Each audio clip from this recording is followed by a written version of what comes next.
Hey guys, how is everybody doing? I just wanted to pop up on here. It is the merge. We have been talking about this now for how long? Ethereum is finally going live here.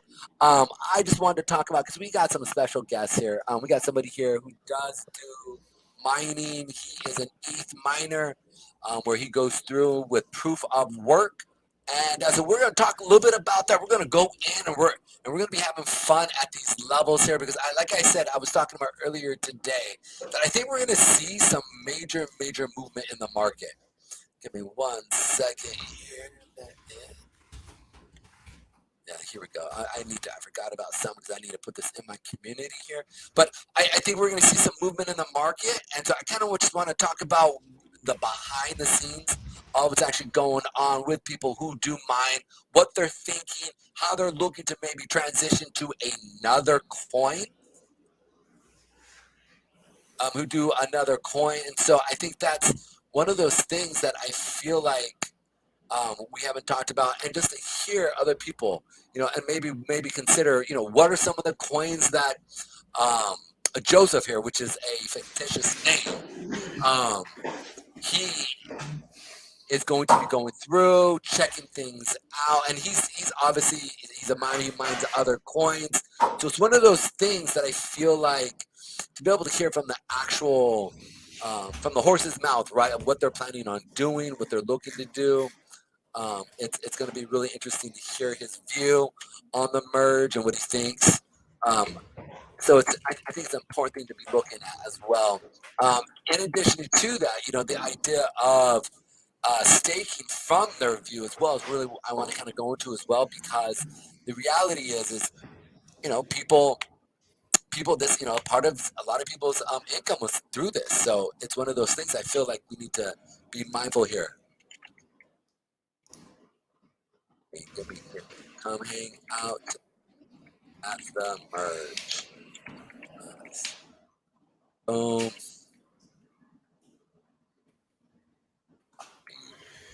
Boom. There we are. Give me one. I apologize about that. I just need to let my community here know that we're going live here. And yeah, do that until I fully go live, and then I have to copy and paste the link and send that in. So it's gonna be really interesting to see what's going on. So we are at the merge.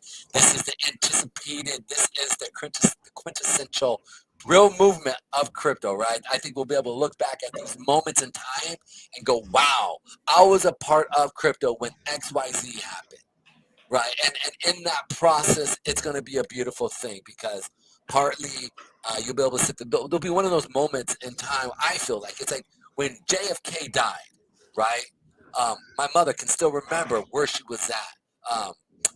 People also when 9/11 happened, right? 9/11 happened, and boom, I remember the exact place when I found the news of the first airplane hitting the first tower, right? I remember that. I was in college, and I just remember going, "What?" And the world stood still. I think this is going to be another moment. I think it's interesting that we're near 9/11 as well. So it's a big thing. I think, and people don't realize it yet because most people don't even really understand crypto, let alone mining. So, as the segue with that, Joseph, how you doing, man? And tell us a little bit about yourself. We'd love to hear you, All hear about right. you. Yeah. So I started. So yeah, right now, currently, uh, not doing a whole much as of right now. I'm kind of recently I was brought into mining from a coworker who was talking about it. I was really interested as someone who studied in computer science, a computer science major. I was pretty interested in it at first and asked like what are some of the benefits, like what comes out of mining, why is it something that we do, um, and so I was pretty interested. I hit it off. I started mining approximately 2 years ago. I've been using my computer. I use it mainly for a gaming PC, but when I'm not using my computer, I let it mine and do its own little thing. Um, it is it is quite an easy process. You really don't have to do anything except for the hardest part is setting it up, and that can take a little bit of understanding and a little bit of understanding how this works and the instructions that you have to understand.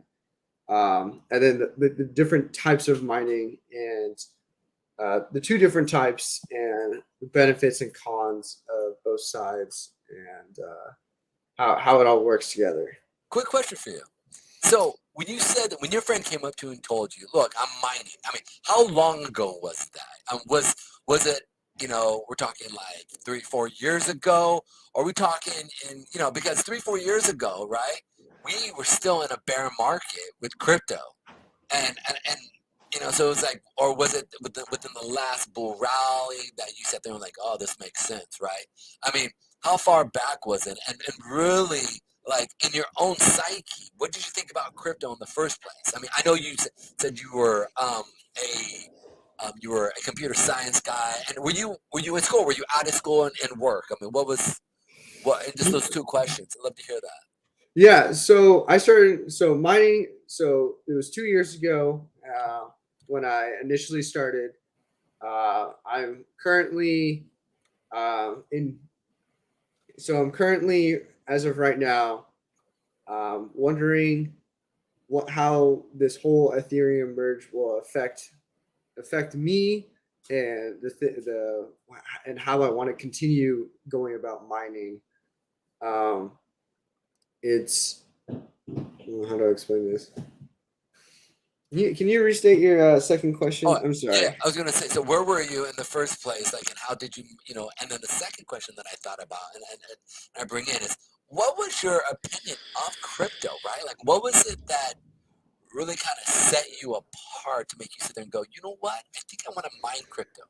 I mean, because, and I know I know friends of mine who are computer science guys, right? They're in the field, they're doing cybersecurity, and they still aren't into crypto. So, Yeah. So yeah, so the main reason why I started crypto mining, so one of the big things that separates crypto mining is something called decentralization. Essentially, what that means is that between two parties, there is no third party. Essentially, any transaction that happens is cryptographed and and is sent from one person to another. And it's simply what it is if you want to think about it this way, think about like a contract, right? So a contract, for example, is I pay my landlord this amount of money and I get to have an apartment. That's all it is. Now with crypto mining, right? So normally if I want to pay my landlord money, I either do it through a bank. The bank is the third party, right? So me and the landlord, one party and the other party, and the bank is the third party. With decentralization, essentially that removes the entire concept of the bank, and it's simply me to the landlord, and it's automatic. It's an automatic transaction that happens. So with what's coming up with the initially with what Bitcoin came out with was with these blockchains is essentially these people would create smart contracts to essentially send transactions to another. But however, you need a network to complete that. Well, a network is based off a bunch of nodes, and what a node is basically anyone that has a computer that can access the server or validate something, right? Yeah, so it's all about validating the transactions. And so when I saw that, and basically anytime wait. So basically what a node is, it is a computer that goes through and scans a network, kind of like a road, right? And anytime there's a car accident or anytime there is some type of situation, that scanner validates these two parties, correct? kind of. So essentially what it is what a node will do is since these transactions, right, are they're essentially it's a lot about it is cryptography, right? It's all about maintaining security, privacy, and anonymity.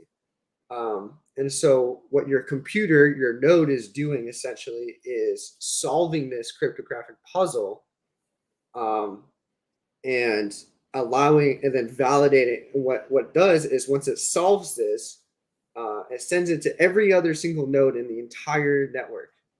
And basically it says, hey, I just solved this.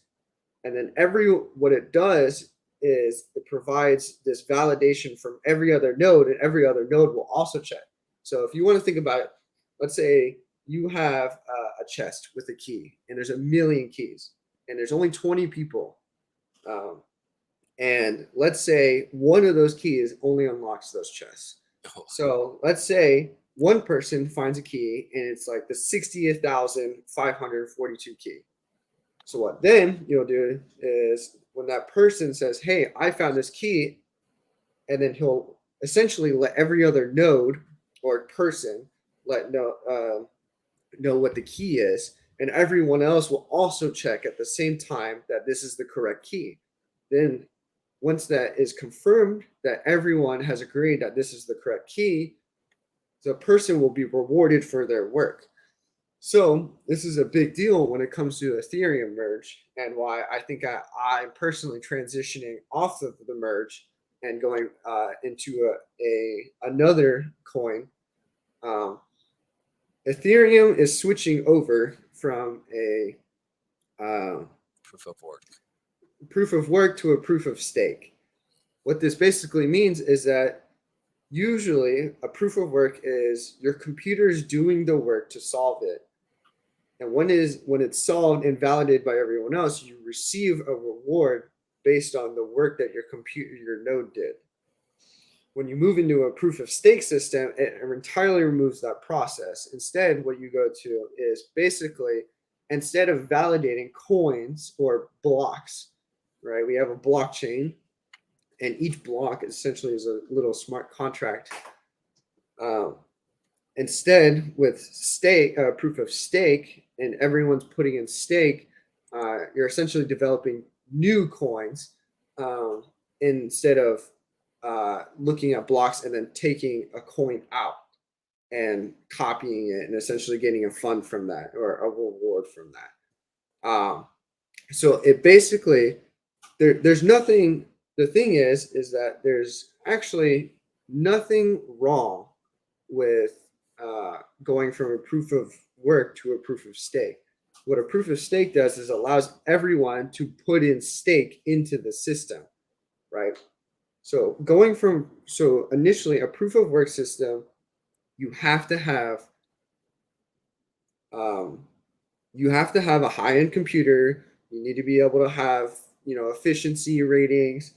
You need to have the power output. The GPU. I currently use a GPU right now. Highly recommend if you are going to want to mine GPU. A problem has been the problem though with a proof of work that's been created is that the proof of work can also end up kind of leading. It can hint towards a leading of a centralization, which means that. So an example of this is Bitcoin right now. Currently, right now, 50% of Bitcoin is held by the Chinese market, which is a lot. Yeah. The problem with that, right? I'm sure you've heard the term of scalping before. Scalping is also the reason why GPUs are so expensive right now, because what people do is they will build something called a mining rig.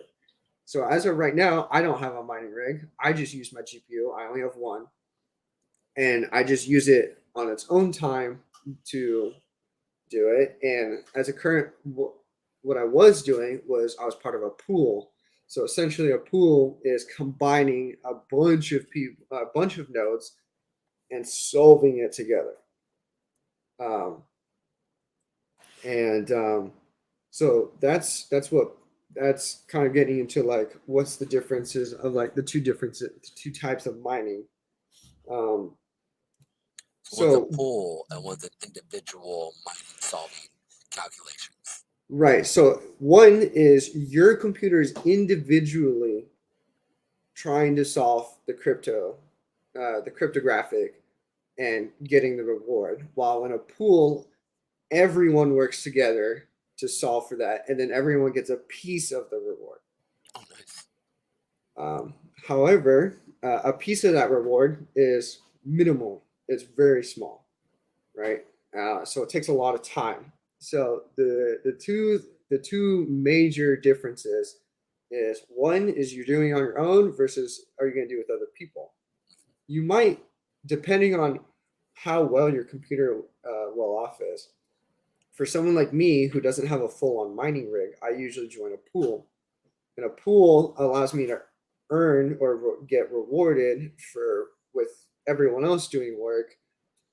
However, if you had a full set of mining rig, you would generally want to go with an individual because you have that mining power, you have that computing power in order to solve these things on your own in a relevant amount of time, right? With mining, in 2 years, I've only earned five to $600. It's not much. It's something that I do on the. It's something that my computer does in its off time. So it's not necessarily good for people that don't have all day or don't have a lot of money to spend to go individual. But with this new proof of work to proof of stake, that's not a thing anymore. That's completely eliminated. That's entirely gone. The merge essentially will make it so that everyone is available to put in stake, so they can use their own money, put in stake, and they can earn almost kind of like in an IRA, almost in that kind of sense, where as the growth grows, then people will make more money. However, the thing I don't like about this, in my personal opinion, is that Ethereum has now become more like a stock and less of a rewarding system. But that's not to say that this change isn't good. I think it is good. It allows more people to get into it, but it's just something I'm not necessarily looking for. I want to be able to earn and be rewarded for my computer working and for all the time and hard work I spent into building my computer in the first place. So in general, I guess in summary, I would say proof of stake is much more easy. Proof of stake is much more accessible by the common people who don't have thousands of dollars, at the will of their hands to just spend money on a bunch of GPUs. And it's not something I'm necessarily looking for. I like earning my. I like individual mining. I recently just transitioned. I'm starting to set up a Monero. I found that it is a proof of work and something I'm interested in personally. Another great benefit, though, to this proof of stake is that now that there's no mining, right? No mining is involved. It is now moved into a lot of it has to deal with energy consumption. And the big thing about proof of stake is that since there's no mining, there's no ridiculous amount of energy consumption. And so that brings it, according to my research, it's approximately supposed to bring it down 99.95%. Yeah, literally. Like it's supposed to be 0.1% energy usage Right. in And comparison to what it used to for the network. right, because normally, so Ethereum used to be, so crazy as it is, Ethereum had an energy consumption rate of approximately 112 terawatts an hour, which if you want to compare that to something I understand, think about that as, so I currently work in the nuclear field as something that's part of my job. That's what I do. In like civilian reactor plants, you would have to have several thousands of those, large scale, in order to anywhere meet the demands of Ethereum. So I think it's good for the environment, at least, that all the energy consumption is going down, and it allows more people to play the game. Essentially, I mean, whenever you think about this, it's all a game. You never know who's going to win, right? It's all about and that's when, since you said, right, you work with stocks and investment, you never really know how the stock market's ever going to go. You can Yeah. see, trends and stuff like that. You can see it's trending up. Currently, the Ethereum that I have. So I took all my Ethereum out of my wallet. Out of the wallet. And now it's just going to sit there. And I'm interested because a lot of people say that due to the merge that um, the with the upgrade to Ethereum that the currency is going to rise. So only time will tell with how well this immersion works. If you want to think about it, what they essentially did with this merge is converting a gas car to an electric car while not stopping on the road. So essentially, it's swapping them out at the same time, and they did quite a bit of testing on this proof of stake. Almost 2 years, right? Yeah, and so I think they initially started the upgrade 2 years ago, and they have finally finalized it today, as we are talking about it right now. But I think more or less, mining is something that you can do in your meantime, right? I understand everyone has their jobs, everyone's doing something, everyone has to go to work in real life to earn money, at least for the majority of common people. And so this is a really easy, great way to, earn some extra money on the side and literally not do anything. Like I hardly even manage my account. It just does its own thing. And that's the great thing, is that my computer will do all the work. I'm not doing anything. The thing is that most people don't understand, though, is that this is all not like anonymous is the word, automated. Right. This is all automated, right? So you have no idea if you are actually going to make any money off of this. You have no idea, right? Cross your fingers, though. You're hoping. Right. It's all about it's all literally luck of chance, right? You have no idea if you're actually going to make money off of this. That's why a lot of people end up joining a pool, is because you have a much higher chance. So it's a low risk, low reward. But with individual mining, it's a high risk, high reward, right? Right. It's a high risk because you have no idea if you're actually ever going to. You could literally start up a mining rig and get it within the next 10 seconds, immediate share, right? Or one coin of Ethereum, right, before the change, which is an automatic $1,600 as it's currently standing right now. I mean, there was a point where it was at like 4,800, right? So it was like, yeah, at some point it was worth a lot more. Oh, absolutely. And so that was the huge benefit to individual mining, was that was completely yours. No one could take that from you. But a lot of people, again, like I said earlier, a lot of people don't have those resources to be able to do that kind of thing. And so, and I want to, we got about a few people on listening right now. If you guys could just like, subscribe, hit that little icon with the little thumbs up right there. This will actually help the algorithms push this out. I think it's good information. And also, if you have any questions for Joseph, please ask him. He's here. He'll be able to answer a lot of you guys' questions regarding the actual mining of systems. If you're even questioning, like, how do I use my computer to get it out there, right? How do I mine with my computer so I can be part of a type of proof of work? While I'm at work, I can be mining for myself, right? You said there was also, so there's one of your questions, and you also mentioned literally there's other coins out there that use proof of work systems. So how do like you said, Monero, right? Like I like Monero. I was looking at it today. I do think Monero will be coming down here real soon. I mean, just being honest.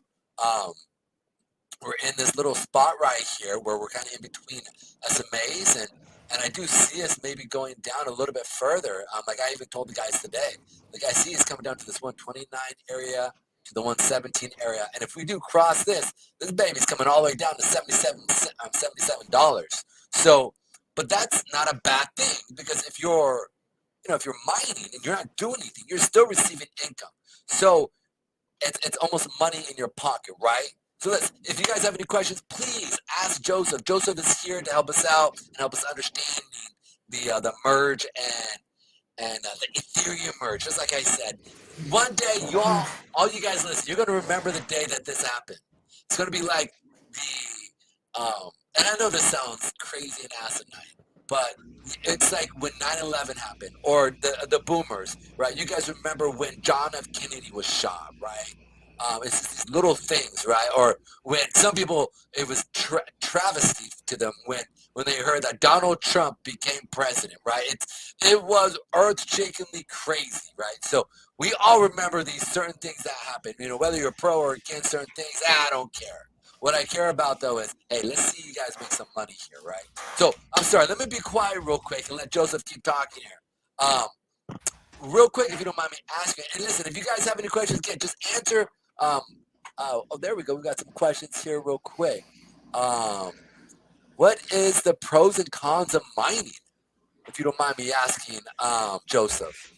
Yeah. So some of the pros and cons of mining. So And thank you kindly for asking that. So one of the pros of mining, right, is you don't do any real work. There's no physical, there's no mental labor. It's all automatically done. It's all done for you. The only thing you have to do is initially set it up, and the computer will take it from there. And it's a nice little resource, nice income for you that will, you can invest in the long run, and it will stay with you throughout your entire life, and it will continue working depending on, right, how the coin's doing. Sometimes people might want to switch. It's not hard. It's very easy to switch and to create a wallet, a crypto wallet. However, some of the cons of mining is literally time. Time is, so not to confuse with how long it takes to set up, but it's how long it takes to earn. When it comes to like the major con, I would say, is time. It is taking me 2 years to only get $500 to $600. It is not much. It takes time, and it's not very much money. And then on top of that being a con, right? Everyone knows inflation's happening right now. Everything is going up in price, and also is going up in price is electricity. Electricity is getting more expensive. Electricity, and with your computer's mining, that takes up power. Right? If your computer's off, it's taking extremely little power, right? But when you're mining, it takes power to run your computer, and you have to understand, is there a benefit to me mining? Is the amount of wattage or power that I'm using, is it worth the amount of money that I am making in the end? A lot of the times it might not be. That might not be the case, right? And so depending on like how well off you are, for some people, for someone like me, I am perfect. I don't have a problem with energy usage, and I don't have a problem with that, and I'm not really worried about it. And on top of that, there's many ways to actually configure your computer to use less power and to actually mine more efficiently.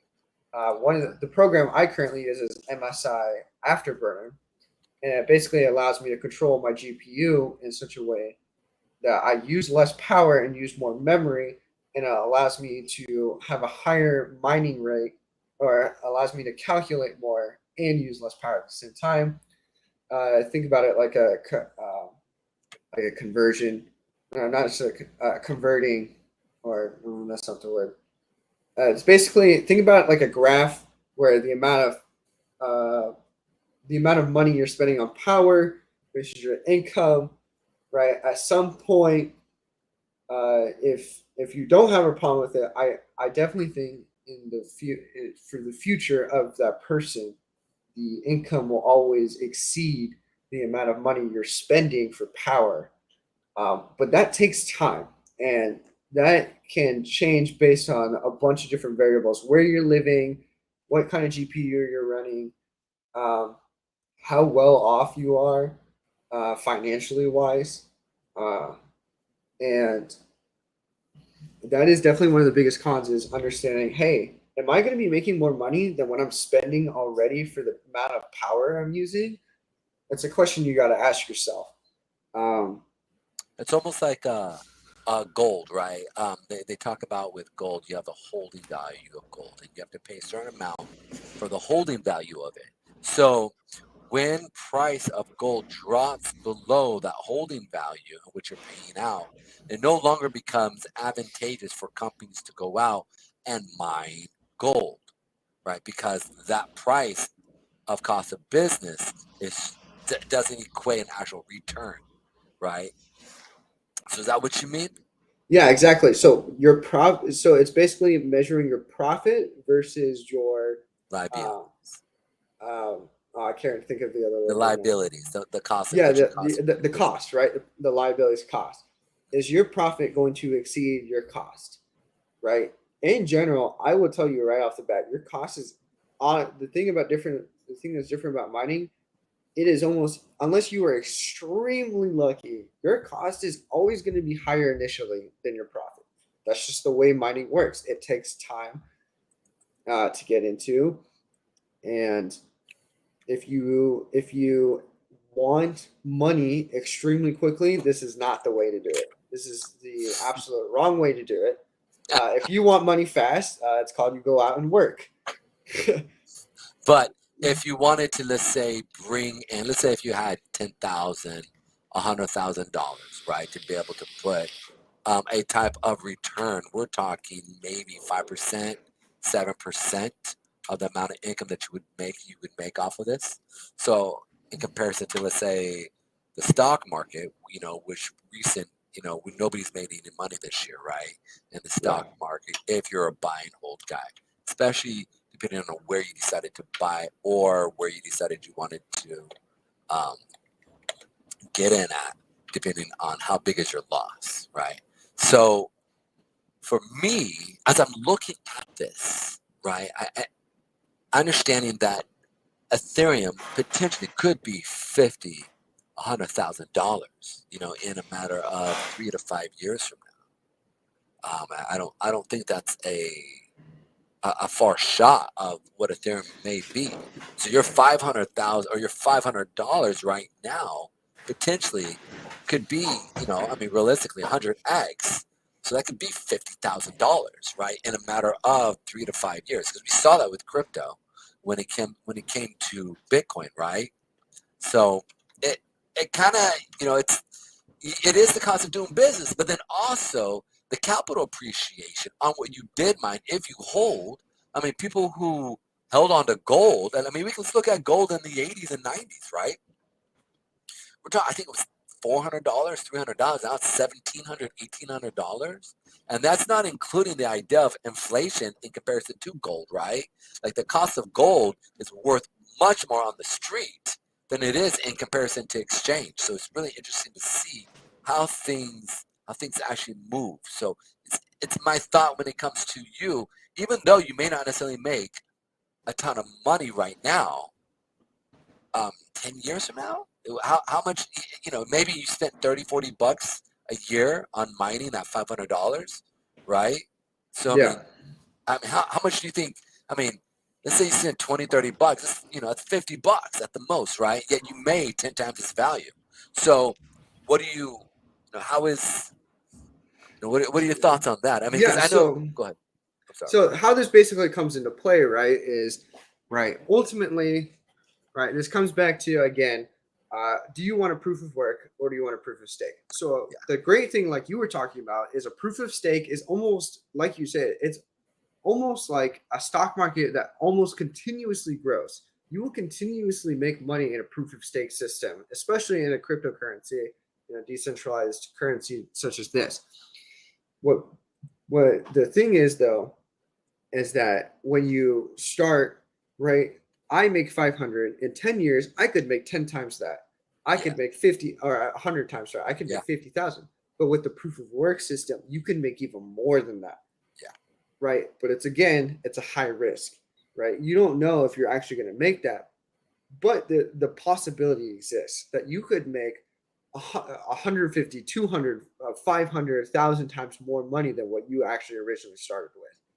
And that's what I find the beauty of a proof of work system is that I can essentially earn not just in like a fixed interest like a proof of stake system. I can earn extra Yeah. for the same amount of work that everyone else is doing. I can even earn more based on what I'm already doing. And so that's the big difference is, do you want a more steady interest rate, over time where it's almost more likely guaranteed, or do you want to make even more money in an excessive amount, with the proof of work system? And like you said earlier, there's so many coins out there. I mean, we all saw the giant boom of Dogecoin. That Yeah. was a thing. I made a lot of money off that. And that was, but that's more of like a stock trading kind of sort of Capital game, right? appreciation. Right. As more Right. people buy into it, the price goes up. That whole sort of thing. Um, but when it comes to like, mining, uh, it's almost, when you do get your reward, that's set in value based on the current market. Um, so when it came to like Ethereum, and anytime I earned a share, we call it shares. When everyone completes a block, everyone earns a share of that reward.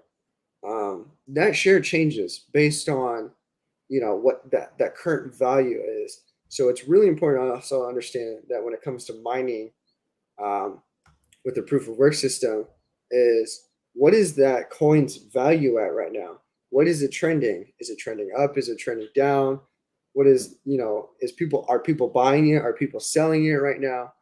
Um, which is an important thing to trending is I would say 50% of stocks, investment, coins, like cryptocurrency, like trend, like looking at trends and understanding trends and where they're going is an extremely important part of all of this. And that's the great part, though, is that with a proof of work system, you will always earn the exact amount of value that that coin is. With a proof of stake system, if that value goes down, you earn less interest, right? Because that value of that cryptocurrency is going down. Or I mean, your interest will stay the same on it, but your value of the actual coin will be less. Correct? Right. So you're technically earning less. You You're even though earning you still less have the money, same. but the same interest. Correct.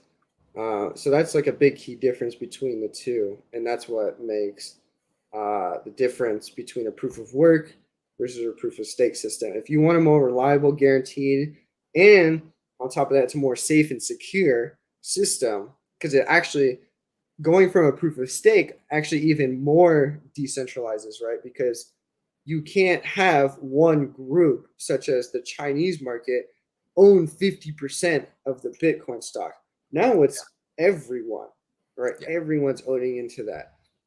And so, the only problem, which is an extremely unlikely problem, you would have to have millions and millions and millions of dollars to even try to accomplish this, which is not even worth for people that have that much, right? They are already investing in business and stuff like that. At that point, it might not even be worth it at that point. So I know that for you to create your own node within Bitcoin or within the new Ethereum, you need about 32 ETH to be able to run your own node versus, let's say, joining a staking system. And you can, and this is the other thing I want to bring up as well. And you may not know this. It all just depends, right? Crypto is so broad that it's you can be really focused in one area and kind of not necessarily know kind of another area, even though it's the same coin, right? So it's an interesting thing. But I know that you need like 32 Ethereum Correct. coins Yes. to create your own node. Now, if you have your own node, you can then put your staking, right?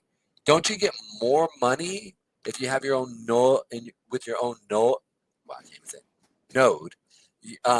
Do you get more money from the staking because you get more of the transactional fees, or is it still roughly the same thing? So that's the thing is like 32 ETH is a lot of money. A lot of Yeah, it's money almost that sixty people, thousand dollars right now. yeah, a lot of money that people don't have right now. Yeah, absolutely. And so another benefit though is a lot of I wouldn't say like websites, but like more like servers or groups are combining themselves together to create that 32 stake, and any interest that's earned off of that, they get a share of that. So it's almost like mining for a pool. However, you're really actually not even mining at this point. You're kind of just letting it grow. And as people add more stake, you earn more interest, if that makes sense. Um, but if you have that money to have that 32 Ethereum stake, like you're going to be well off, um, especially in that investment. 20 to 30 years later down the road, when you're looking at retirement, that's a big amount of cash that you're looking at right there that you can pull out. The great thing about crypto is that sure you might be taxed on what when you pull out. Um, and that's the thing. That's something that you also have to think about is, well, what bracket is this going to put me in? Like we all know the IRS. We all know that how they operate, like depending on like tax brackets and stuff like that. So like that's something like kind of like off to the side that people kind of forget about is like when you earn this kind of money, is this going to put you in a different tax bracket? Are you going to get taxed more? Um, Well, I do know that they did. So part of the law that they actually went through and passed, um, a lot of cryptos are considered commodities. So it's a 60-40 rule. So what happens is, let's say you make $1 million, right? 60% of that profit will be taxed at 20%. So, and then 30%, or excuse me, 40% will be taxed at, I believe, like 39% or something like that. And even then, it isn't a flat fee because, um, let's say you only make $28,000, right, off of it. You would be as much of income. So whatever taxes that you would make on $29,000, right, that you would have to pay off of 29,000 income, which is basically, I think it's like 22% or 21%, right? It's substantial, it's like substantially lower in comparison. Let's say if you made $1 million. So if let's say you make $1 million, right? Because of the the 40-60 rule within commodities trading, instead of paying, let's say, $400,000, it's more like $300,000, which is basically 25% difference. So you will be able to keep more money overall in comparison because crypto is more known now as a commodity according to the government taxation of things. But still, like I think it's something to consider is that let's say that I don't know. I think overall, I mean, if you're making good money from it, let's say um, so you said you made good money during Dogecoin, right? Well, up to a certain point, it is considered a normal income, right? But then once it reaches to the point where you reach that 60-40 rule of commodities, it can only go up so much. Even though let's say you have a million, you made $1 million or $2 million. So now again, I'm not a tax professional here, and so each state is a little bit different. Each thing is different, but to my understanding, overall, that is really what I have read through my understanding of it. So if there are tax professionals, please chime in. Let us know. We would love to be able to hear your thoughts and process as well in regards to the full law of crypto. But anyways, besides the point, talk to me about that. Now, the other thing I want to ask you is, you're talking about maybe mining Monero. If you don't mind me asking, why Monero of all things? So as of right now, I think Monero is at a decent standpoint. It's actually kind of interesting to look at your chart. I've actually never seen something like this before. Now that I'm actually kind of interested to see where you get this from, because I kind of want something like this. So maybe if you put that out for other people that are interested in mining Absolutely. coins, this would be something very useful tool because again, like I said earlier, it's not hard to switch. You create a wallet. As of right now, my wallet's with Coinbase. Um, I mean, there's a lot of sites that are secure. That is one of the big things um, with cryptocurrency is there's a lot of scammers out there, so you got to be careful of that. There's a lot of people out there trying to take your Hard work. coins, right? You take all your hard work and use it for themselves, and that's just an unfortunate, thing that happens. Humans, right? Um, uh, but the great thing is I can switch coins at any time. If I see Monero continuously dropping to no end sight, it's something I can do is just stop. I can just stop mining it and go to a different coin. And using that graph, I could see, okay, well, this has been trending pretty well for a while. Uh, you know, I can look at that and say, okay, I think I want to switch to this coin, and I can go and do a little bit of research and figure out, okay, maybe this is the The coin to mine. the coin to mine exactly. So um, that's the thing is like you can just switch. There's no drawback for that. There's no punishment for switching. Um, and so that's something that you always have on the table. Monero, as I saw, I also researched like their website, what they're about. Um, it also takes a time, right? Something that's really important that I learned in the few years I've been investing for about 5 to 7 years. Right. I kind of just leave it alone for the most part. I'm not a huge trade investor um, kind of person because I just don't have the time for that. Um, but another really important aspect is researching the coin. What are they about? The original group that created this coin. What are they about? What kind of system are they trying to work off of? Um, for example, Monero is a sole proof of work, which is something that I like and I think that's interesting. Um, and they also recommend doing solo mining, and so that's something I'm starting to do. I currently, as of right now, I'm currently setting up my computer to start mining Monero on by myself. Um, and so on top of like to overall summarize this though, like a big key takeaway is that I mean just to disclaim as with what you're on your stream, this is not any advice. This Financial is advice. Yeah. right. This is not financial advice of what to do with your And, money. and just so you know, for the disclaimer, and I can read this, and from the very beginning, I've had this planned. So just so you know, the disclaimer is there's no investment advice. The information provided in this video and website and live stream does not constitute as investment advice, financial advice, trading advice, or any other sort of advice, and should not treat any of the video and website content as such.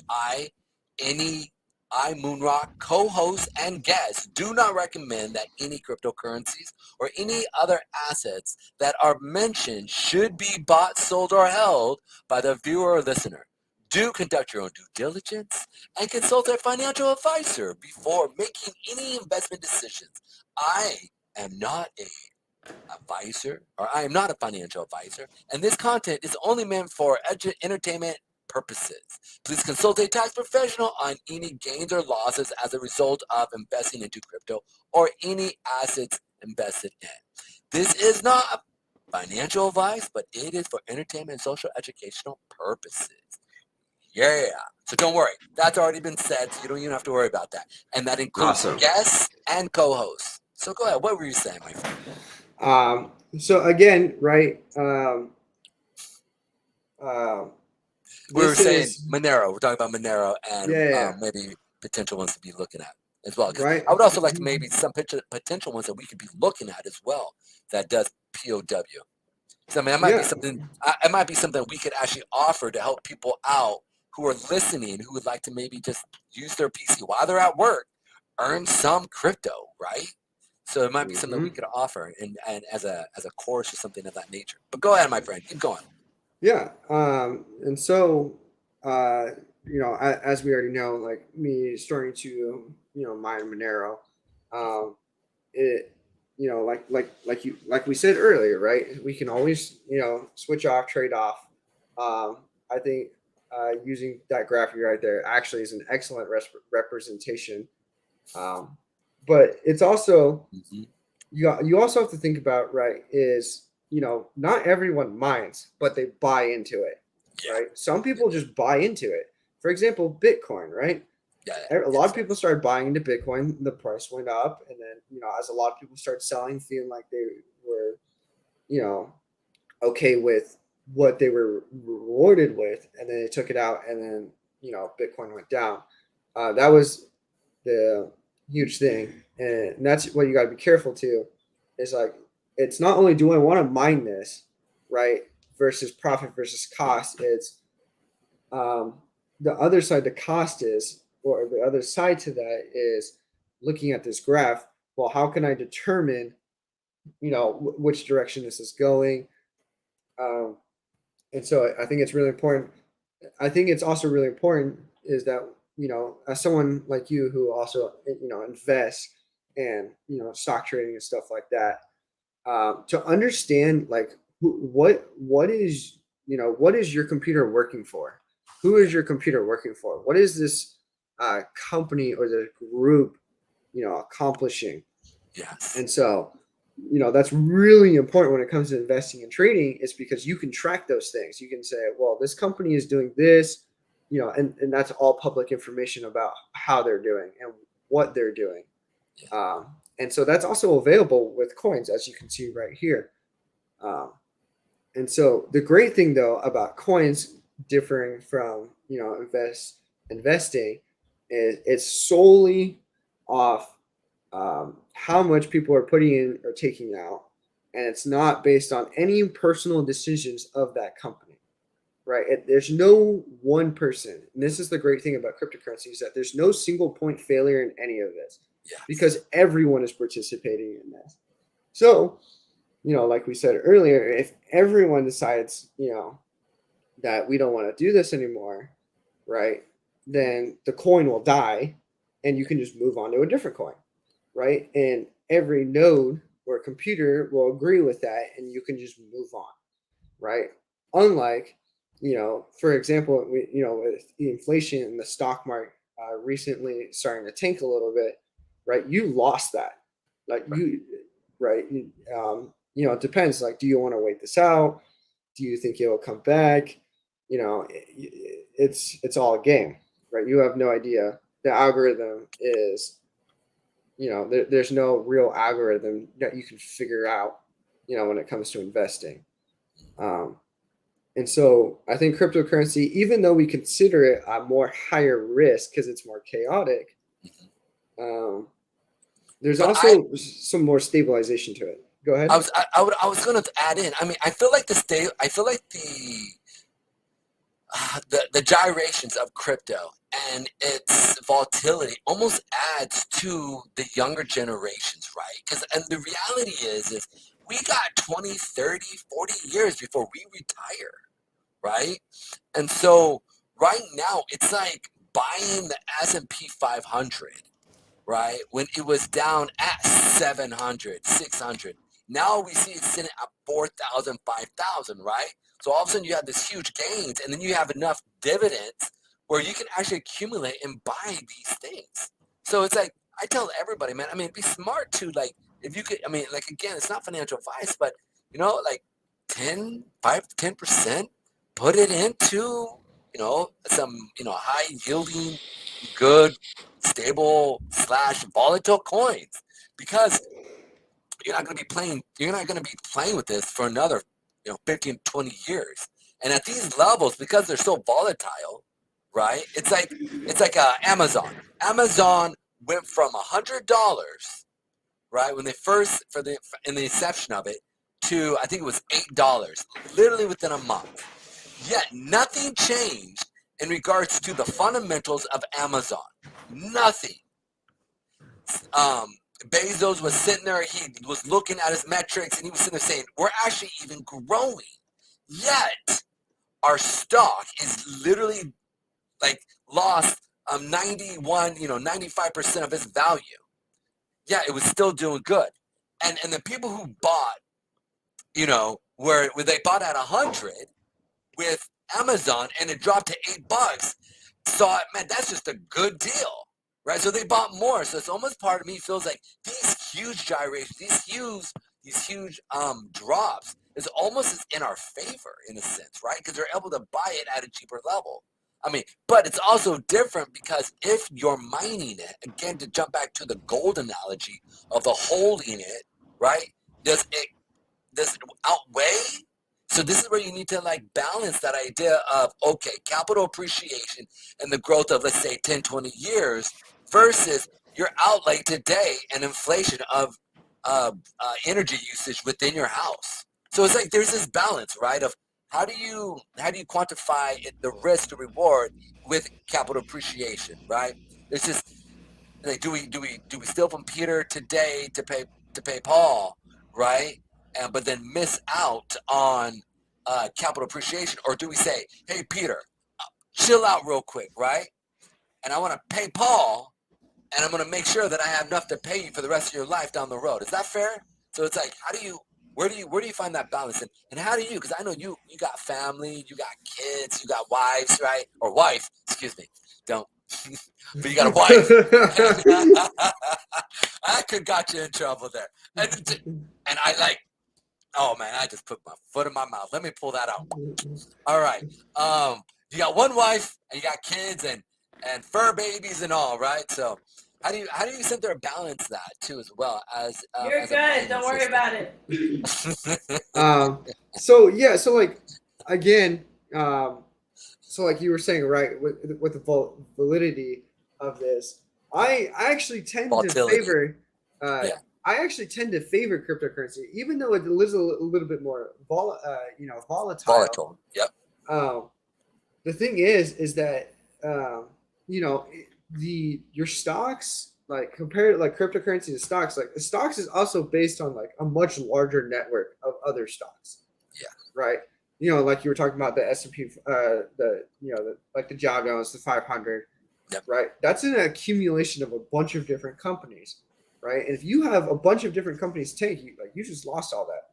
Whereas crypto is based on the general population. Yeah. And so in general, the population is a much more, I would say, and actually, I want to take that back. I think a really big aspect of cryptocurrency that's different, right, is compared to companies and stuff like that, right? The government isn't involved in cryptocurrency as it is in like the Dow Jones and the trade market as such. At least to my understanding, it's much more. The government is much more involved in those kinds of things, whereas crypto, not really involved.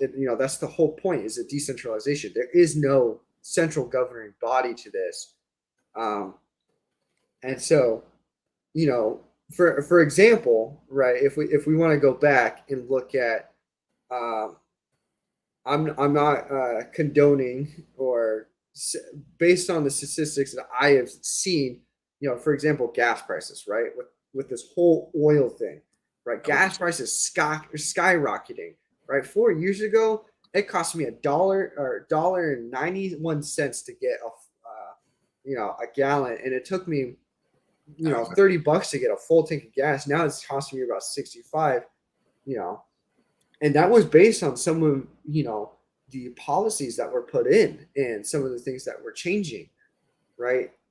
When you look at cryptocurrency, no policy can affect that. Nothing can affect that. It is based on solely the people that are putting in the work into that coin, It's the community.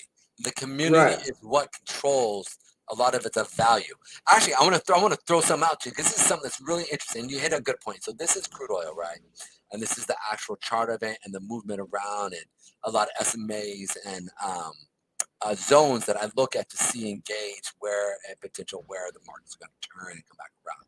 So the reason why I say that, and this is important, right, is that this is based off of geopolitical laws and the petrodollar. There's a lot of things that can change this and move this around. I mean, what's dropped this right now, and it's a very short term period, is the fact that the U.S. government is tapping into its reserves, its crude oil reserves, right, in a short term or a petrol reserves for a short term relief, so that the demand for a worldwide need for crude oil will drop. So we're seeing a lower in the prices at the gas stations. But once November happens and we start to run out of a lot of our petroleum reserves, guess what? They're going to stop. And where are they going to get the gas? On the open market, which is going to do what here? And then shoot this baby all the way back up to here, if not Exactly. further. And so that, again, that's all based off of a geopolitical war between nations. Now, let's bring up the idea that I'm going to bring up three primary examples. One, I'm going to bring up Celsius, which is basically a company, right? It's like a hedge fund type of thing, right? That went belly. They kind of went belly up and they restructured things, and now they're, they went from this, $8 price all the way down to, I think it was $18. Yeah, excuse me, 18 cents. I bought quite a bit at 18 cents here. But the thing is at this level, and this is what caught me, is at this level, we saw this shoot up. Right, I was like, nice. And I actually bought the day before. I was sitting there going, all right, where should I buy it? I was looking at the way the charts were moving. Institutions were buying and selling. So I got in at certain levels. And, I didn't put a lot of money because, again, this right here, and this is what I based it off. The chart was screaming to me that it's dropping, it's going to go. But I went to their Telegram, and I went to a few of their community aspects. And listen, this community was standing behind the CEO of this organization. They were like, we are going to ride or die. We're death do us part. They were married to this baby here. I mean, they were not going to be giving this up. So when I saw this type, and I'll show you, let's see if I can go back to it. It was on the 30-minute. Let's see if I can pull it up here. Here we go. There we are. Yep. Oh no, it's back here. Pardon me. It's maybe right here. Is this it right here? Yeah, this is it. So I bring this up because this was huge for me. Maybe it was on the hour chart. I think it was on the hour chart. Then boom, let me pull through the hour. Come on, here we are. This is where we're sitting at. Nope, right here. This is what I was looking for. When I saw this push up with so much volume, and I started seeing some buying. This is not the correct one. Maybe it was the 2 hour or maybe the 15-minute. I apologize. I want to bring this up because I was watching the community jump in and buy this. I mean, and they were, diehard Celsius fans. They were not going to sell off their coin, and they were going to go and keep buying this. And so, shoot, this isn't going to allow me to go back this far. That stinks. All right, so I think maybe it was on the 30-minute or maybe it was the 2 hour. But I saw a big buyer wig. Oh, here we go. It's on the 2 hour. I apologize. I saw this wick come in here and it's starting to sell off. And around this area, I said, well, I can throw some money and we'll see what happens, right? And sure enough, and what caught me was the community. It was the community that was really just standing behind Celsius and the CEO and the restructuring of this cryptocurrency. Secondly, let's talk about Luna, right? Lunac, L-U-N-C-K, right? You know about the Luna situation, right? I'm not. I know the cryptocurrency. I'm not familiar with it though. Oh, so they're basically belly. The CEO, okay, the CEO basically screwed over the whole entire organization and just demolished everything. Okay. Now, it basically lost its peg. It had its own stable coin, and it lost the peg, and everything fell apart. And I had a friend of mine who literally was going through and looking at these levels as it was going on. And so, but he was watching the actual Telegram, watching the group, and really just being super strong and super, super supportive of not the CEO, but the technology behind the coin. And so, look, he started buying in at these lower levels, Before you know it, the man had accumulated a pretty decent amount. And so when he saw this huge meteoric rise from these lower levels all the way to here, it was crazy for him because it was all based off of one thing and one thing alone: the community. The community. And we can bring this up. Look at Shiba Inu. Shiba Inu had been rugged. Rugged means where the liquidity actually gets pulled out of the liquidity is what uses the trade, and it's what the like the CEO and the CFO and all those guys within that organization use to make sure that trade can actually go back and forth. When liquidity gets pulled out of that coin, what happens? That means basically that there's no trading that can happen, and those CEOs ran off. And there was a few CEOs that ran off to and pardon me, here we go. A few CEOs ran off, or a few dev teams ran off with all that money. Okay, and yet, and this is another Dogecoin. Dogecoin, same thing. Similar stuff happened to them, but it was the community on both of these coins again that made it rise, that made it grow exponentially. So I say that because you're hitting on the point here, right? That's so important, is that it is the community that drives a coin. It is solely based off of that community that decides we're going to keep this thing going, and its belief in its value. I'm sorry, so go ahead. So when you're talking about Monero, when you're talking about a few of these other coins, go ahead. What were you saying there? I'm sorry, I was going on. I was preaching there. I was like, give me a mic, give me a shoebox, and I'll preach. Yeah, I mean, you pretty much hit exactly dead on. And the thing that, like, a lot of people have to understand, like, crypto in that aspect, like you were just talking about, works almost in the same way as a regular company or a stock trading company. For example, right, we can look back 2 years ago. Look at GameStop. That was a huge thing, right? The whole community came together, and right. And then, right, we take a look at GameStop, and then we take a look at Dogecoin. The exact same thing happened, right? Mm-hmm. And so the big difference, though, between this is, do I want more volatile money that, or do I want maybe a little bit less more steady income with mining? So that's what mining brings. The difference is that's the big difference that comes with mining is, okay, I might make a little bit less, I might not make as much as people that are consistently trading, but overall it's more or less mining is, I would say, I have not, had to consistently monitor it. I don't have to go and consistently monitor, the stocks and how are they doing. I kind of just let it do its own thing. And I'll take a look at it once in a while, obviously. Once a day, I usually will go and say, okay, how is my coin doing today? And they're like, you know what? I got to go to work. There's other things I got to do today, right? I still, like you said, I have a family I have to take care of. There's more important things at the hand of the matter. And with mining, allows you to sort of have a supplement income and still not have to worry about these things, a minute by minute, hour by hour. So I think that's one of the big pros of mining. And so that's one of the things that I think what's so great about mining. And then with this new merge with the Ethereum stake, right?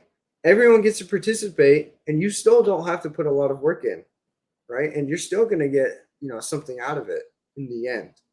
Um, and so, on top of that, with this whole new merge thing, right? Like you were talking about with the whole community thing, like the whole community is coming together for this, and Yes. that's going to raise prices. That's going to raise the not the prices, sorry, the value, of Ethereum, right? Because ultimately, as I'm tracking it right now, slowly with Coinbase, based on like the hour, um, it's slowly rising up, right?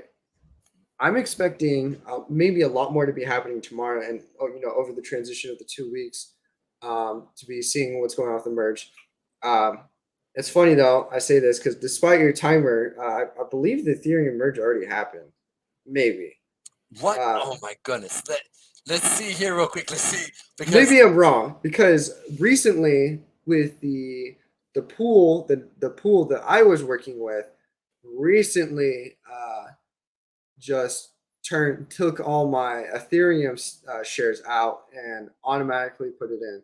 So it might have been just my pool that already automatically did that to prior to commence of the mining, because when I was doing my research, a lot of them would say it was happening today around 7 p.m.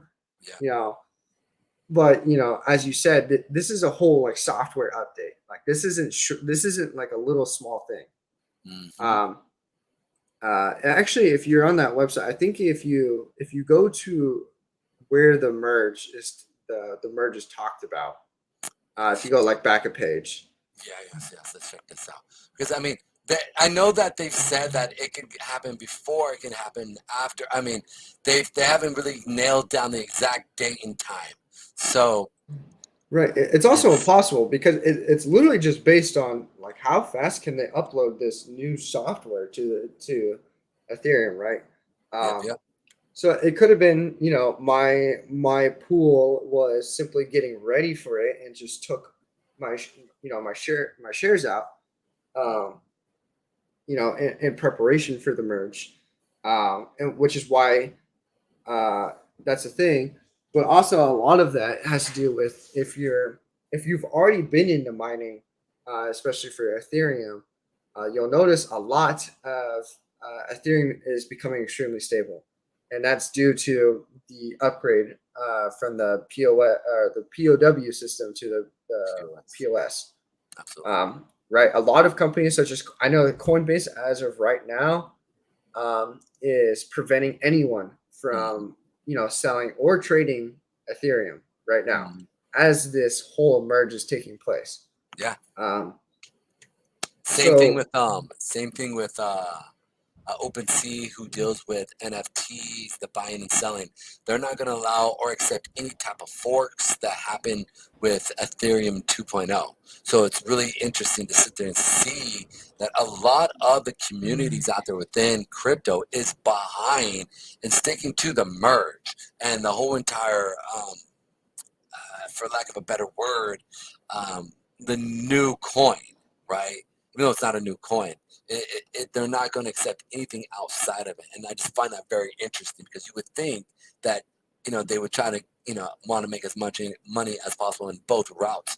But a lot of the community say, no, we know this is good. We need to keep to that. So any of the old Ethereum, they won't necessarily take, or if they do take, it's going to be really interesting to see as we move forward. I don't know, but yeah, you're right. Coinbase, KuCoin, I believe. I know that OpenSea has talked about how they're not willing, they're not going to allow any trading to go back and forth. So it's really cool. It's really cool. yeah, so I mean, this is like the major discussion with a lot of people. Like a lot of people also just especially like the older generations, like computers. I don't know anything about those. I just know that they get me onto the internet, and that's about it. Yeah. I can look at social media and stuff like that. But it's great, for the newer generations that are more, invested into computers and understanding how computers work, how cryptocurrency works, how blockchains work. People can get a better understanding, these newer generations, how this works, and can get, it's easier for them to get on board, unlike the older generations. with the old fashioned and everything like that. Not saying you're old. I'm talking about mainly, people What well you into saying, Willis? people well into the people well into their 50s and 60s have a more difficult time understanding this because they didn't grow up with this. 50 years ago, computers barely even existed. This is computers as powerful as they are today was a figment of imagination. And yet here we are right now, where your phone is more powerful than what took the Challenger. No, sorry, not the Challenger. I'm the wrong thing. The space shuttle to the moon. Like your little tiny device is more powerful than that right now. Yeah. Which is a big change for a majority of the population. A lot of people don't understand this, so it's also good right now to understand and get into this early. If I wish I was alive during when Bitcoin started. Bitcoin was less than a cent, and look where it is now. Yeah. How crazy is that? That was just like you were talking about, with the events and stuff like that. That was when a few years ago when Bitcoin really I know that was it 3 to 4 years ago, Bitcoin just hit a huge spike, well into the 20, 30, 40 thousands of dollars, and people, the population then had no idea what it was, and they thought it was a joke, and they thought it was dumb, and now we're looking at it today and we're like, oh my God, this is insane, the growth. And it just shows you how communities come together and create these things like that for overall better for for better, not better for worse, just better. And so I think with this merge, I think that it will be easier for the older generations to also get onto this, even though those who might not understand it as well have an easier time with the stake, because it's more similar to, again, like the stock market, which is something they're more familiar with. And so this is not only is this easier for people to understand, right? This is also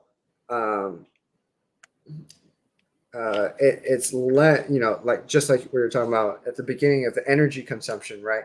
People are not going to have to spend money on power outside of their normal daily lives.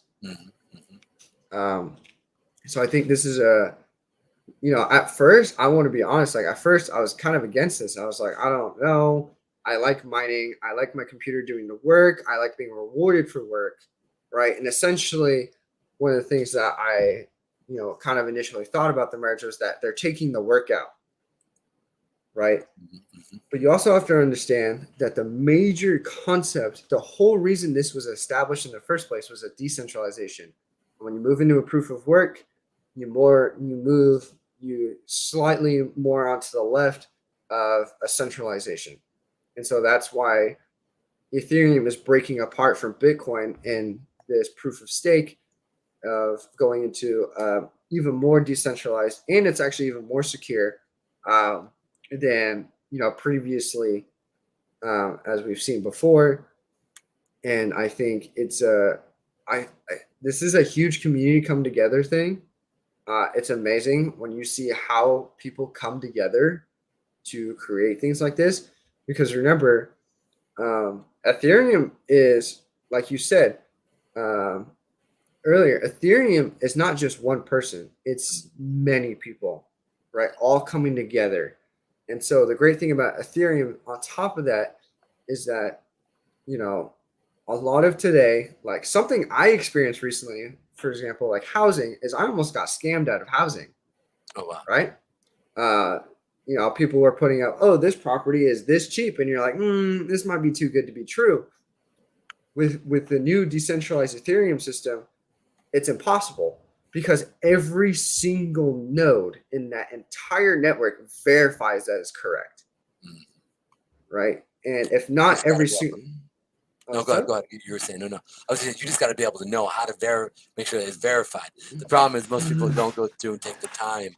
They think, oh wow, I'm going to get this free amount of Ethereum. Awesome. By the way, if you are watching and you're looking to, and people are hitting you up saying, come and get Ethereum for free. They're giving away this when you switch over to this wallet.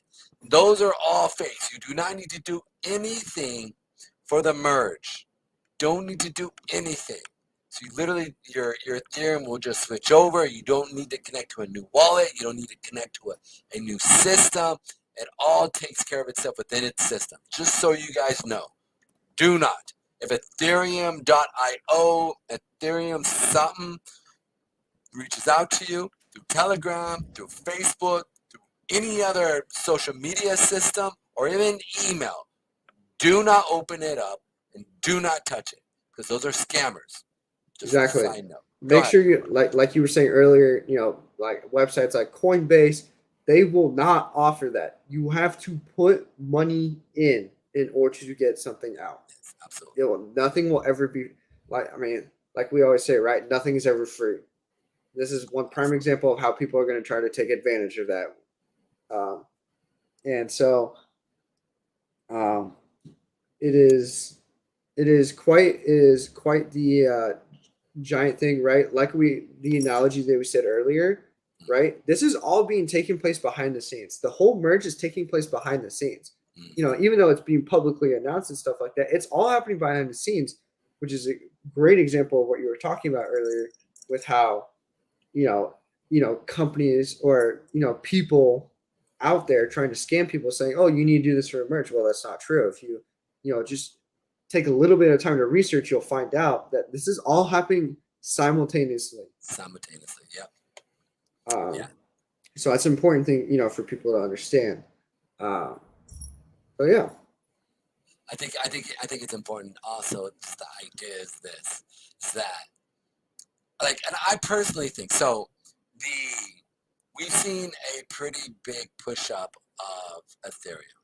Okay, that's important to see. Like, we can sit there, we can look at it where as lows right here, we're sitting there kind of going at that 1,000 mark here, right? The 1,900 plane, right? 800 area. Now, we saw it come from here all the way up to literally almost $2,000, right? We saw it. We just peak about $2,000. So it literally almost doubled in value, almost a 200% increase, right? So there are a lot of people that are buying at these levels. Now, this is really when it started getting close and announcements started coming out in January. Hey, look, Ethereum is going to You started really getting a lot of these just everywhere. People were talking about Ethereum and the merge right around this time, even though everything was selling off. Now, I personally think that the actual system itself, okay, the people who pushed this up were the banks. And the reason why I think it was the banks that really pushed this up is, one, you see more seller wicks than buyer wicks, right? Which a lot of my viewers understand what I mean by that. And then two, okay, and this is important to understand, right now, with the energy consumption dropping to 0.1%, it looks really good on the ESG or the environmental social, the ESG governance system. And so it looks really good for banks now to be able to now buy Ethereum because from an energy level, they can sit there and tell their constituents as well as nations and any other, like any wealth management system, that when they're investing into Ethereum, they're actually doing good for the ecosystem, and it doesn't hurt as much. I read an article. I was actually on was a Bank of America. It was a Bank of America writer, or was an author, and basically was just writing how Bank of America is definitely getting in and buying at these levels. But then they're also, I feel like they're going to drop it. The reason I think they're going to drop it is because I don't think we're at the bottom here. I don't think they're at the cheap enough area. So they're the ones who've been buying this area. But I think they're going to sell off a major position, push this down, and then push it back up. And so it's going to be really interesting. So I'm really kind of waiting to see what happens in about 3 to 4 hours to see if we do see a major switch in the price. Now, if we're wrong, I'm wrong, right? I'm okay with that, right? But there's a part of me that's like, we'll see. I think we very much see. And Joseph, I know you have to go to work tomorrow, so I think you do, right? Or no? Yeah, I do, unfortunately. So you might not be able to be up with me. But man, I think you're right, man. If we want to, and we actually might set this up where we can actually do some videos on actually how to go through and set up your miner on your computer, right? We could go through and set up how to do videos and pass it out to the community here and let them learn and how to grow and actually how to bring some money in by mining Monero or a few of the other ones that are out there, right? And taking part of a consensus that is POW driven, a proof of work driven, and so that you can actually bring in some serious income. Or I don't say serious income, but a passive income that potentially down the road could very much net you some pretty huge things. And I want to point this out because let's look at Monero and its peak. Monero's peak is a pretty high peak. Have you ever looked at how high it's ever gone? No, I have not super recently looked at. Yeah, they've actually gone up to $535. So they're down to 170, or it was down at $96, and now they're sitting about 160, 170. So it's it's still very much could get up there and very much make a lot of money. And I think once we get back into the bull run here, we could see it, a Monero sitting at, like $1,000 to $1,500 easily, just because of its mechanisms to go through and set things up to make its DeFi project a very, it's more secure. It's probably the most DeFi project there is out there next to a couple other ones, but primarily this is a really nice mechanism. And I know there's a few other coins like Monero, so it's something to be considering and looking at as well. Maybe even think about, and I don't know if they are a proof of work, but it'd be something maybe we could show us how to actually set that up too. Yeah, and one of the things I also want to point out is I kind of forgot to mention this is if you're mining, right, and let's say you're individually mining, it's almost like buying a stock, but you're not using your own, besides the money that you used into your computer, you're not actually buying stocks, right? You don't have to use your own except extra income, in order to get this, right? Once you earn, like, for example, if I started mining when Monero is really low, such as right now, like you were saying, 140, $160, and I start mining, and let's say I get a few block, or I get a few rewards out of it, and then Monero starts spiking back up to 500, I just made a gigantic increase, more than what I could make in Ethereum, or that doesn't happen, right? That's the huge trade-off. So. Well, and I think also to be able to play like you can sit there and look at your energy output for energy input, and in that you can sit there and look at certain things.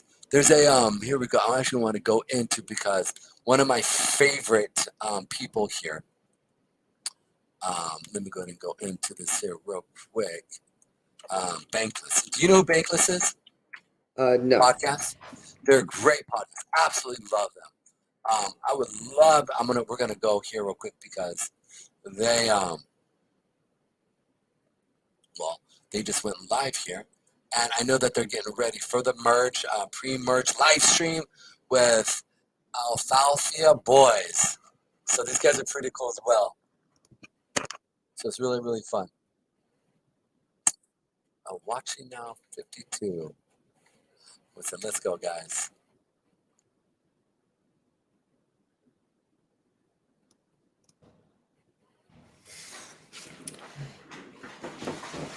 Yes, you guys are. Yeah, and so on top of that, like if people are also interested, not even just like in mining, but like what is cryptocurrency, how it Mhm. works. Recently I just watched you probably have a great video. Right recently I just watched a video called 99. It's a channel called 99 Bitcoins, and it gives a really good explanation of like this is what Bitcoin is. How does it work? Why is it the way it is? They also going into talking to Ethereum. They also Mhm. have weekly videos about what's happening with cryptocurrency. Mhm. Um, Mhm. and I think as I watched it, and I was like, this makes a lot more sense for the common person who's not extremely advanced in these kinds of things. Well, So I think you're also nailing it. Most people, they just, I don't, I think they think something is complicated, or once it starts to get a little complicated, they, they run away from it, right? They're like, oh no, right? But the reality is that it's, well, how do you say? Um, they are, I don't know, I don't know how to put it. It's if they would just take some time and just, like just they would sit there and see that wow it's real so I mean but they just got to put a little work into it. exactly, and that's the crazy part. People don't understand. Crypto isn't actually a lot of work. It's not very complex when you know with me mining and stuff like that. Like it gives me specific instructions on like this is how you do this. Here's a nice graphical user interface that tells you um, It walks you that right through it. uh, for at least for Monero right now, like it has an amazing UI that I'm using right now. That's telling me like this is how uh, this is how, this is what's going on. This is how you're doing. Um, and so I think it's great for me to, uh, something that, I might not be as advanced. I might not understand like how to actually control my wallet, like how to control more in depth things, but it gives me a basic understanding of what's going on to the level that I feel like a majority of people could understand, if they just decided to put a little bit of work or a little bit of effort into it.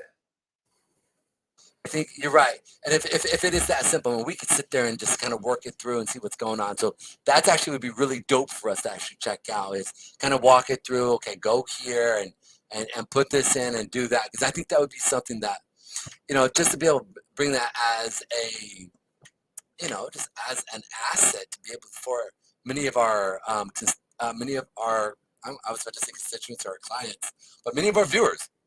I think our viewers would like to be able to say, "Hey, I like to go to work and be able to earn, $500, $1,000 over the next, year or two for Monero or within a couple of these other blockchains that are proof of work, and it doesn't even cost you hardly any money to keep to have your have your computer working. So really cool. Yeah, exactly. So, unfortunately, it is approximately that time. I do have to come It's into all right. work earlier tomorrow. It's So, I really appreciate you thank you. having me be on here and talking about something that I actually do like talking about. I think it's really interesting. I don't think enough Yes. people get onto this because the more people that get on, the bigger it gets. Yeah. Like the whole GameStop thing. Everyone like as soon as some people started, like all of a sudden everyone jumped on, and we all saw how that went. Yeah. Um, Yeah. It uh, was nuts. and so this is something I enjoy talking about, and doing some research about it, and like understanding like the actual like the technicalities that are behind the scenes helps me kind of understand what I want to do with my computer. Um, and I would certainly love to help create, do some creating with you in the future about how you would want to go about this with your computer and stuff like that. So Yes, man. Listen, let's get together, reconvene. We can definitely do some TNAs. Um, what is it called? Technical answers for people so they can check out whatever things that they want to ask. Because for you, um, I know it seems easy, but to the common man or common woman or even grandma, right? To sit there and be like, I'm interested. We've got a couple elderly people who do listen to us. So, I mean, they might just like, it's just, just going on the Coinbase seems difficult to them, let alone following through the interface of things. So, most people, most of my friends, when I used to sell like cable and stuff like that, had a hard time just setting up a modem, right? Like modem was so complicated for them. So going on to a website, setting up a wallet, setting up, their own keys and how to figure that out. That just seems mind blowing. So it'd be something for us just to get down and kind of go over stuff. I'm really looking forward to it though. Yeah, listen, you gotta go. I know you gotta take care of the wife, the kids, the family, the fur babies, and you gotta work tomorrow early. So thank you again so much for coming on. We really do appreciate you, Joseph, and I look forward to talking to you soon. Okay, my friend? Awesome. Thank you so much for having me. Thank you, brother. You have a good one, man. Many blessings. You too. Have a good night. You too. Have a good one. All right, guys, you heard it here. So I wanna throw on our bank list here. I think these guys are a riot. They have such cool stuff going on. So I just think they're awesome.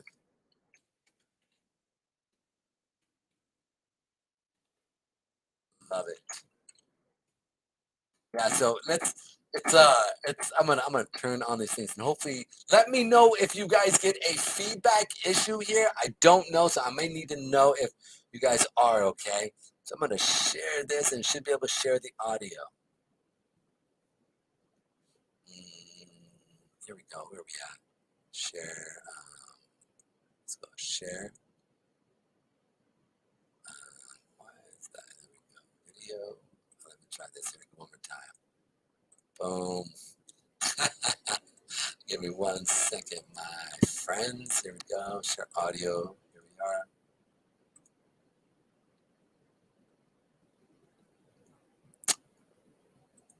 Or a byproduct of this like security update, and I think it's we know it's good. It's going to help like the long-term awareness. Does it sound good for you guys? Of Ethereum, and certainly give it a much broader audience. But I'm curious what the next narrative that will get picked up. I think the more energy efficient angle will get picked up first, but I'm wondering which will be the next one. I have a feeling it might be the yield, just the fact that we have an asset that could potentially be the settlement layer for the internet, and it produces a real yield. And I wonder if that's going to be the one that they're going to pick up next. I don't know. Do you have kind of feelings which way mainstream media will go next? I have no clue. I have no clue after this. I think like the most logical one is as soon as it starts to show up in the price, then it's that one. But this price has to do something within like 3, 4, 5 months or something. Okay, so here's the question. Guys, hold on. You guys are talking about like deep technical shit here, and that's fine. But can we like lighten the mood up a little bit here? Eric and I had something a little different in mind. I got all fucked up from this streaming, so now we're gonna. There we go. Here, I look believe at this, by the way. They're The first drinking stream, over of here. course, it has to go wrong. But go ahead. Okay, so what I was thinking was like this is for David especially, but also for us. This is like a birthday party, a Super Bowl, like all these World big moments Championship. wrapped into one. But like this weekend is another merge of sorts. It's my wedding that you will all be joining us for. I'm very excited. But Armand was already out here, and today we went on a really magical adventure. And Armand has some alfalfa of his own. Oh yeah. So like we typically do like an alfalfa round, and what we really wanted to share was like some alfalfa from this hike in particular. And I think you guys are really gonna love it. Do you have it queued up for screen share? Let's kick off the Hold on, alfalfa Nick. round. So I have it queued up. Should I go last? Let's do a proper alfalfa. Yeah, round. let's have Armand go last because this is Yeah. so good. Okay. All right. All right. So typically in our podcasts, especially our money episodes, we do a little alfalfa round, and it's basically the trades, the money moves that we made in the last week. And so I'll kick it off. I continue to hold Not the always SPY money, sir. puts. Some of us are very Not always nonconformist money. about that.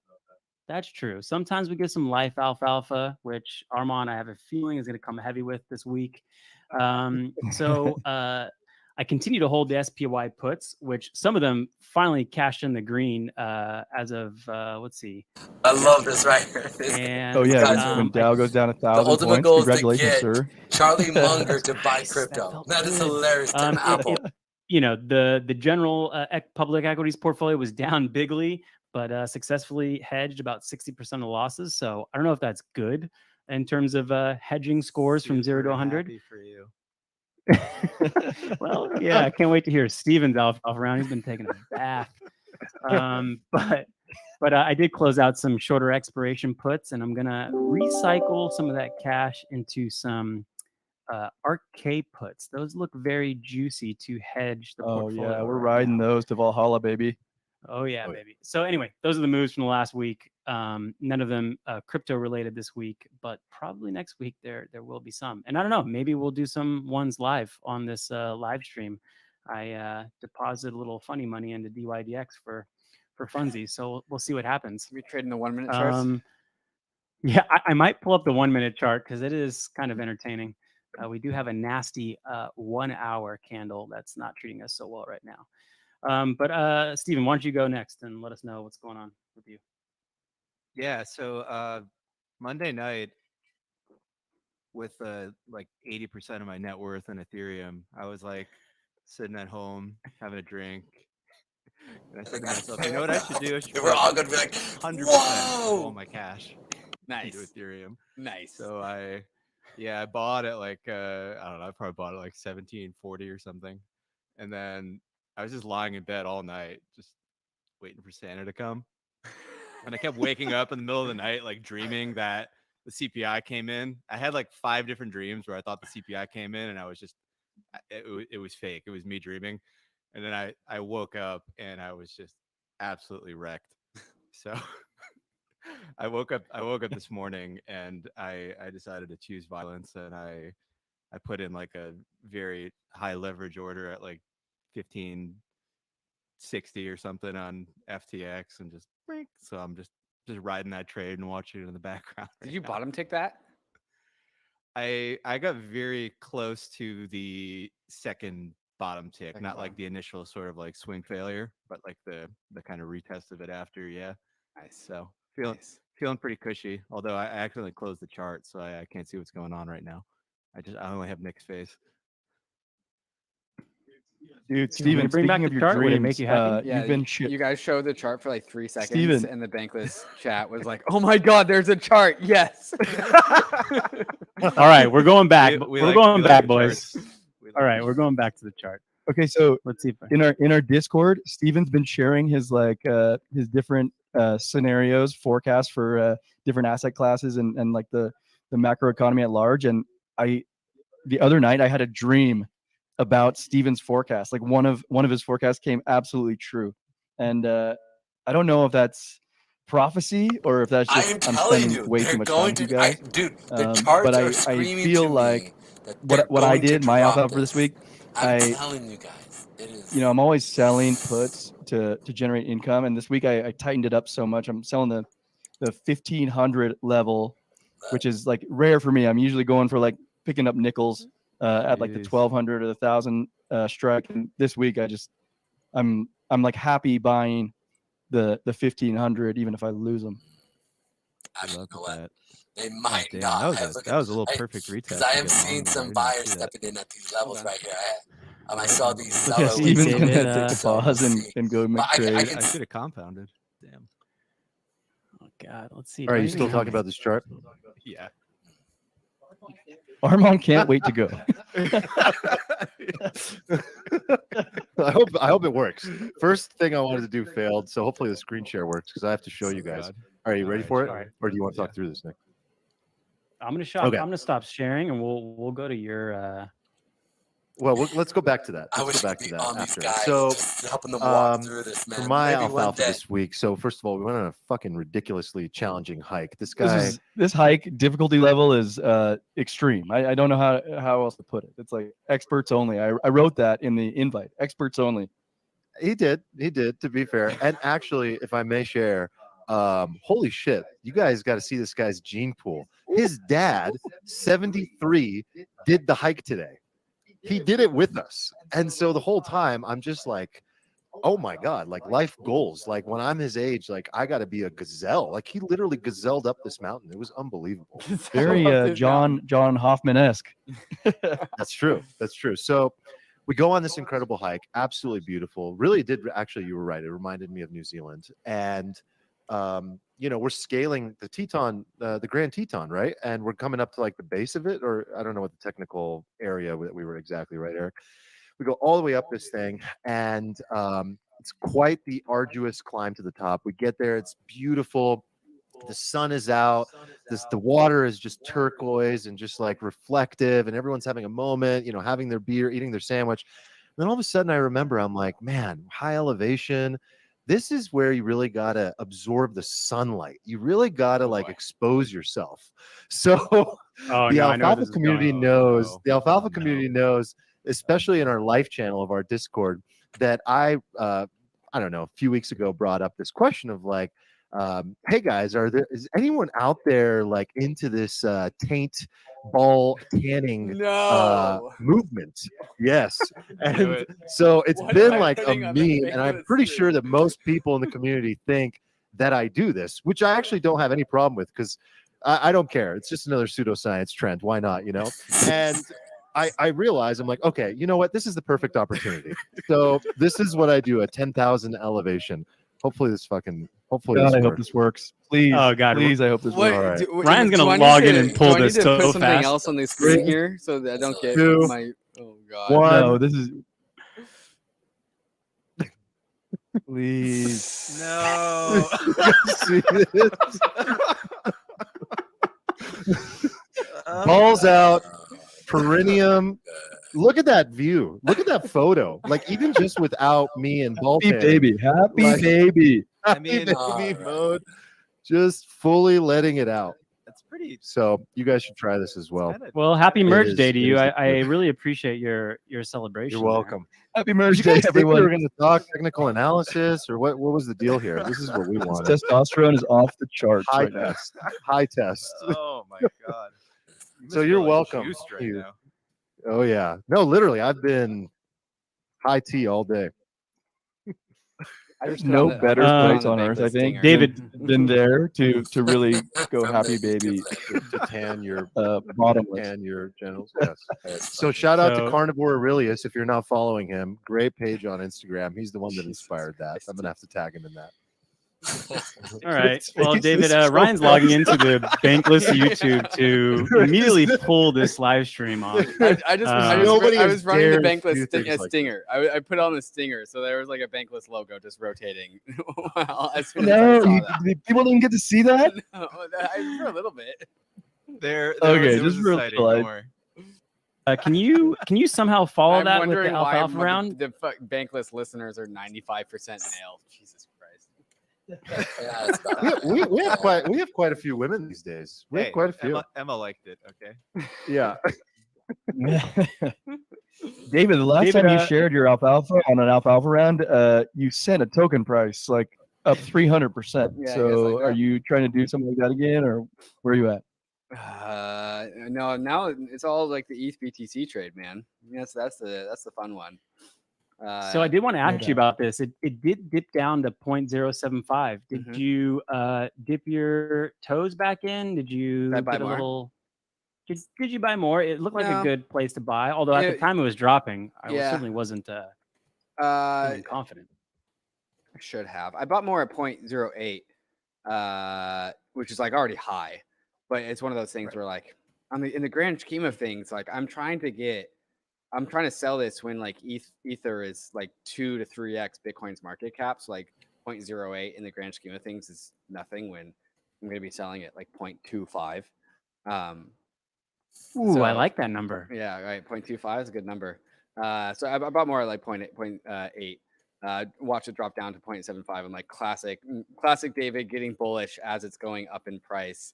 Like I mean, I bought my first position at 0.07 and then like white knuckled it down to 0.055 and then walked it back up. And so Good man. I mean, there's no, I could go down to like 0.055 again. I'll be like, all right, what the fuck? And then I'll just hold it. Yeah.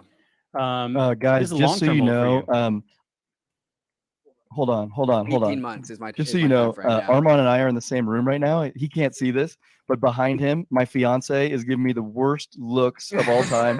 She told me I couldn't jump on this stream, and she told me that I had until 8:30 our time, which it just ticked, and like I have to go just for the sanctity of my life and No. my future marriage.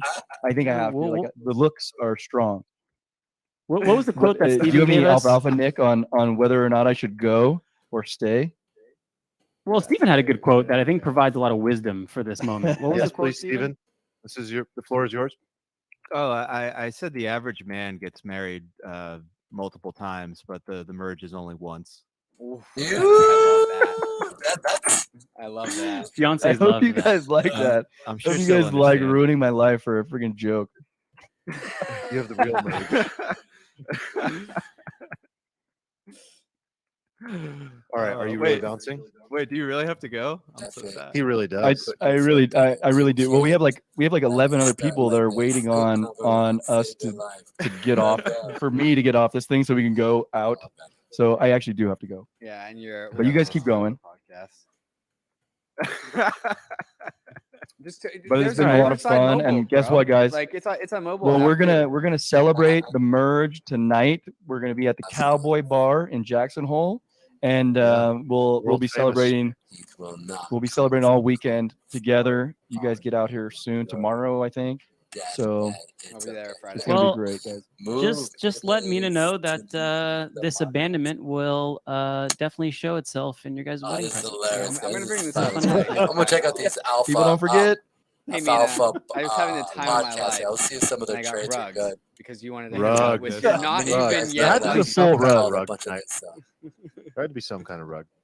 I'm changing your wedding. All right, I gift love you to a guys. rug. You guys keep it Literally getting a going. rug in the mail. I'll watch Just do you. a slipper. I'll watch you on the Quiet, recording. yeah. Love you guys. Yeah, just tune into YouTube Live. Keep watching. Yeah, I'll be watching YouTube Live in the bar. No, This is download amazing. Riverside Mobile and just join mobile Same from the thing. bar. Ooh, This live. Yes, it Nick is. always has a tech hack. Yeah. I Yes, hope this is Chris live. app can like drown out the freaking live Yes. country music. It is. Maybe there will be some people at the $1 Million Cowboy Bar talking merch. Yeah. That could be. This Can would you be please walk into the bar and be like, merge, and just see who like gets around. merge. First thing merge. Everyone's like, Oh, that is awesome. You know, maybe some. Yeah. Oh yeah, Ethereum. Yeah, it's tonight. Son, are you lost? You gotta be careful. You might want to be careful. Oh man. All right, All right, Eric, we're gonna amigos, replace you with the we'll see you chart. very soon. You guys keep it going. Don't Love make you. me sad. Eric's gonna be a chart. I like that. All right, let's take a look at the chart. I want to see what's Ah. going on. Rip. Do it. Maybe Steven, you're the big boy trader out of all of us. I got a little high time frame situation going on here on this chart. I don't even need to look at that. Yeah. Do you have judgment on my chart setup here? I kind of have like a rookie chart setup. I got 20-week moving average. We got a 200-week moving average, a 300-week, and I have a very special volume profile setup going on to see How clean where is the that action 300 test, by the way? Isn't it? Oh, that is a make you feel nice good? clean test. May not happen again, my friend. No, it definitely is. Yeah. It's dropped. Am I allowed to say bearish things on this podcast? I was trying to keep it good vibes only. Yeah, it would be a first for the Bankless YouTube, but yeah. Speak from the heart. a good vibes day, Stephen. It is a good Up vibes only. day. Up only. No. I want you to speak from the heart and from the wallet. Continue. Oh my God, I love this comment. Eric, put your foot down. You can't let it start like this. Sorry, I'm just catching up on the chat here. All right. No, I mean, when I look at some of the higher time frames, it seems like there's a lot of air, kind of below The us. I'd be downside, very shocked yes. if we don't touch that retest again. like Yeah. 1200. Yes, he's right. Like I would be very shocked, especially given macro. Yeah. I think the question to me isn't so much like, are we going to go down? I think we almost certainly are going to go down because the world is kind of fucked. But the question to me is like, is ETH going to hold like 1,000, 1,200, 1,300, and then Bitcoin just nukes to 14 or 12 or just something devastating, He's which right. I think is like a pretty high probability. I mean, like the writing's been on the wall for a while, in my opinion, right? Because even like the sell-off we had last summer, right? After price nuked, if you pulled up the ETH and the Bitcoin chart, like the Bitcoin chart looked like absolute death. It looked like it was going Yeah. straight to zero. Yeah. And then the ETH chart looked pretty good.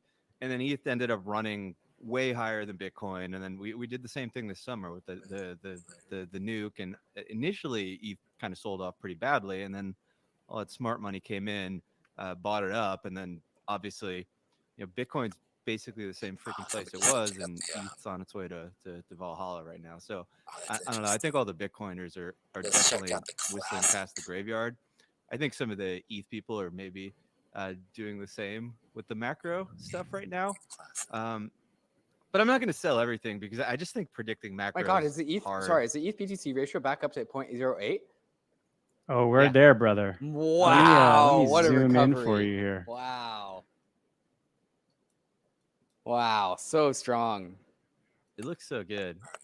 I feel like as an ETH person right now, you want to probably just be expressing your bullishness and like spread trades, honestly. Like I'm probably going to cut half of my spot ETH position and replace it with spread trades, like ETH BTC or ETH some other alts. Like it's very hard for me to see and I hope how I'm wrong. I do. ETH 'Cause I doesn't mean, at least just ruin people everything. that- God, look at that within the pin crypto bar space over the next year. on that last candle. Holy shit! So good. So this is the weekly candle, by the way. So this is kind of a high time frame look. If we Right. want to look a little closer, let's look at the daily and see what happens here. Someone's asking about the indicator on the right, which is a very important indicator. So I think people should know about That's that. volume, right? Yeah, why don't you go ahead and explain it, Stephen? That's a good one to go through. Yeah, that's the volume profile. So the people are used to volume, right? Where it shows you just the overall amount traded on that day on the bottom. The volume profile basically shows you the amount traded at all of those levels for like the range that you have visible there. So that's the volume profile visible range. So I love this thing because it shows you like where people are trading, right? When price tends to move, like you see that, this is what I'm talking about there. You see that big gap, you get that huge kind of spike out above that range breakout, and then there's just like an air pocket. It just probabilistically speaking, you have to think that we are going to maybe hit the wall at this kind of 2K level. Maybe we already did, and kind of retest down there. Like price tends to move back towards where there's demand, and that was the last place there was substantial demand, and nobody wanted to bid it. There wasn't a lot of activity in between there. So I think it's super useful. If you're a bull, what you're hoping for is that the merge delivers you some breakout above this like 2K region, right? Like if we can confidently get above this and hold it, you'll see there's like another large base of support there. And if you zoom even way out, like on the higher time frame, you'll see there's tons of support there. So if we can do that, like that could be like the ledge. See that little spike there?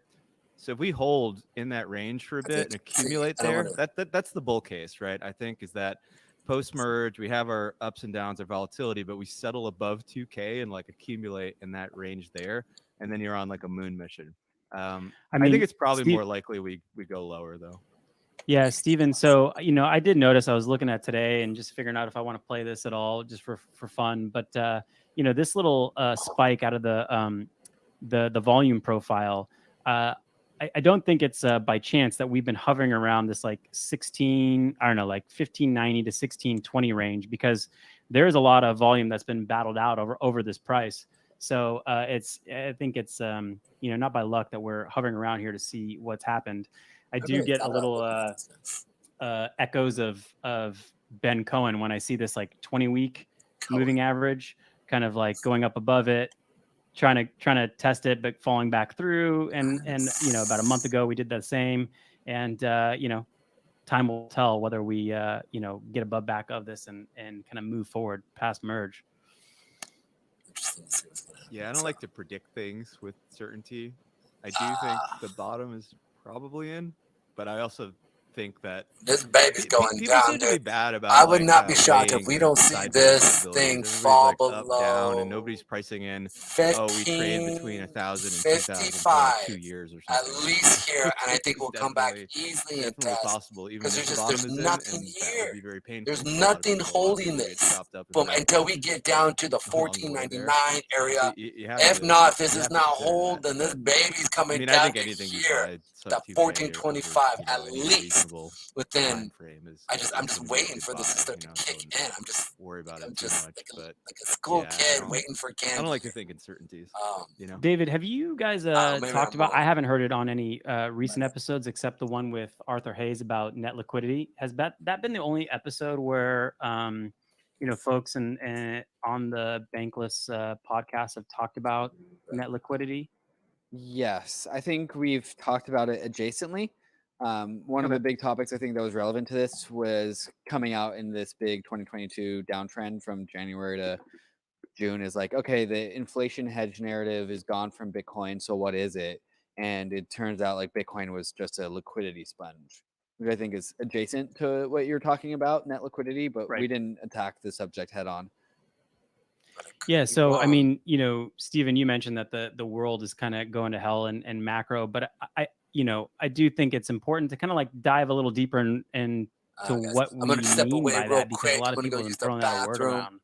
Certainly I quite a will bit. be But back, and we will one thing we've been discuss keeping an what's eye on going on, man. is this idea All of right, guys, give me net one liquidity, which moment. is looking at the Fed balance sheet, subtracting the reverse repo facility balance, and then subtracting the U.S. Treasury general account balance, and trying to figure out how much money, specifically U.S. dollars, is swimming around the system. And you find a really tight correlation, not only with S&P, but Bitcoin price as well. It seems like crypto kind of leads this as well. And so, Stephen, when you said macro is going down, were you alluding to like we're at the beginnings of a longer liquidity down cycle, or were you thinking of something else? I mean, yes, there's a lot of things in macro, right? Obviously, liquidity is a big thing. Interest rates play a role as well. But then obviously like earnings are eventually going to be something that hits the stock market, and that's going to be a drag in all likelihood. There's a lot going on there. I do think like I tweeted about this the other day in that Darius thread where I was like he's got all this research out where he's like pointing out like this kind of bull and bear case for liquidity at the end of the year, and he's basically showing how like a $500 billion difference in like how much liquidity the Fed allows into the system is the difference between like 35K and 12K Bitcoin. And I pointed out like, well, we just basically printed 500 billion with the student debt thing alone. Like, is that something you have to consider as well? I feel like people aren't talking about fiscal right now, and kind of rightfully so, because the near term tightening is obviously wrecking us. But the fiscal stuff is sort of like the macro equivalent of the ETH issuance reduction, right? It's just like every day they're pumping out all this like new money into the world, and nobody's looking at it because they're watching the Fed and interest rates.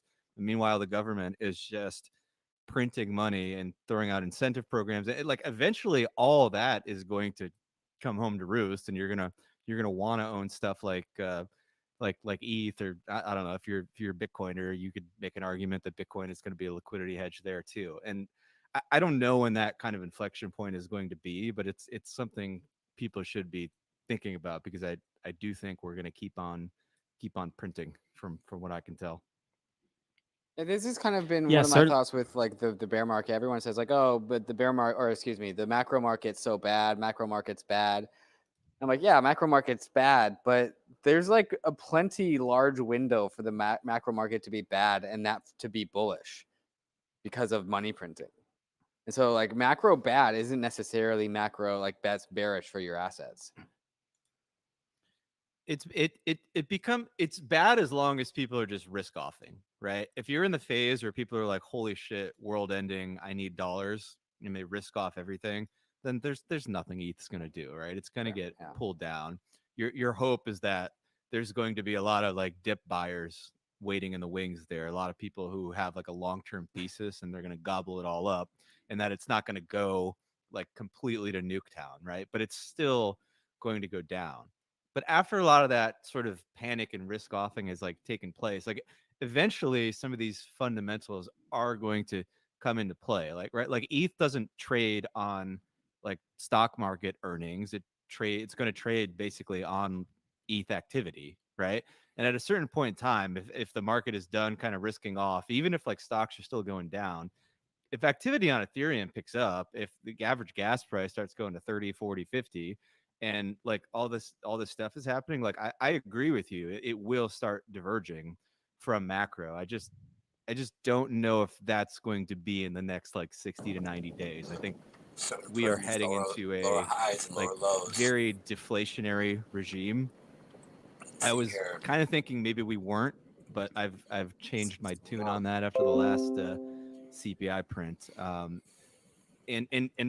Assets like ETH don't do well in times of deflation. They just don't. You want to buy them during like the peak of the deflationary sort of quadrant, if you will, and then kind of ride them up in the period after. But like you certainly don't want to buy it going into it as a generalized rule, and that's kind of like my main hesitation with the trade right now.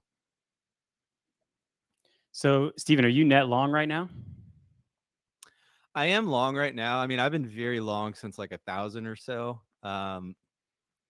With a lot, and I like to go like really all in so that I don't feel bad like taking a lot of profits, and like I probably will take a lot of profits if merge volatility gives me like 2K or something again. Like I'll probably shave like 20, 30, 40% off of that and feel okay about it. And like I said, I'm probably going to replace a lot of my exposure with spread trades instead, because I think you can express like the same kind of thesis, but you don't have to be exposed to this like macro variable, right? Like I don't think there's any macro variable where like the Fed's going to do something and then Ethereum goes down and then like Harmony 1 goes up or something. Like it's just I just don't think it Hey guys, how you don't think doing? it works that way. So I'll probably take like a few of these bets. I want to bet on ETH versus Bitcoin. I want to bet on ETH versus these things. I may even bet on some other spreads within crypto and then like keep a bunch of cash. But I don't want to be, I don't really want to be like 100% all in long ETH post merge with like these two meetings coming up and all the stuff I see. Speaking of spread trades, David, I thought it was hilarious on your earlier live stream.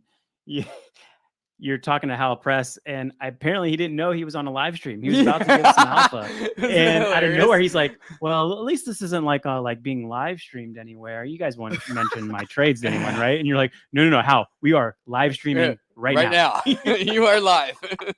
There are 600 people that just watched that. That was great. I thought it was pretty clear that I told him like, yeah, this is going to be a live stream. I sent him like, yeah, casual, like unscripted, no agenda hangout. And I guess like when I say like there's no agenda, I mean a podcast. I mean a live stream. I don't like put my friends in a room and have like a podcast agenda for that. Yeah, that was beautiful. I do wish you would have let him slide an extra 30 seconds to divulge the alpha, but he definitely met some spread trades coming up. Right. Yeah, so we'll see. I'm sure he'll disclose later what he played out, but he did mention playing the spread between some of these liquid staking tokens and ETH. It would be a cool like post-mortem after the merge to go just like how what like give us the play-by-play of everything you did, just as like a case study, I think, of just like, you're never going to repeat the merge, but it's still going to be like good learning lessons and still like good examples for things you can play into the future on like similar scenarios.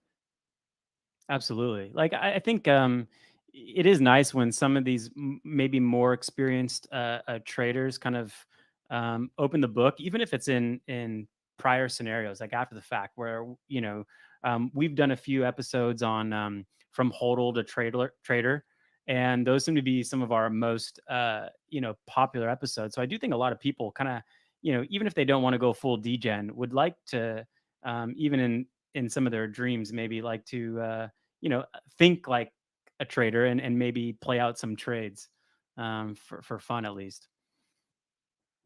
So I am going to bring up another chart that we talked about here. So this is a net liquidity chart I'm going to bring up. So this is from the Twitter handle 42 Macro. He shared this net liquidity chart, and so some of you guys on Bankless who have heard Arthur Hayes talk about net liquidity, maybe very briefly, or read some of his articles. There have definitely been some larger macro analysts who've been looking at this for a while and used it to kind of call some maybe larger trend moves in risk assets. So here in the blue, you see net liquidity, which again is the Fed balance sheet minus the Treasury general account minus the reverse repo facility, and in red you got S&P 500, and in black you got Bitcoin. And I think Stephen, last time we were talking about this, you kind of mentioned that Bitcoin specifically kind of front runs this net liquidity move. Do you think that's kind of something we'll continue to see? Yeah, I mean, I sort of question the usefulness of this chart because I think that crypto sort of front runs it anyway. So you're going to be kind of driving in the rearview mirror to a degree. It's wonderful to behold, though, to look at. I mean, there's obviously quite the correlation there. Um, there's also just so much like short term variance and noise. It's not like every time it ticks up, you can just go long, and then it's kind of, I don't know. It's an interesting thought exercise and a thing to keep in mind for me. But like, I haven't decided if there's like actual actionable kind of signal in it yet. But I'm open to it. I like the sort of range of outcomes you can get from it here, like that top and bottom line with the Yeah. S&P. I think is useful for kind of planning out bull and bear cases and like keeping yourself sane. But I mean, yeah, I do think there is a level of being able to somewhat predict, how this blue line specifically will move, because the Fed balance sheet is kind of this pre-described rundown that they're giving, which doubles, the rundown doubles in September, and the U.S. Treasury General Account, they provide quarterly like funding announcements, which let them know where they expect the balance of the U.S. Treasury to be by the end of the quarter.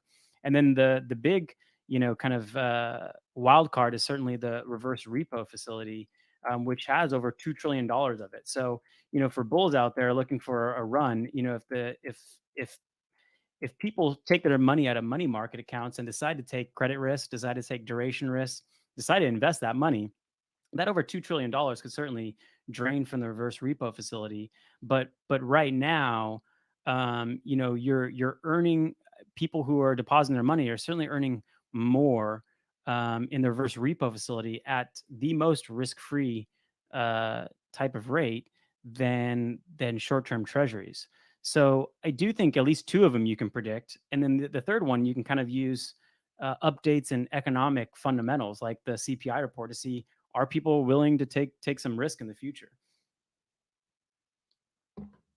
yeah, I think if you just like really smooth brain this, it's just sort of like inflation is bad. I thought it was going to sort of kind of rubber band back the other way. I did think there was a really good chance inflation was extremely sort of supply driven and had a good chance of kind of reflexively bouncing back and kind of doing like a bullwhip. And I thought that the market was very badly positioned for that. I thought that in July, and that's why one of the reasons why I went long. But I thought that kind of continued to be the case because I stayed long. Um, I don't think that's the case anymore.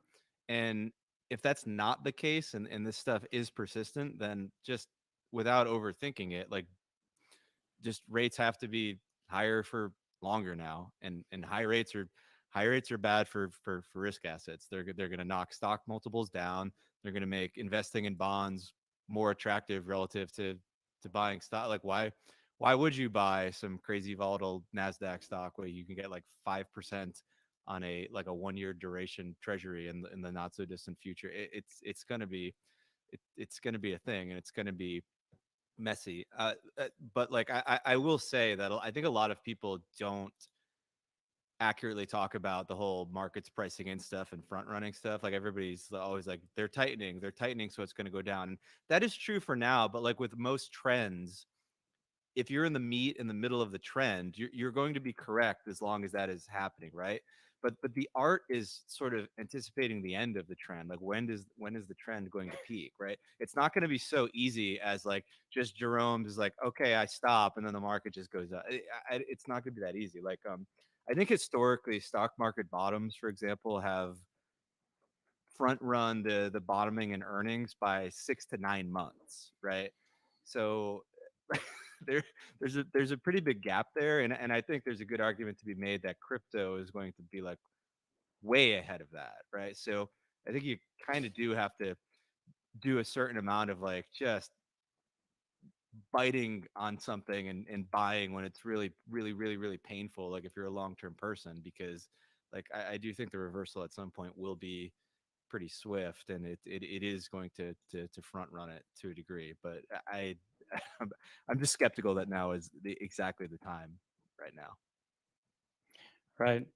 So we've been talking a little macro. Let's get back to a little e stuff. So I have the ultrasound money site up. Looks like we're about 3 hours and 20 minutes away. Yeah, people are actually confused by to, that. I'm monitoring the chat that we have for the future EF live stream. People are like Mhm. going between websites, being like, "Guys, is it in 3 hours or 2 hours or like when the hell is it?" Yeah, I'm It's confused between like still. 3 to 4 hours from now. Okay. What does Bordle say? Bordle.wtf is the other one. And I mean, 5:27 1:27 a.m. is Google is pulling it from. Google's been weird. They're The saying Google 3 hours, stream has been 33 weird. minutes. They're pulling it from Ethereum.org. They say. No one really knows, but we'll figure it out soon. Soon, TM.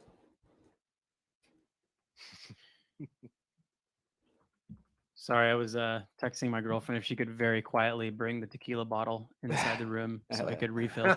we're also being asked to take shots, so that's probably good. Okay, by the well, chat? incoming. That one. That is incoming. The chat has never seen me Get the, drink beer on live stream. Emma get the Hibiki ready. Paradox. Shout out to Emma. So we're actually like 2 hours behind the original target time. It's because like miners are starting to turn their rigs off. You guys notice that? Yeah, the hash rates Yeah, I was started thinking to that drop probably off. happened. Yeah. People But are. are you shocked that it just started happening? Like I thought this would be weeks in advance. I'm that, surprised go that till miners the end. haven't like rushed for the exits on their GPUs.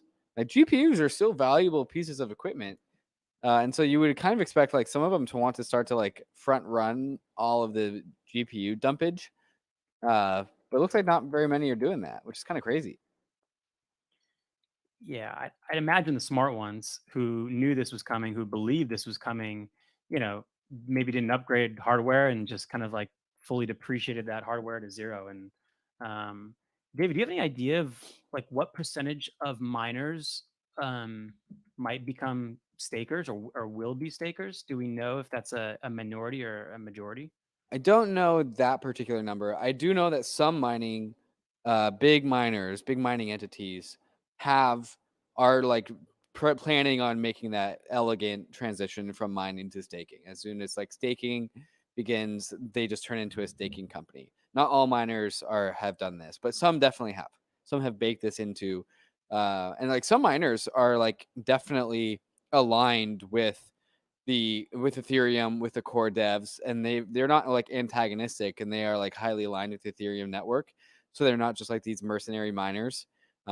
Not all miners are like that though. So it's a nice balance. I think it's a minority that are like super highly aligned with Ethereum that are going to ultimately become stakers, but like a significant. So here's the thing, minority. guys. We could So- see this market, and I'm gonna shut these guys off here That's real nice to quick hear. so you guys can sit there and hear me out.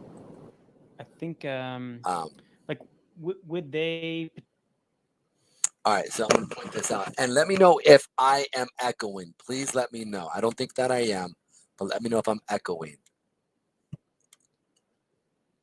And you guys can let me know. Also, any moon rockers out there, if you're listening, let me know if I'm echoing. If not, then that's cool. And let me see if Ryan is coming.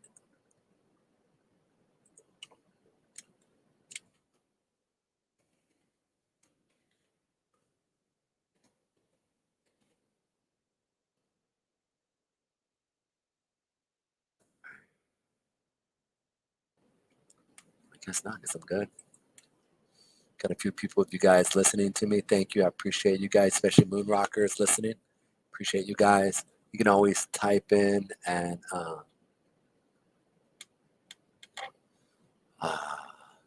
can see here real quick. Let's go ahead and type this in. I'm going to type this. I want to point this out. So this is what I'm looking at. So you guys understand why I am bearish. All right. 2 reasons. One, we fell below the weekly 8 and weekly 20 moving average. Okay. We rallied up yesterday into today. And to the evening, we did a little bit of a sell-off. Okay. Now, yes, we're not seeing a lot of wicks here and there.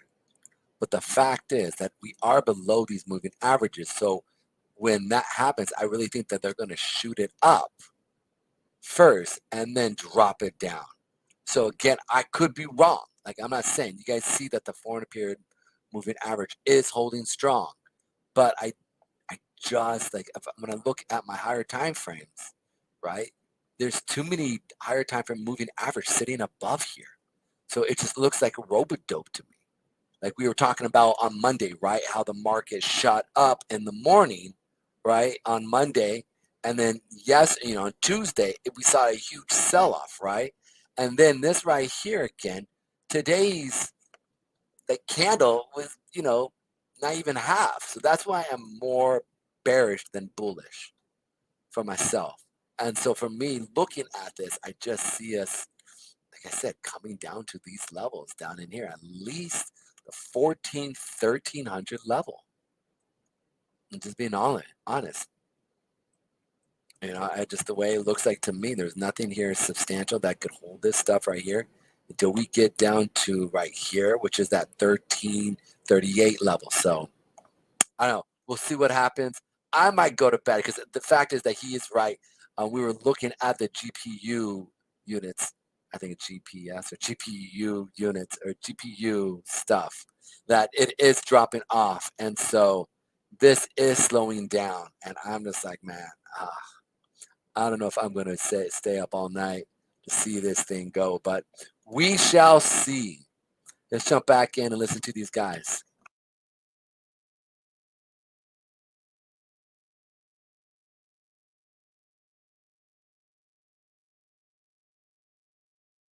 All right. Yeah. Well, questions or comments, or funny comments. I may read a funny comment. Drop it. All right. One question is, if the Ethereum surge, not the merge, will drop gas fees by 1,000x, shouldn't the merge lower the issuance to 99.9%? A 90% reduction in issuance is not enough. The answer is Any comments? no. Those things are uncorrelated. And also, the surge won't drop transaction fees by that much. Yeah, I mean, it'll drop it by a lot, but not that much. So that initial assumption is incorrect. Yeah, that's it's like connecting two very distant things. I didn't really understand it. Yeah, that's what I thought. This might be for you, Steven, or anybody. Can someone explain the spread between spot and perp? Why is it so high? Yeah, I saw that this morning. I was longing a perp, and it was like 1560 when the the spot was like 1575, which is pretty outrageous. I mean, I just think there's just insane demand for the perps, right? Like, funding is a way to sort of equalize that demand, but at the end of the day, like, somebody has to take the other side of the trade, and even if you crank the funding up to infinity and still there's not somebody wanting to take the other side of the trade at that price, then eventually price just goes down. So I think that is, oh god, this, speaking of price going down, this candle just absolutely nuked here. Whoop. I'm okay, I think. Anyway, but yeah, I got really close to my stop there. Yeah, I don't know. I feel like trading right now is like suicide. I think the volatility for the next few days at least is going to be absurd. Who is taking the shorts I to the recommend the everybody just long? sit on their hands for a bit and Just watch do the nothing. fireworks. Banks the experts are only, and taking the damn. Yeah, that is a gnarly Yeah. candle. shorts to the we- long. We kind of covered this in one, one Pay of our episodes of, attention going to from coder what to trader. I think we did I'm 5 episodes, saying. but maybe like a short version of a compilation. A sort of Here compilation of we that go. area. Trading strategies for non-traders. I think a lot of people, their first question is just like very basic around This baby's moving. Come on. platforms, Sorry, guys. I don't mean to be screaming in your guys' ears. methodologies, things But to keep listen, in this mind, how this to go is from about to non-trader pop / holder off. I to am telling trade y'all. strategies, especially on some of the things that were just And discussed like, I today. could be wrong. I really do think they'll probably shoot it down, drop it up, and drop it down. I really do. It's just, it's Sorry, what was coming. that? I was staring at a chart. Steven's trying to figure out if his limit Oh, limit no. orders Did are you just triggering. go to that? Yeah, you totally did. I'm not good at multitasking. I'm just trying to make sure I'm not liquidated right now. Steven, are you tilting right now? Be honest. No, this isn't like a size of position where I'm gonna cry or anything. but it's enough to make me watch. Bring me on, and I'll walk You want me y'all to repeat through, it, or- please. Yeah, could you repeat the question, sir? Step by step. Going from non-trader to trader. What Like about it? really, like give me the like. Okay, you're waking up tomorrow, and you want to start to think like a trader. As I said, we just covered it, 5 episodes ago. But what's the, taking the hour-long version down to the, 30-second version? Let's go to the 5 Step minutes. one is to realize that like hodling To the is 5 sort minute of like a meme and put designed on to make you be and constant like exit liquidity for people. That's some So- That wasn't always the case, though, was it? So when did that become a meme? play to be the- fair, I think hodling is like a fine strategy if I you don't- just prefer to do. I don't think that was nothing a at fair all. take. I mean, I it don't is. know. It is a Yeah. fair take because in order to trade, like the first thing you have to Come do on. to trade is to These do these something are other the than just alpha buy a boys. I don't position and mean hold it forever. nothing. Like if you buy a I've position, watched them. They're hold decent, it but they forever, they're not you are real you're just traders. trading You for an ain't. investor. That's Come not, on, man. That's not a trade. So you have to first Boom. be comfortable with Correct. that idea. If you're Non-trader, not comfortable risk with that management. idea, you shouldn't Boom. trade, right? ETH You should 800. also Don't like be a trader. probably punch yourself in the balls a few times and If then you make ask sure a you're okay with, question, like, the let him pain, because answer. It's a Highest uh, probability time it's frame not like a of fun. Punch yourself in the when balls, or ETH pain- goes to pain 4,000 No, the taints or the, $4 or or, 4K. Yeah. Demand the taints increase either for way. ETH is I due think that- to. I don't know about this self-inflicting pain. I think you just tan them and You move on. should I hold think, 80% of your back in the bear market David, and someone got sell a it on. screenshot, by the way, just so you know. Here we go. It's coming back up, guys. Watch this. Watch this. This is what's going to No, happen. I Ready think for this? I think a like a So we're hybrid gonna see strategy this for come back people up. is They're to just messing with shift people. their investment They're taking time everybody's horizons stops. to, They're like, taking up 2, about right 3 here. year type Then they're going to stuff, take people's because then stops at and least turn it you back can around, sort and of you're going to see either a play fat cycles. wick I or don't right think in you this have to level here. So I be would say between here, these particularly lows, to gigabrain this high right here. So to between 60 buy that like ETH accumulation we 1605 had to in about 2020 and to take profits when it went like 90, 15, absolutely 91 right here. moon So it's status on $10 the way mark up, right Like here. you It's didn't typically need where you're going to find didn't need a a turnaround. Now quant, let's you check didn't need out any fancy stuff. You just the had to accumulate, have patience, these trade around, guys. being able to hold positions for more than a year. You collect capital gains. Bring me That's like experts I know 2 only. years Laugh isn't out trading. my I said ass this was off. a gateway to trading. Swearworks. God. Oh, come on, chat. people. Merge has been FF But by Oh, one I of your love guys? these Is that 4 one of mine? hours. It literally is investing I in think that holding. might be But- one of your guys. Yeah. It's that's- mostly I feel like just that's a hanging good- There are around the guys, room. David. There all are guys and gals. It's a good gateway. Man. Like if you actually want to trade, like I'm a big believer in set aside like a tiny amount of money and then just go trade it. Like I don't know, watch some YouTube videos, join some discords, just try to figure out who's a good trader, who's a bad trader, try a bunch of stuff. Like you're gonna lose money, you're gonna pay for lessons, right? But like I kind of feel like that's the best way to do it. You just jump in the fire with small amounts of capital, like enough to kind of get your juices going a little bit, but not so much that you're going to get wrecked. And I think that having the real money there and just kind of just doing stuff, like I think if you are constantly learning and you're constantly iterating and you're constantly like asking questions and just every day evaluating everything you're doing, I think eventually you will figure stuff out. Like if you're built for that.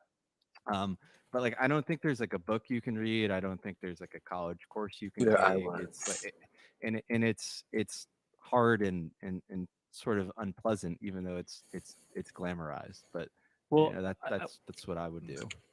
I will say, like, between the four of us on the Alfalfa podcast, I'd say, Steven and Eric are definitely the more active traders, where Armand and I, kind of more There long-term we go. investors. Coming up into this area, guys. And one thing I've learned We from think we're both of you, interesting.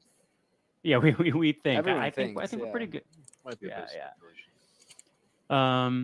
But one thing I've learned from you guys is that, and it doesn't get to it's play getting a lot done. with Fake that traders, is that the best traders actually focus a lot more on risk management than they do, trying to rip Truth. gains, right? And specifically, you and Eric have talked about, Truth. when sizing bets, Only when looking at thing, trades, you're obviously looking for asymmetric risk return, but you're also making sure only that thing you don't lose a large amount of money on any single trade, because you lose money, you're out of a job in terms of a trader. So I don't know, any kind of risk management guidelines that you think are good to keep in mind, because I think it doesn't get as much play as the upside returns that most traders talk about.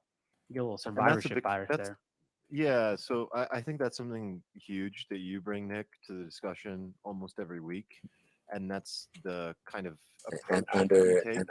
It's that my understand sort of the pathway to trading is trend. really minimizing risk, and you like to have fun with it. I think I really like that aspect of what you do, which is like you take a small amount and you go, okay, this is going to be my hedge. This is going to be my little hedge bag, and I'm gonna Access have risk fun with this. And management. I think that's really Crypto healthy way to do it. millionaires never We also ask don't more have a than lot of 1% time on to be any able trade. to do it Depends. as a Depends on what you're full-time trying to do. sort of trader the way Steven does. Risk And to then that's when you reward really has everything to tap do with it. into what he's doing and learn. And you're sort of extrapolating that and tapping into that and going like, well, what would that look like in a 5-minute version in my day? Which I think is like a really great, smart way to do it. I think like you said, like the number one thing, a lot of people think that trading is predicting price movement, and Nah. like at least See, to me guys, it's look, not. here we It's go. Look at it. managing risk, capping Like, downside, put on and the just putting 20. yourself in favorable positions where if you're right, you reap like a large reward Please relative to put what you on lose. the And you plan ahead for multiple scenarios ahead of time. Like 20 you're not like, I on think it's going the to go do this. You're simple. like, if price goes here, I'm going to long under these circumstances, and if it goes here, I'm going to short under these circumstances. And a lot of guys get heat on Twitter, right? The meme is like, oh, so it could go up or down, thanks. And they want like people to be Nostradamus, but it's not really how it. It's not really how it works. It's up and down. You learn how to play the up and Somebody downs. here I asked agree a with you. decent thing. Was it Drag Spirit? By You the wanna way, say- Steven, what a lie that? that you can't multitask. You Should literally I buy more than responded to that Bitcoin? 2-year trading comment in the middle of your rant. So you actually are a phenomenal. Phenomenal. Still Phenomenal. 3 phenomenal hours. English I'm not communicator. lying. I have no recollection of that. That is what, Did I just do it? What? what Yeah, I had. the is what Yeah, dude. I'm going Yeah, I can't process like two things. I can't multi-thread. Very bad multi-thread. I can go like really deep on one a guy thread, thing. but like two things. I am like just absolutely terrible at multitasking. You're not alone. Yeah, some guy asked a good question here though. He's like, do you keep like separate accounts? Do you have like a spot? Yeah, like I have separate accounts. Like I segment into sort of long-term spot trying to stuff, tell these and guys, I often 8 just and 20. sort of like buy.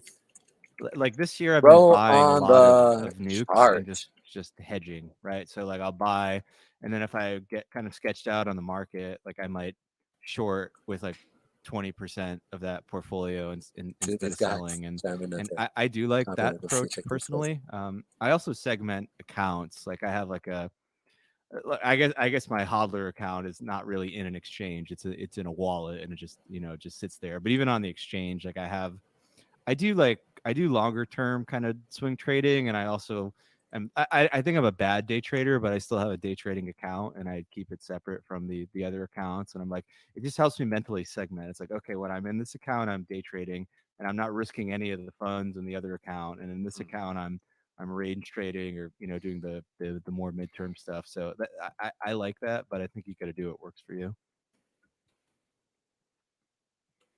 You're holding on to So I put 0.08. the- Ooh, That was let's a see. nasty. Let's That was take a look. nasty wick I've down. been calling this, guys. Yeah. All right. So let's take a look at the ETH BTC ratio. We're just below. Yeah, we're basically at 0.08. Friend is your friend. Look at that. Up and to the We're right. fine. It's going. Right. It's going to So- 0.3. We're gonna have a great live. Where's the double? David. I think it was one of the roll ups. You're like, okay, well, there's going to be a flippening, and then there's going to be the multiple flippenings after Yeah, that. the like lappening. double flipping. Yeah. Ooh, The lappening.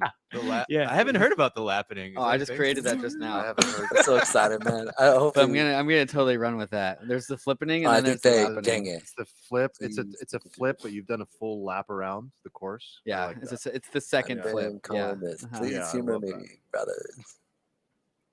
So what's the exact price of the flippening? Like what, 0.016 ish, 5 ish? Go to ratiogang.com.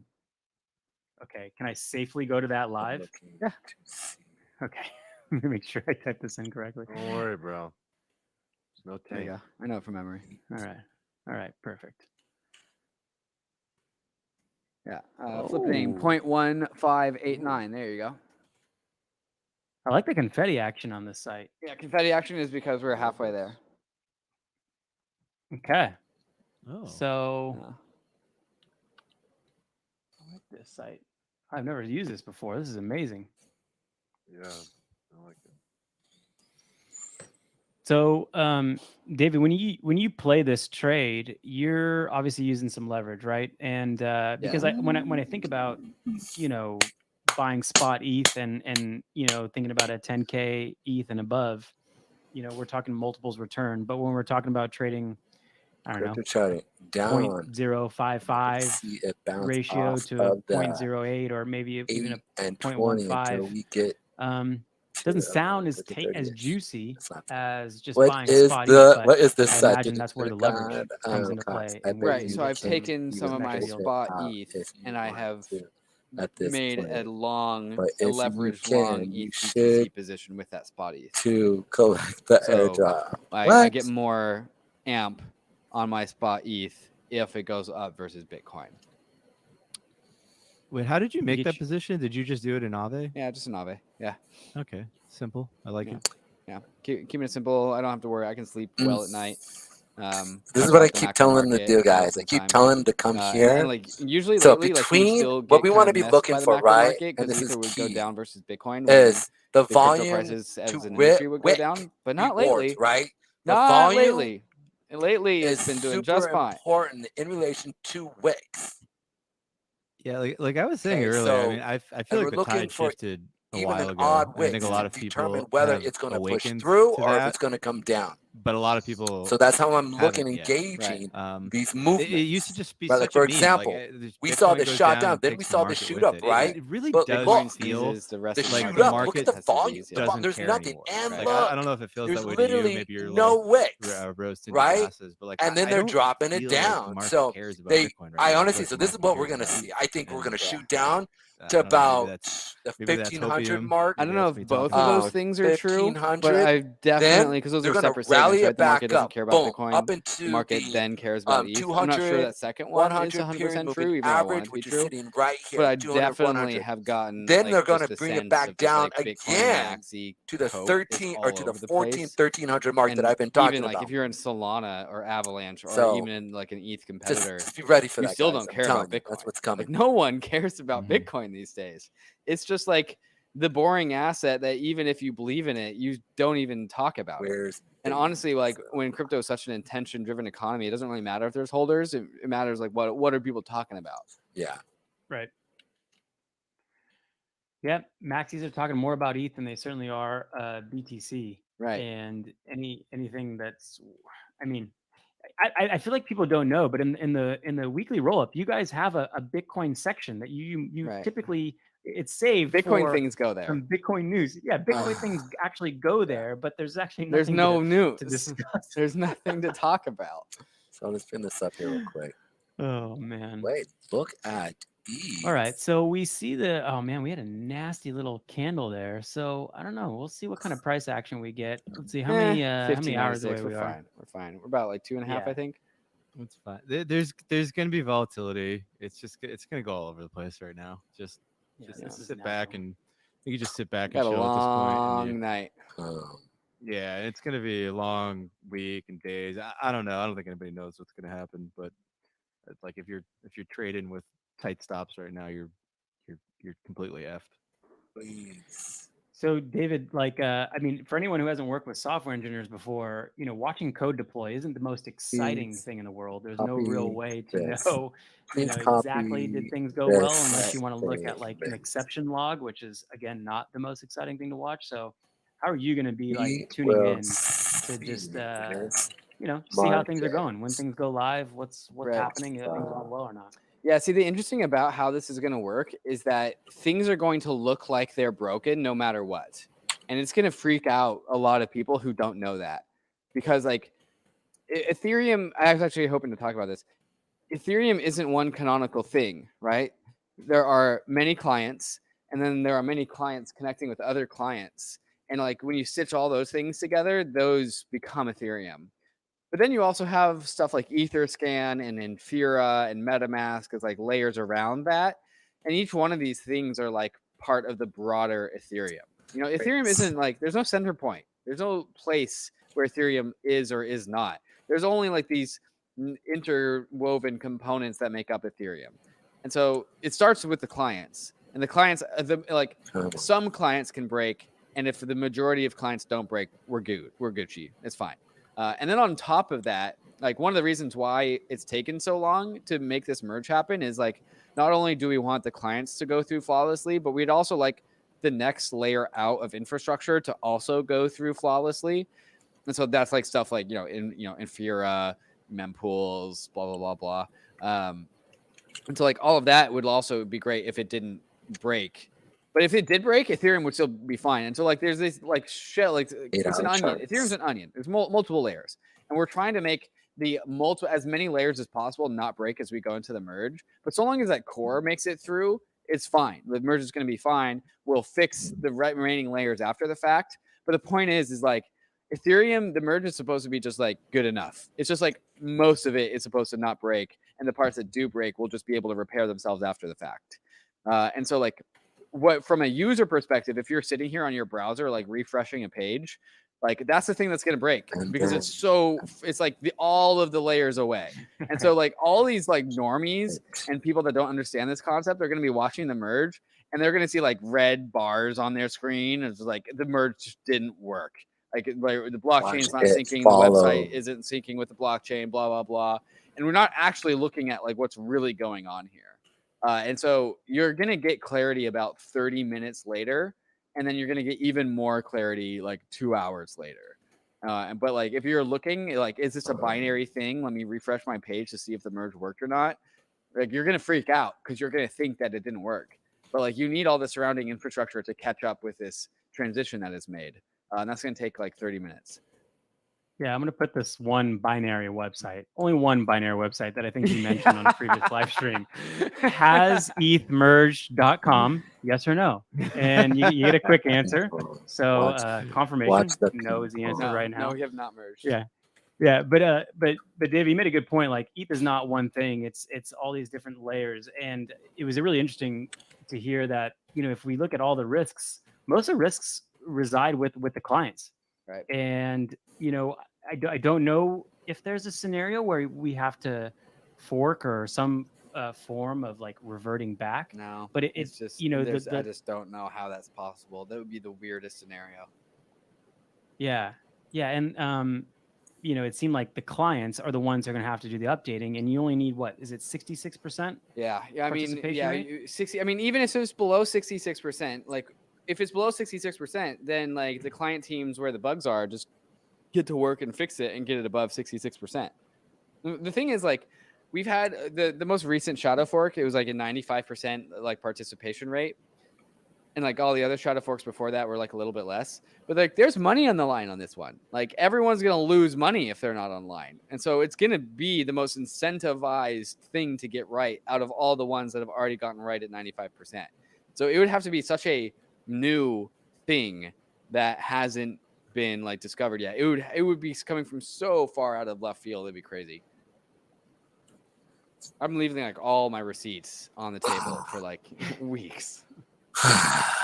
Right. Man, I mean, the client teams are I think got to be the ones who That's it. are in addition to the application teams, but the client teams specifically have We'll to see be the what one happens who here, guys. might be possibly more nervous than core devs at this point. And I wonder, I think Hal Press has been the unique one as an investor who's been involved in these calls. I Here we certainly are. haven't.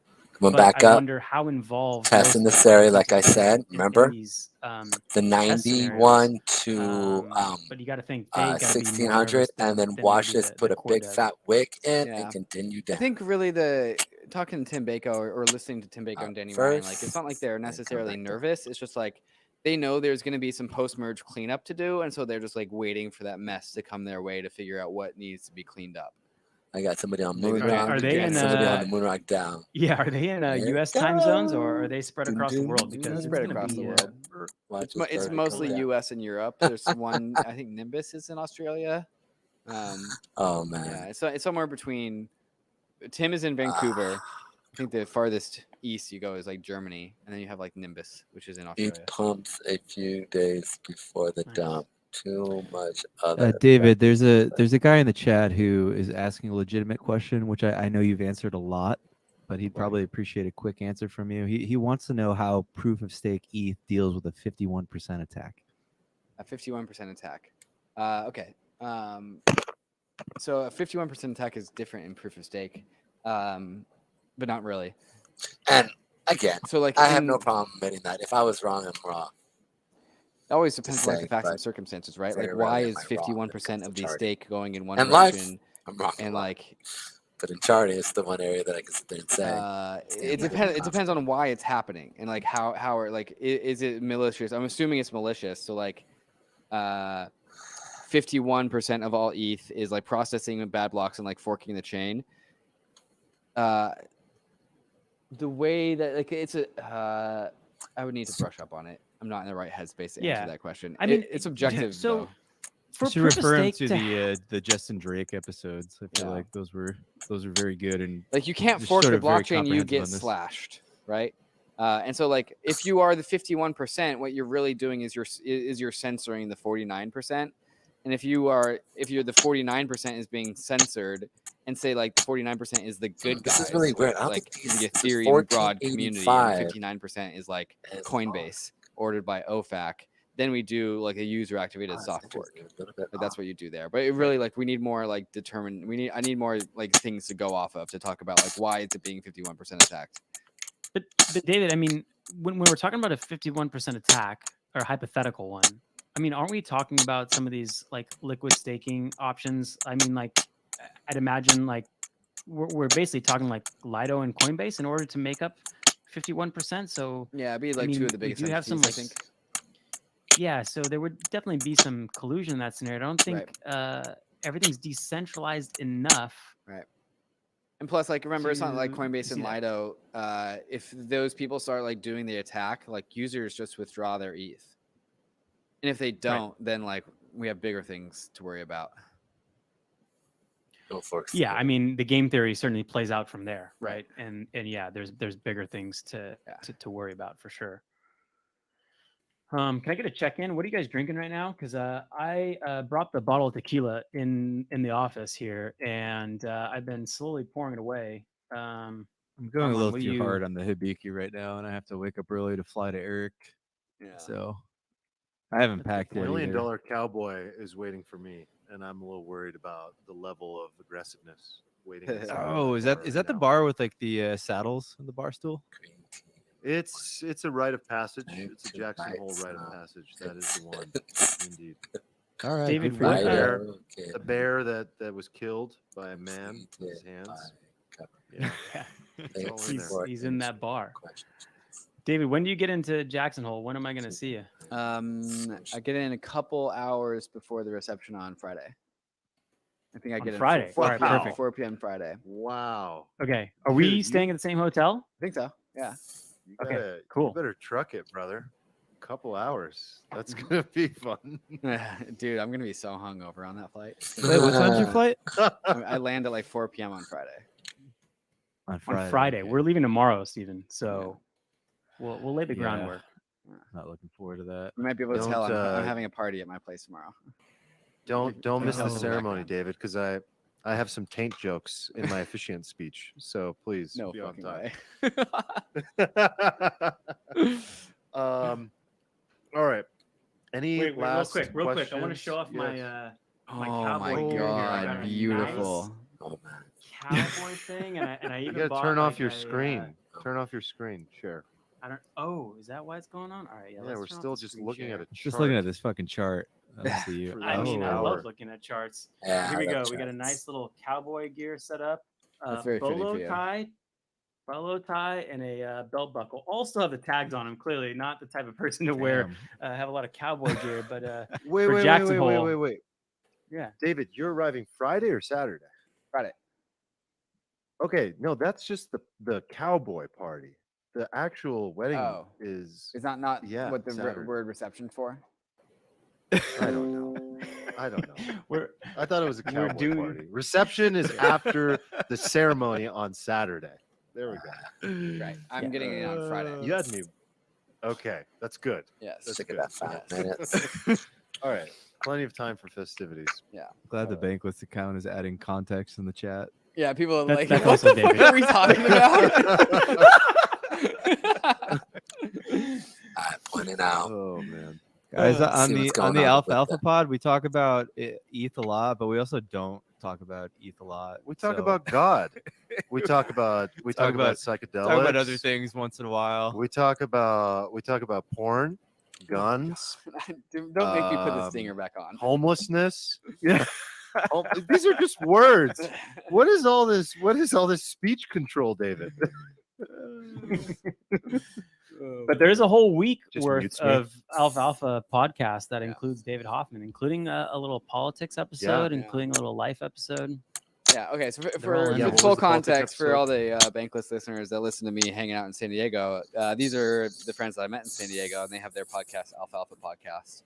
And so since they were doing the Merge live stream, I was like, oh, I'll show up on your guys' Merge live stream, but their live stream didn't work, and so only the Bankless live stream worked, and that's why we're all here today.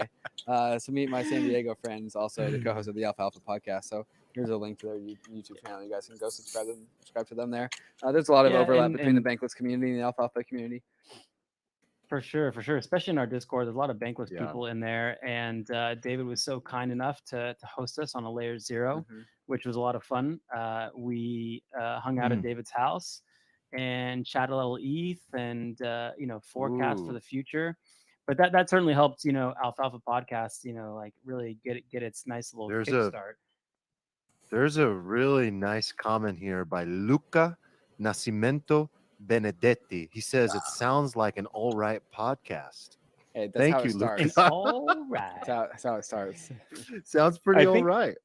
I think on the Layer 0 Thank you, brother. podcast, we talked about like Bankless is where you go to like you go to school, you go to learn, you go to like get your class notes and learn up on a new topic, and then Alfalfa is kind of like and this is maybe why we're drinking on this live stream is it's where you go after class, you go to the bar and you go hang out to think about what do we think about this? Is there a way to make money off this? And chat about it with some of your close friends. So that's been what we're up to. Maybe why it's maybe the first time you're seeing David have a drink sip of on alcohol the Bankless stream. Yeah. Yeah, drink. exactly on the banquet. Yeah, I finished it. It's all Yes. gone. Good. There's a hoppy. Gradually, then suddenly. Yeah. So you see me drinking Armand, Friday morning on the roll-ups. you might need to on that roll up. You might need to pair some coffee with some alcohol to keep. Bailey's. Yeah, exactly. All right, guys. Armand, have we seen any? I got a long questions night in? ahead of me, so I'm gonna have to tap out of here sometime soon. No, it's time for me to go to the bar. If you're easily offended, please don't subscribe. Otherwise, we'll see you in our Discord on the podcast. And David, thanks for hopping in, man. Of course. And you saved us actually with the stream. stream. Oh, The bars oh. didn't even work. So thank you, brother. If anyone see has you a in a link couple days. to YouTube streaming for dummies, send us the link. But this has been fun. Big night ahead of us. See you guys soon. Thanks, guys. All right. All right, Love love you you guys. all. Thanks for hanging out, guys. Peace. All right, guys. It'd be cool if we had some people come in right from this. That would be dope. I'm gonna be just going over the charts here. If y'all want to come and check it out, it'd be awesome. Cool. If we had some people come in right from this, that would be dope. I'm gonna be just going over the charts here. If y'all want to come and check it out, it'd be awesome.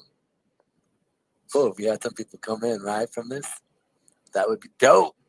I'm gonna be just going over the charts here. If y'all want to come and check it out, it'd be awesome. What's up, my people?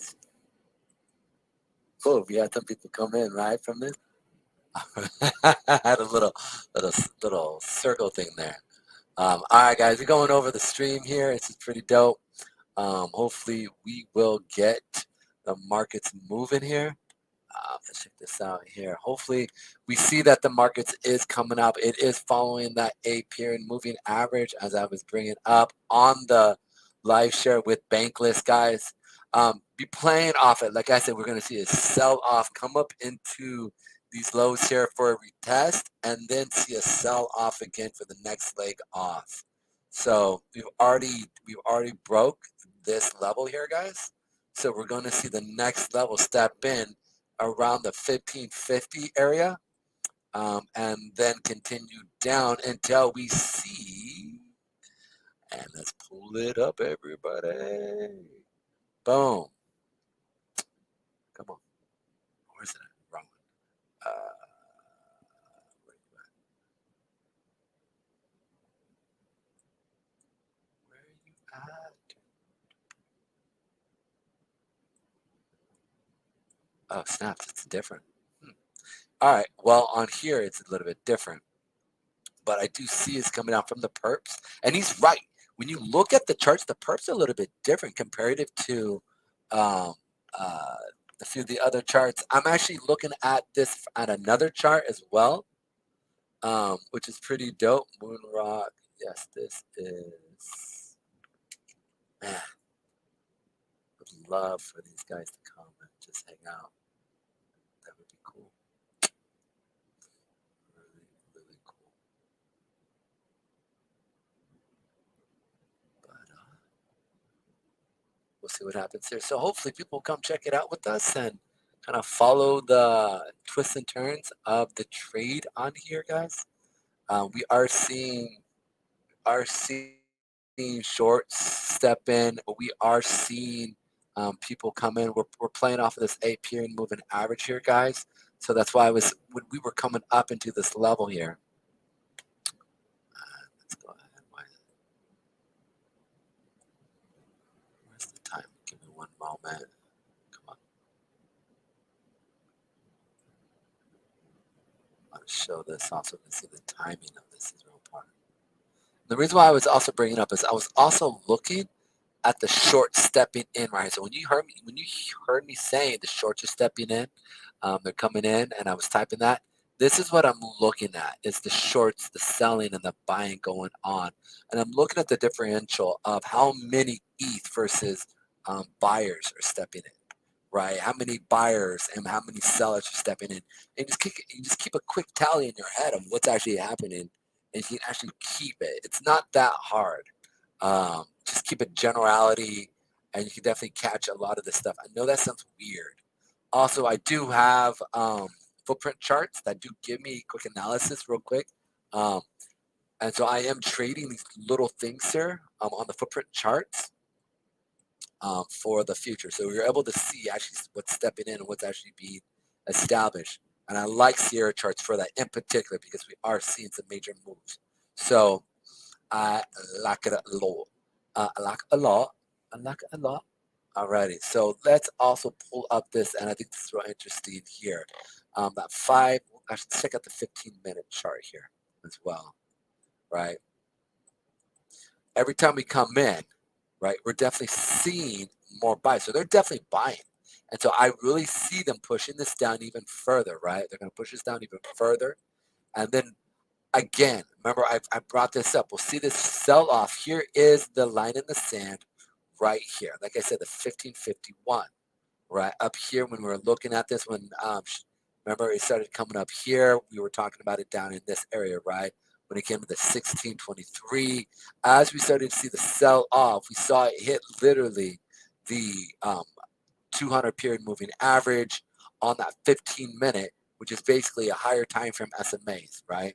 And so we're looking and we're playing off of that, what's actually happening. So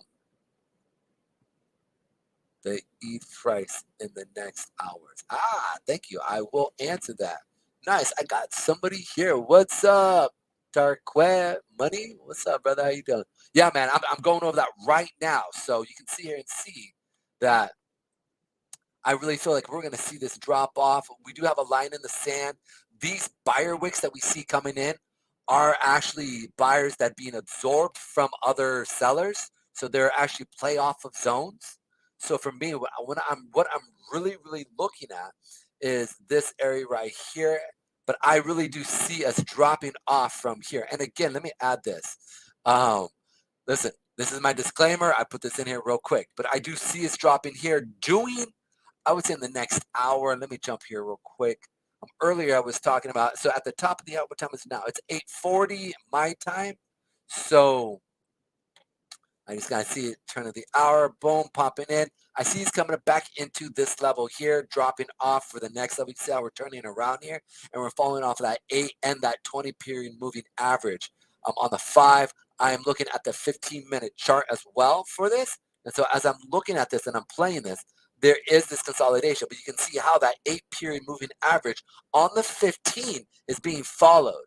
Okay, so that's why we want to see it come down to here. Now, we probably will see a retracement at this 1551 level, come back up to this level here, okay, which is that 1885 level, and then come back down, do a similar situation, and a sell off again into these 1520, 1500, and then again come back up, hit the retracement up into the 1548, and then again see a sell-off into our 1400. I really believe by tomorrow, the next day, we'll probably see ETH down at 1300.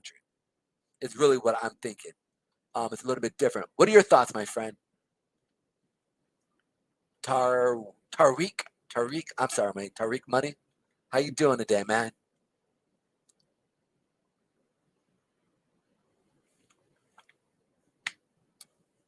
What are your thoughts? Yeah, I already told you over the next hours. Those are my predictions of what I see happening in the market. So right now we're seeing a rally up towards the end of the market. So what they're doing is they're suckering in all these buyers into these levels. And what happens is the institutions, like you can see here, like here's a good one, right? So we're at 1800. So we sold off at the beginning of the hour. We then, you can see here, what did we do? We rallied up, right? And then we sold off again.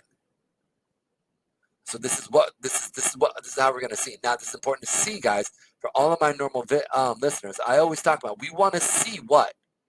We want to see seller wicks. We're not seeing seller wicks. The reason why we're not seeing seller wicks because they're going to fake people out, come back, they're going to drop it, and what they're doing. So institutions are always starved for orders. They're always looking for orders to get in, get out, right? And so remember in Bankless, I was saying, who's taking the other side of what? Of the trade. We can see here, guys, there were no buyer wicks down this level until we get to here, right? And then even here, these have been, this buyer wick is established off of this buyer wick, which has been absorbed by here. So there's nothing really holding this level until we get to hear. But even then, this is coming down because these again these are reactionary bounces. These are not fresh buyers and sellers.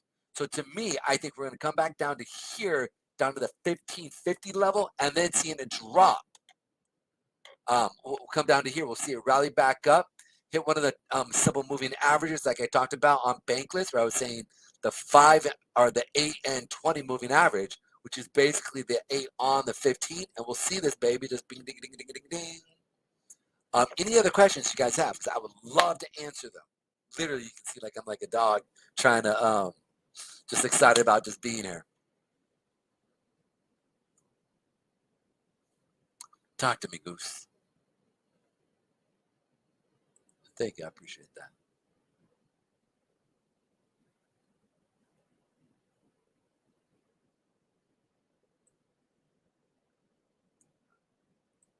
There we go. Come on.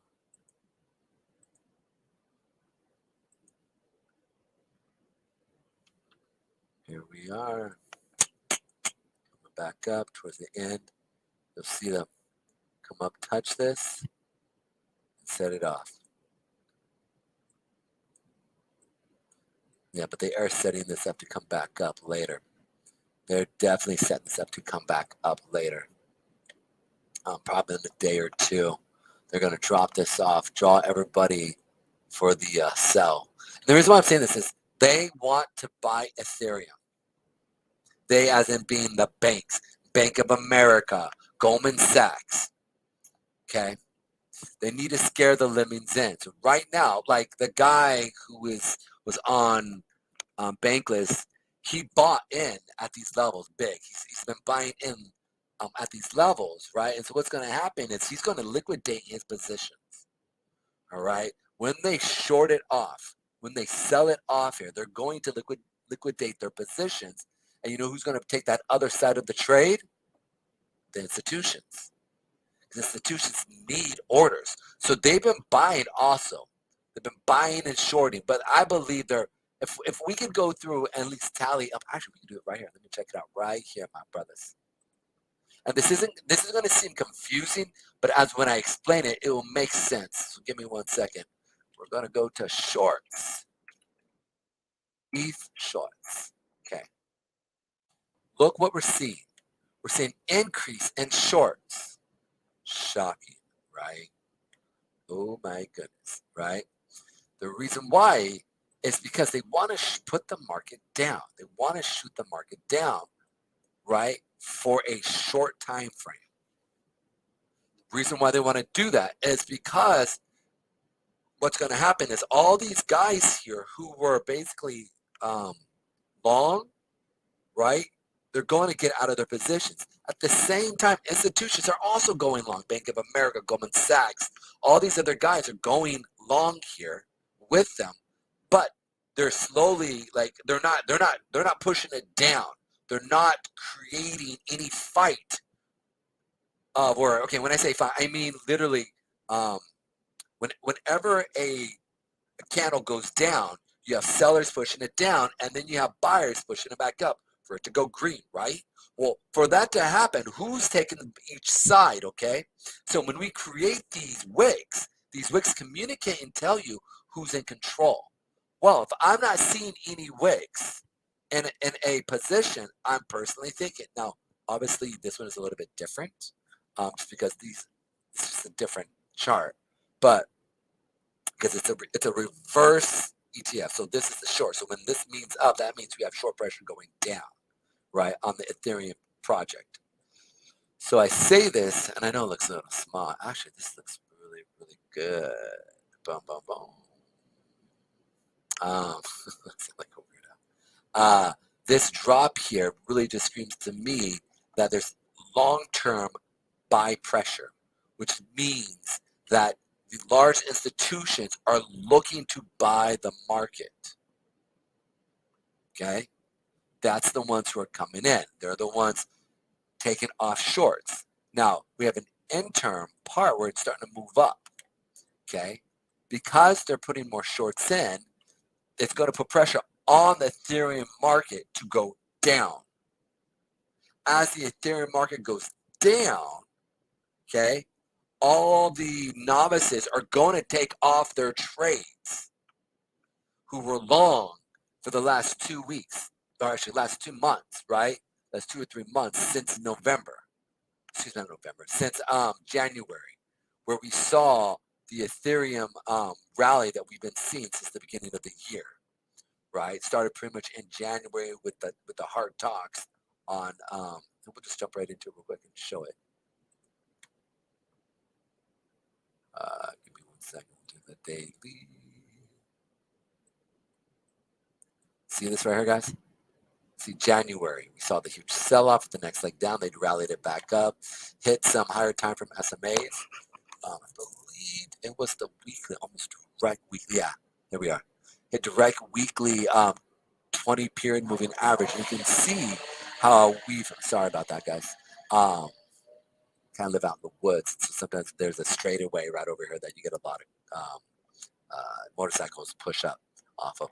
But you can see how we hit this 20 period moving average. And if you're listening to my podcast, I had mentioned that we were actually touching this right here. So we were going to see a sell-off in August.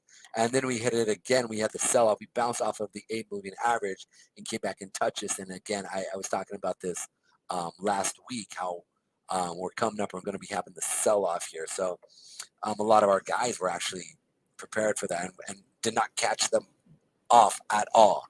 So the biggest thing is this, and this is key, and this is where we need to see this. We have the 8 period moving average. Actually, why is this like this? Settings? There we are. Let's try body. Just make it easier for you guys to see. So you have this 8 period moving average, which is sitting right here, and you have that 20 period moving average. We're sitting and we're bouncing off of this weekly demand zone, but this weekly demand zone, as I've showed and lower time frames, all of these zones have been eaten through. They're not fresh zones. Okay. Plus, we're having a higher time frame SMA step in, or which is basically higher time frame dynamic zones. Dynamic being that it fluctuates, right? It moves back and forth. These zones are dynamic, they move. So in the same sense, as we're seeing the market move off at these levels, I'm looking for major movements to be bouncing off of these. Now let's jump back here now to the longs. And this is all from a charting standpoint, okay? Fundamentals are a little bit different, right? I wouldn't call myself a fundamentalist. I'm a chartist. I've done this for 20 freaking years. So I love looking at charts. I get a lot of stuff. I understand a lot of fundamentals, but I wouldn't call myself a fundamentalist, and nor would I say I'm an expert with that. And this is important to see. These are longs. Actually, let's go here real quick.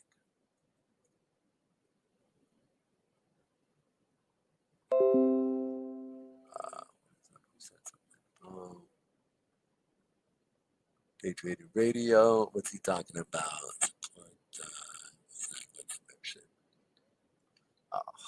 Let's do it right here. So I sit there and wow, I did not see this here. This is actually something that I was not looking at. So there are less buys here than sells. So this actually is even a negative connotation even more. So I was actually expecting to see more buyers because I typically look at the longs on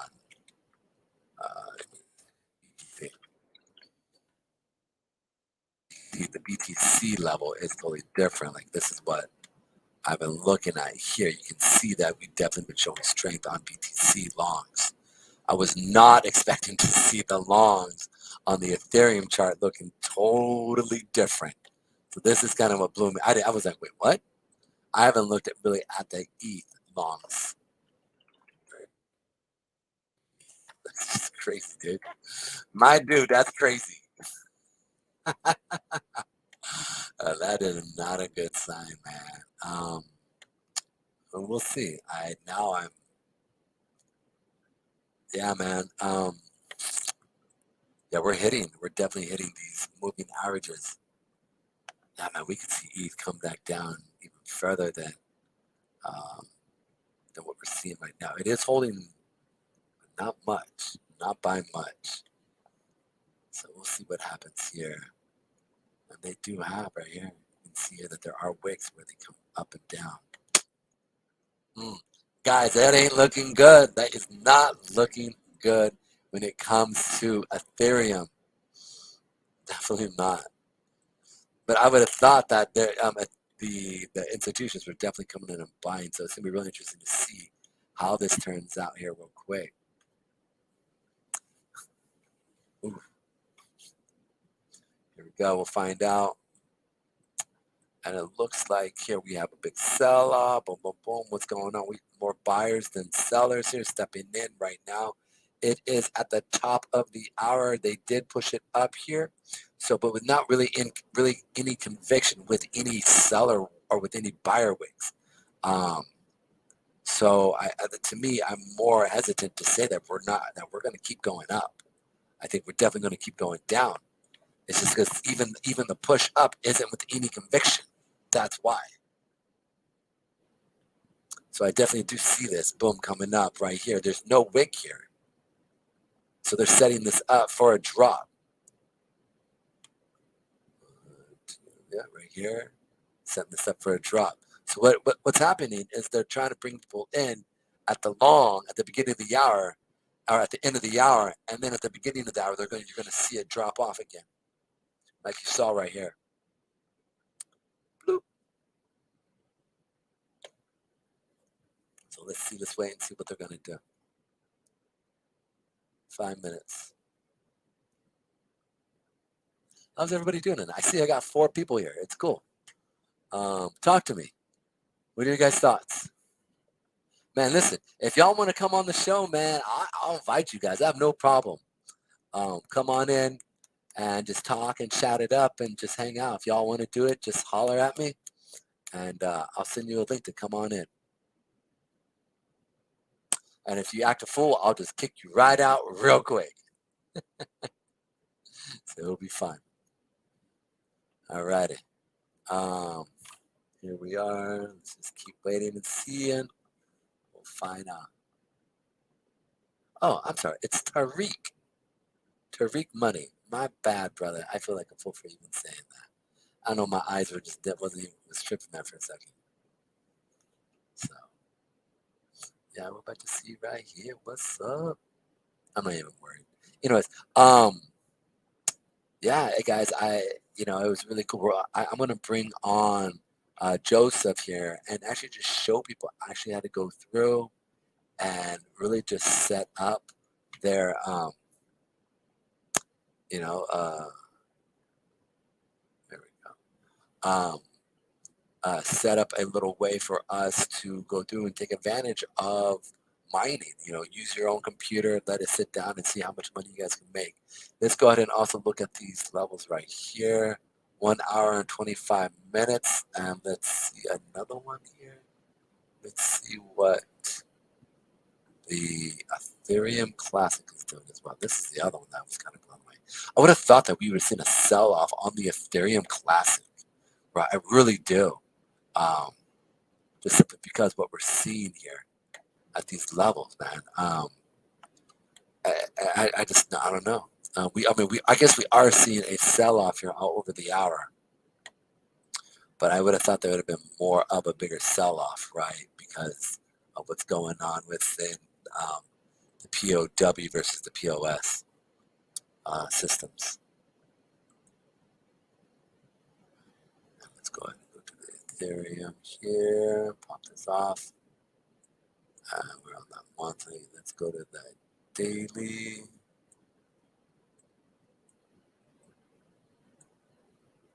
Here we are. And there, man, I'm just like waiting for this thing to happen. Kind of going sideways here right now. Wait for the end of the hour here. We'll see. What we'll want to see here is now we got to switch this up. As I'm looking at this right now, this is a little bit different than. All right. So do we see here that we don't have any buyer wicks really sitting right here? We have an indecision candle right here. We have more seller wicks than we do have buyer wicks. Okay, and the buyer wicks are not with conviction. Seller wicks are based more off a higher volume. You can see right here. Right here, you did have higher volume, but I don't see any wicks, whereas the seller wicks were more. So for me, I again am more bull or bearish than bullish. It's the top of the hour, so be ready for it to drop back down here, guys. I did tell you when this did drop up that we would see this either come into the area of 91 to the like 1604 area as a retracement, and then a sell off down to the 1550 is what my prediction was, what I was communicating.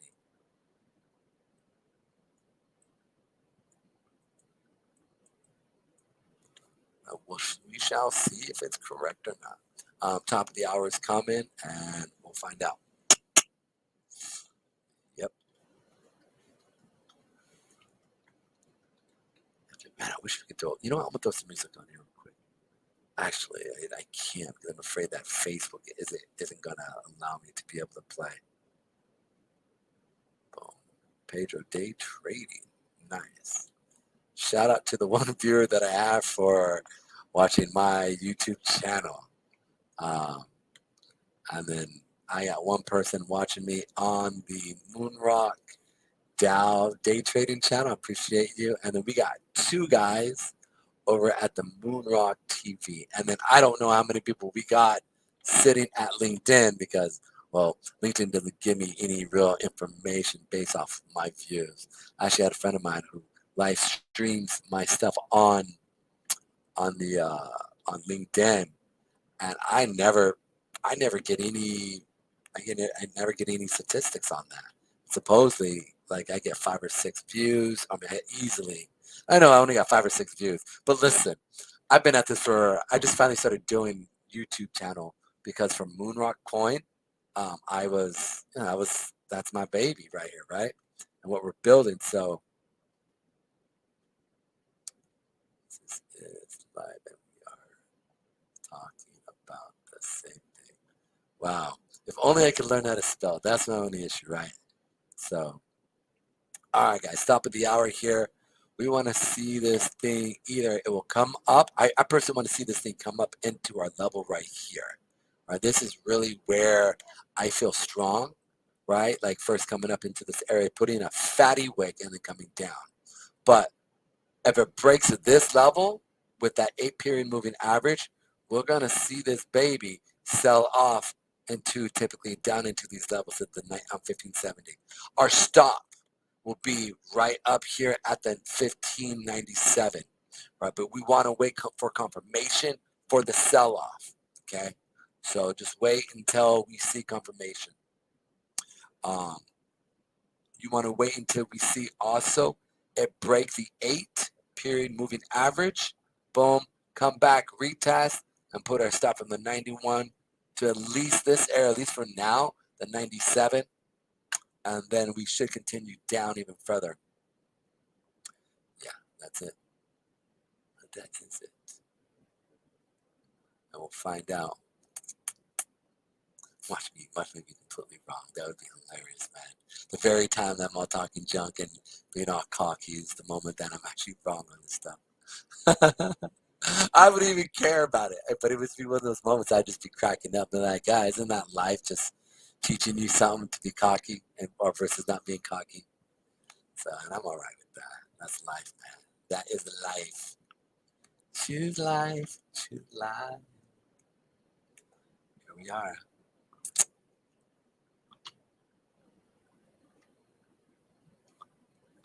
Let me check some out here as well here. It's going to be interesting to see some of the news articles we can pull up here real quick while we're waiting, right? We're going to be checking that out. Give me 1 second. There we are. So what do we have going on for news as of right now? We have obviously the Ethereum to reach 3,000. This was on Watch a Guru.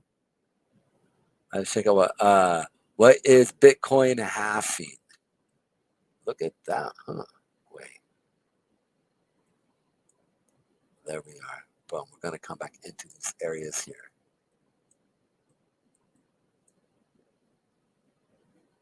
All right, so if it does tap out right here, guys, it's going to suck here for a second. This is how it rolls, man. This is how it rolls. We wanted to wait for the short to basically sell off at this 8-period moving average as it continues, as a confirmation, right? So the fact is that at the beginning of the hour, we are seeing this baby come up, which typically means that we'll see it turn around here in a few. So that's what we want to see, is see this push up a little before we see it come down. And this is where my stop level is, at this level here. Just like this. Actually, it's more like right here at this 1604 area here. It's really where I'm looking for the stop to be. And that 15 period, where is my 15-minute going?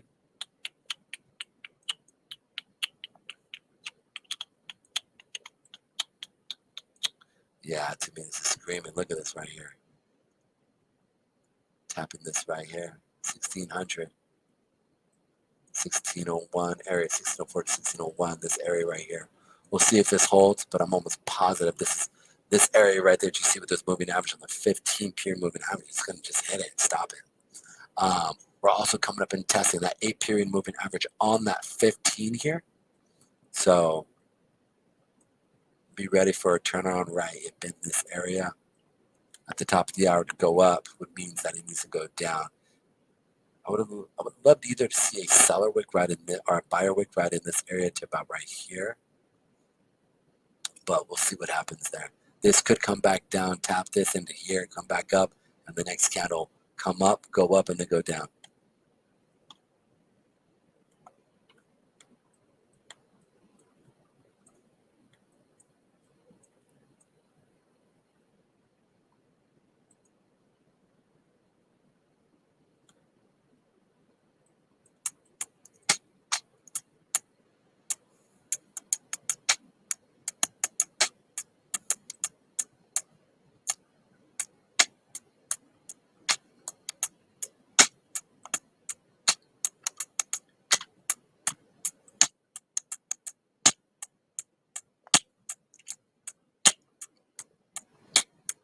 Hey guys, if you could hit the like button, share this on any social media stuff that you guys like, and if you could, that'd be dope. Just get Moonrock Coin out there, and try to get bring some attention to us. So that would be dope.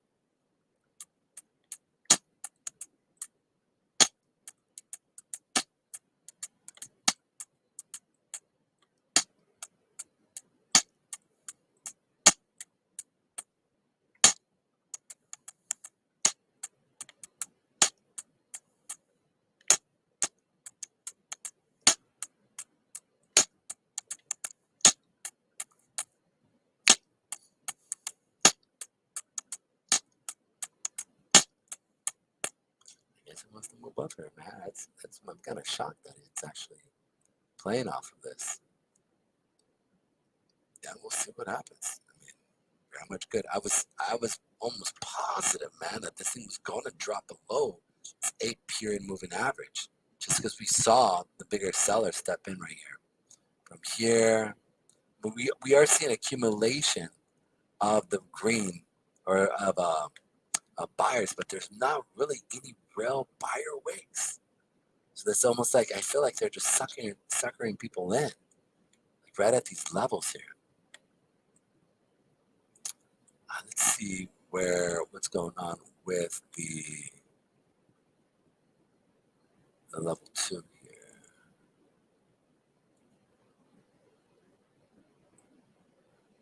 The river is what they call it, right?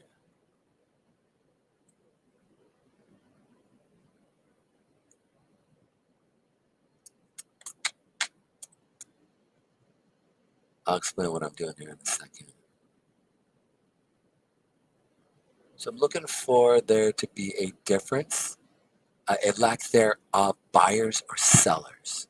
So when you see these jumps from here to here, there is a differential of buyers and sellers stepping in, right? And so that's what I'm really looking to see. Are buyers stepping in or sellers stepping in, right? You can see here that the 97 and the level right here at 96, down to the 93. So the biggest difference is that 95 area right here where we see 95, boom, you can see here that it hit that 95 area and now it should be selling off. Now I was just wondering, I was like, what is going on with this mess? Let's pull back for that 15 period moving average. Now, like again, we want to see, yeah, we're hitting this. Yeah, there we go. There we follow through here. The institutions are definitely looking. They're looking for orders here. There we are. Come on. Come on, baby. There it should. There we go. There we go. Like I said, your guys' stop should have been in that 91 to like 06 or 1605 area. And then I really do believe we're coming down to this 1550 here at these levels here. So you've got a 4-to-1 ratio drop at these levels here. So I'm always looking for 4-to-1 ratio, guys, so that you can always gauge. With what I'm showing you guys how to do here, it will help you when it comes to the, so your win to loss ratio should be at least 55, 60% of what I'm showing you and how to play the markets. So a 4-to-1 ratio, right, where you should hit that 4-to-1 at least 50-ish% of the time, and your risk to reward ratio being 4-to-1. You should always, at the end of the day, have more money than you have for the rest of the day. If the markets are not in that day giving me what I want, then I will typically maybe get at the 2-to-1 ratio. I'll take my cash quicker than that. The other thing that I do as well is, as soon as I start to see the sell-off that I want, right? So let's say you guys got in at that 91-ish area that I was talking about, right? Coming up into these levels right here, like right here as it pulls up. And then, like I said, we're at that 91, 93 area here where the SMA was sitting here. And we had the 1106 or 1104 area. And then the reason why I'm bringing that up is because this was on the 50-period moving average, right, is what we were looking at right here, right? So this and this level here, this is going to give us that win-to-loss ratio of right here to here. Let me actually show it here. So actually, there we are. Right here. So this is what we're looking for in this level. No, this was 1, 2, 3 right here. The big sell-off candle.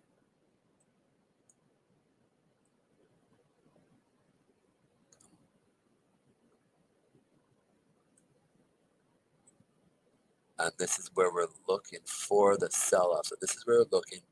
And then again, this is where we're looking for this to continue down to.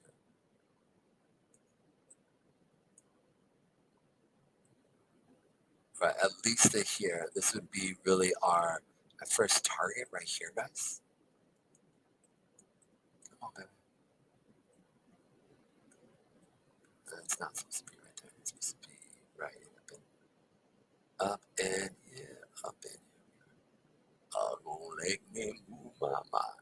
Up in here, up in here. Gonna make me act up fool. Up in here, up in here. So yeah, this is primarily what I'm looking for right here. Is a 4-to-1 ratio based off of this right here. I think this is 5-to-1. Target. It's not 11-to-1. Stop. It should give me my ratio. Risk reward ratio. There we go. 4.3. Yeah. So it's a 4-to-1 ratio that we're hitting. So I'm looking for this to play off of this and continue down as we move. So it did, and this is where I'll show you guys here real quick, right? This is the confirmation that, oh, come on, bro.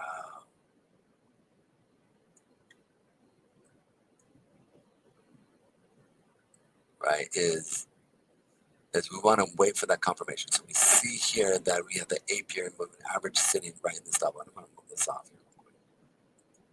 Right, here's the 8-period moving average. We want to see this baby come back, tap this, right? And what we're looking for is 3 candles, Okay, so we got 1, 2. We want to see it tap that 8-period moving average right in here to have confirmation.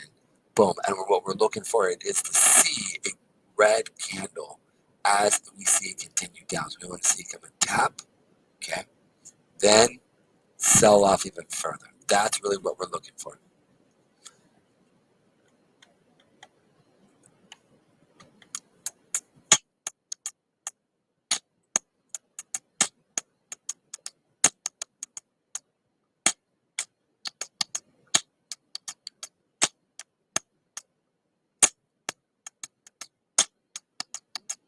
Perfect.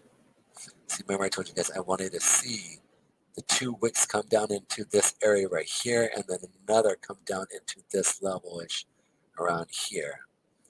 There is a reason behind it, and so it makes it easier for it to come back down and continue down here on that 5-period moving average. Or excuse me, the 8-period moving average here is what we're looking for. So we want to wait until this really starts to turn around and we start to see it come down. So wait for the retest of the 8s. And then wait for it to drop.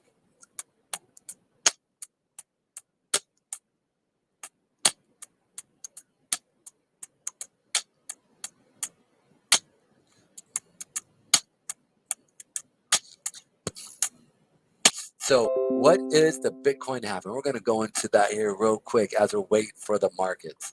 So, and if you want to find this, this is actually watch Guru. What is the Bitcoin? So many cryptocurrencies have an incredible amount of supply, which sees their price stay relatively low. The same cannot be said for Bitcoin, which remains the most expensive crypto coin available on the market. This is part due to the limited supply of Bitcoin. Only 21 million Bitcoin will ever be available. Whenever Bitcoin encroaches that mark, the protocol automatically starts the halving process. Here's everything you need to know about Bitcoin halving and when the next Bitcoin halving will be, or the next halving protocol will be. What is Bitcoin halving? Halving is the process of automatically reducing the number of new coins issued with each new block. One of the most important features of Bitcoin is limited supply and in issuance mechanism, says Bruce Fenton, CEO of the fintech company Chainstone Labs. Bitcoin provides certainty in an uncertain world. The code, not people, decide how it is issued. The process of halving is what keeps Bitcoin supply alive and rich. It does this by reducing the reward of Bitcoin mining by 50%. The process maintains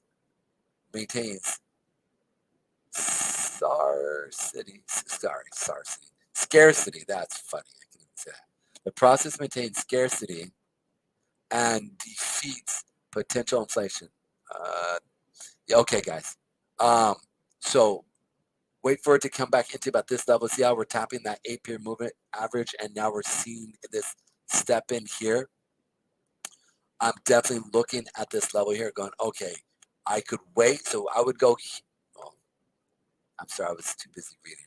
But yeah, this is right here was what we're looking for, is that tap into the 8. And then, like I said, you want to wait for it to go red and then get in and place your stop up in this level here, above in this. So that would be a 10 point. And again, so this would then make it down to this point right here. So from 80, 70, 60, 50, you have a 3-to-1 ratio from there as well. So based off of up here, if you got in, like I said, at that 91-ish area, right, that we were talking about, we're at that 91-ish, like this whole entire area, based off of where you wanted to get into. I talked about the 15-period moving average as we hit the 15-period moving average. And you saw here that we did come back, retest this area, but I kept telling, we're not putting any real buyer wicks at these levels, right? So that's why I'm more certain that it's going to drop here than actually continue down, or it's going to drop or more than continue up. So yeah, that's what I was looking for here. And then if you got in at this level right here, then what you would do is literally just put your stop at this level up here above the 20 or 200 period moving average at this level, 200 period moving average and 400 period moving average, and basically just wait for it to continue down, and just wait. You know what I'm saying? If you want to, you can put your first stop at the 2-to-1 ratio, okay, at this level, right? So you're going to take your risk off from there. And then, so that 2-to-1 ratio is going to be at the 60, 65. What was this we got in at? So we got in, this would be 89. 89, your stop would be at 600. So that's 10 points, right? 11 points, or the 98 mark. Come on, Brent. You can work. Come on, 89, 89, 89. So 11. So that's going to be 11 points. So we want at least, for you, if you want to take off risk, you want to get at least 20 points on this level. So the 2-to-1 ratio would be here, where you could actually take your risk off here, that 2-to-1 ratio. And if you want to, you can move that down as it continues below the 8 moving average. So if you do get stopped out, you then move that to a 91 to 3 points, and you've made from 3 points to 20 points. So that would be a 4-to-1, 3, 6, 9, 12. Come on, brain. 8-to-1 ratio is what you're looking for. So always looking to remove your risks. That's the only thing you can control in the markets. And I liked how that guy talked about that. How the only thing you can't control is this.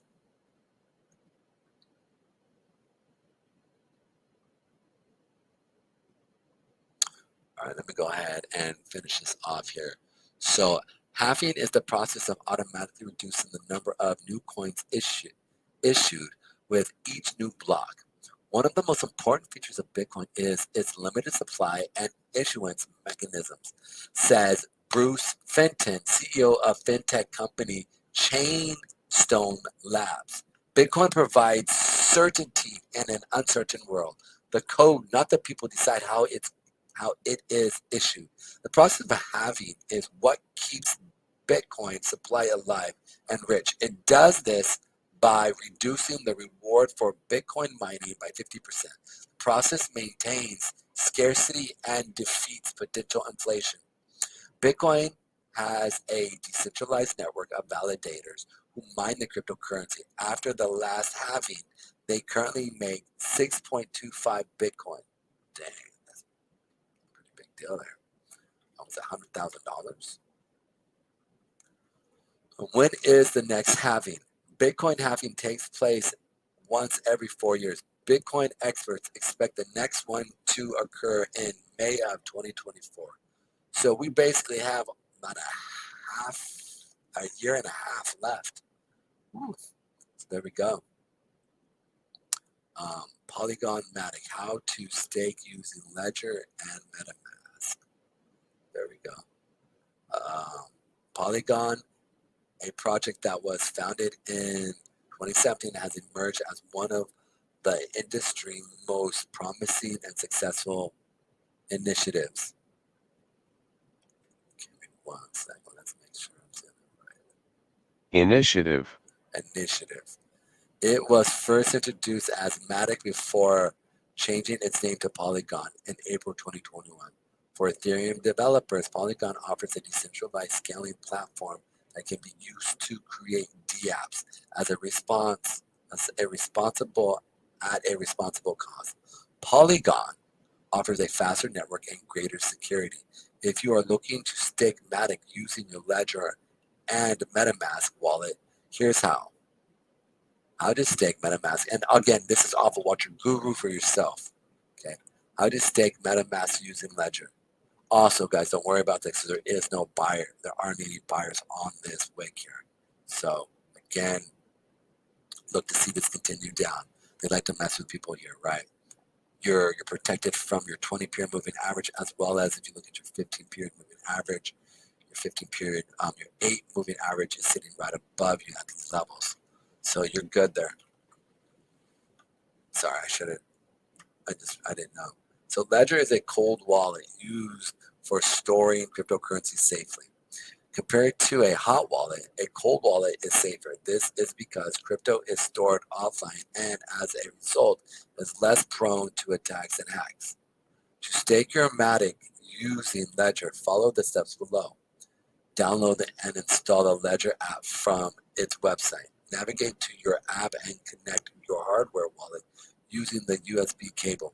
Authorize your device and enter the PIN. Give permission to allow the Ledger manager to use the wallet. Click on Manager, and here we go.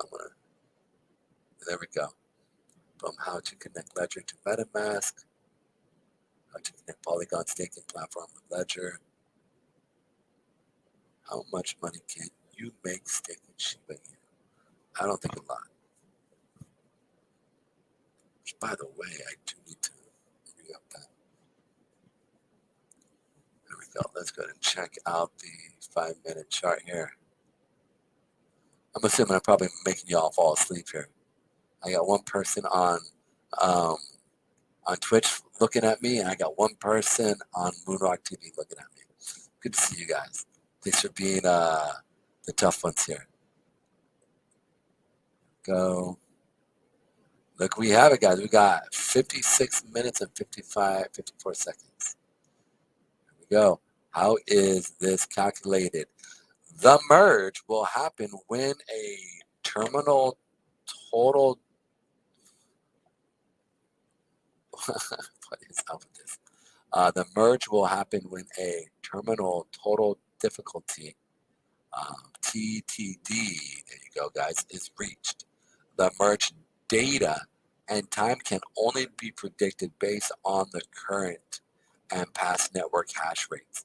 There is no way to know exactly when the merge will take place, as hash rates is constantly changing and is 100% dependent on how many active miners are currently on the network.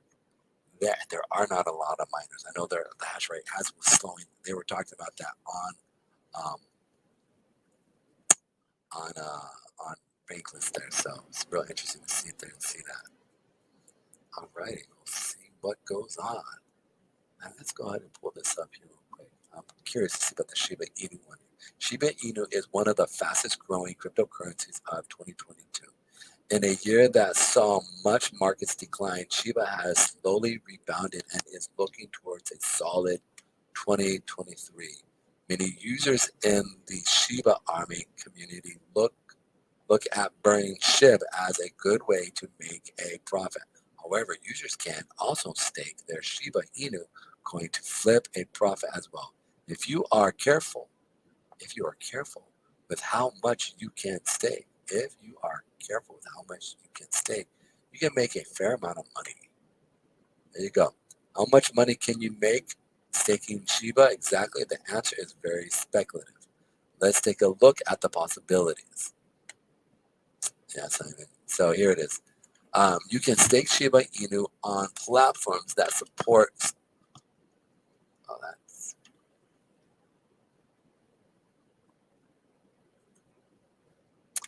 Oh, that's good. I know this looks weird, guys. The fact that it gapped up with no buyer wick here says more to me that it's going to turn around. So we'll see. But I'm more bearish here now, even more at these levels. Let me go ahead and look at this real quick. Remember, we're looking at this. So where is this? The 1591 area. Boom. 1593 area, 1591, 1592. There we are, yeah. 93.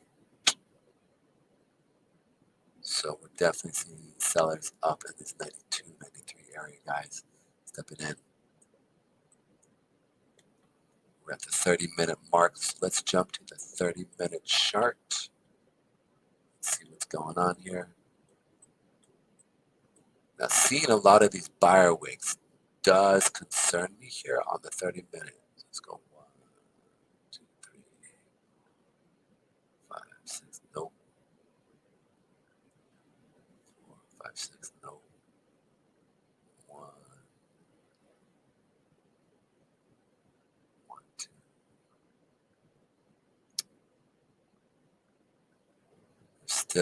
still pretty bullish up at these levels here, guys. 6.4. It's just screaming to me it wants to go down. Now, I do see buyer wicks stepping in here, so you might need to change your position if we get above these levels here. If we get above our stop here, right, like that 600 to the 604, we might need to go long until we reach these higher levels at the 1680 mark. The 1680 marks will dictate the turnaround market. Now, again, we're at the 50 period moving average on that daily. So I really doubt that. I'm just saying this area we can see that the market has been playing off of that 50 period. Boom. Boom. So I'm just bearish, man, right here. I mean, they may even try to stop to pull people out, but they're screaming that we want to drop this. Even though, just being honest, there are some big wicks here on the daily and 30-minute. So I do think they're going to drop it and then push it back up.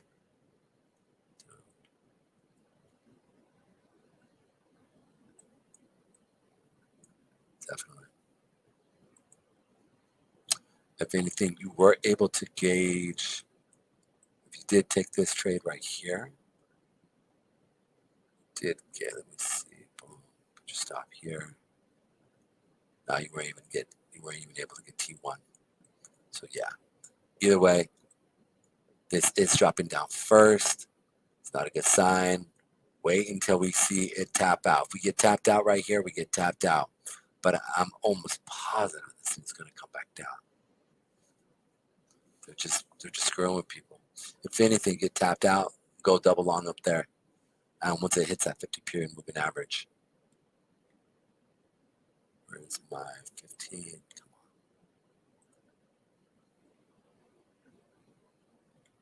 on. Right here, you can see this tap. But we are having a lot of buyer wicks. But the only thing that I'm concerned is, look, it's just the buyers are stepping off. That's why. And then we have a seller wick step in, coming up here. So it's pretty much even. 1, 2, 3, 1, 2, 3, 4.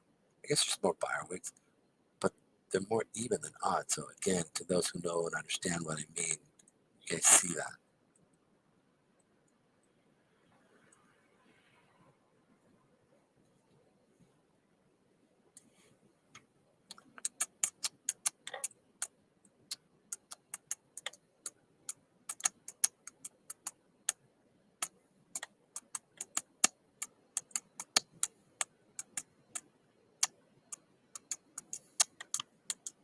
All right, so Shiba Inu.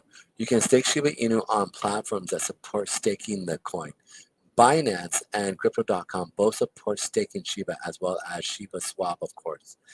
Keith Bites of the Motley Fool's blog compiled stats from these 3 sites for the total stake of Shiba.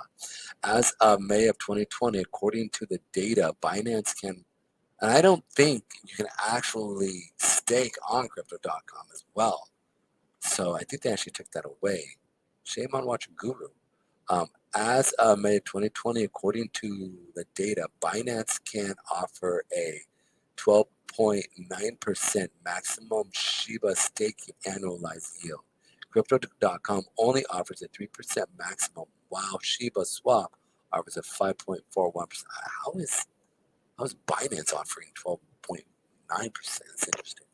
The amount of passive income you can make staking Shiba Inu coin solely depends on the exchange you choose to use, as well as how many tokens you stake, according to the blog. It's currently possible to make more than $1,200 in an annual passive income for every $10,000 worth of staking tokens. There you go. So that is 12%.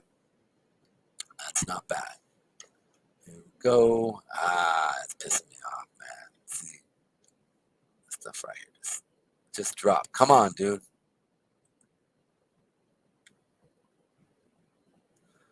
not, man, then we're gonna. I mean, that's it.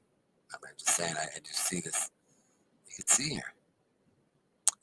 They're just messing with people here. So, what time is it now? It's 34. 34 mark here. First 5 minutes coming up.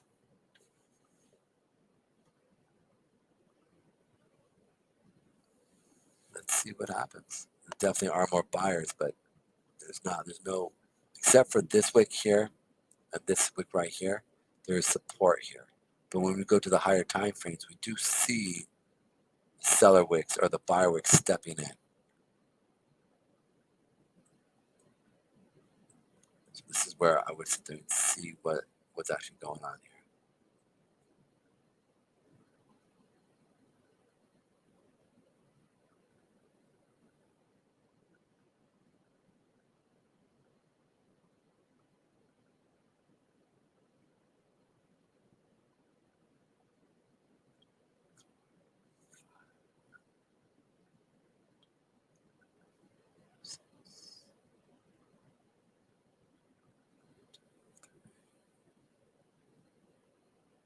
Three right here.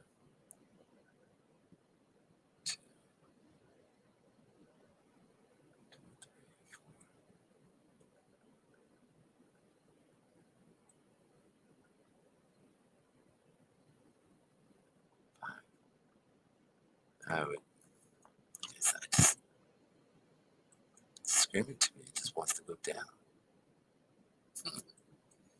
See if it continues. It did not put any seller wicks there, but it did go up first thing on that 5-minute candle on that 30-minute chart here. So putting in the seller wick first and then now continuing down. And the reason why I keep saying this is because look at these moving averages. And then you can see here through the wicks with the actual volume that we have more volume versus the green volume. So to me, I'm sitting there. To me, it's screaming. It wants to go down. So that's it. It took longer than I expected it because right now it's just going sideways, which kind of frustrates me. But I give you guys your highs and your lows and what you guys should do. And see what happens. How much time we got left before the merge has happened? 45 minutes, my peoples. 45 minutes. We've been at this almost 5 hours now.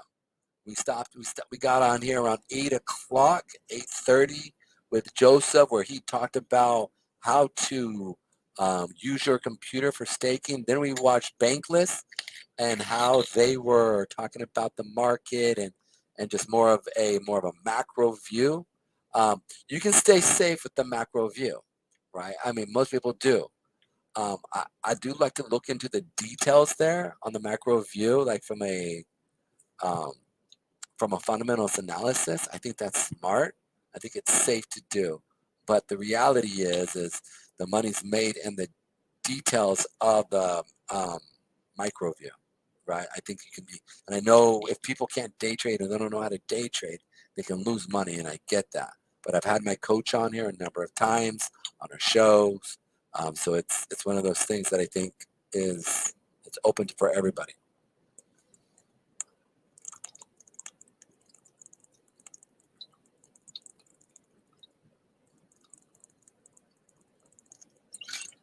Forgive me. Thank you so much, guys, for that moment of reprieve. All right, here we go. I missed. Oh, my bad. I missed the AMA. Anything new to discuss? Yes. Yes, we have a new CTO. Who came in? Somebody came in here. Who popped in? Somebody popped in and then popped out real quick. I don't know who that was, but appreciate you for popping in and popping out. Here we are. Yes, we have a new CTO.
Alrighty, so let's go ahead and pull up here for just a moment.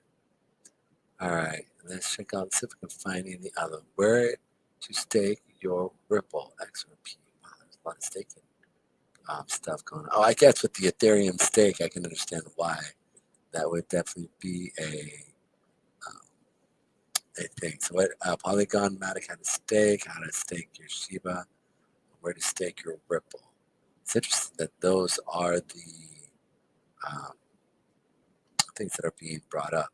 What is we have?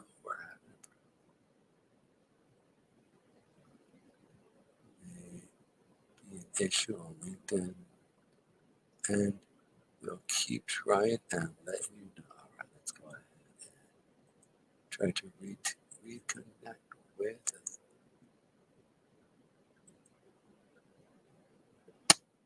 Come on. Let's go into this here again one more time.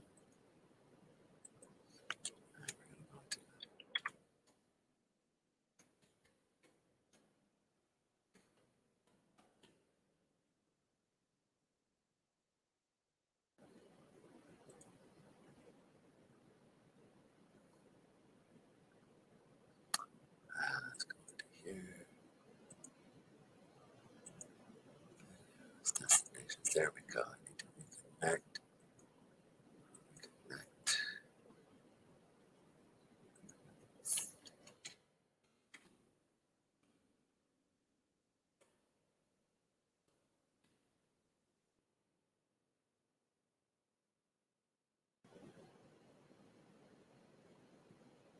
Man, it's very interesting. LinkedIn is always trying to boot me off.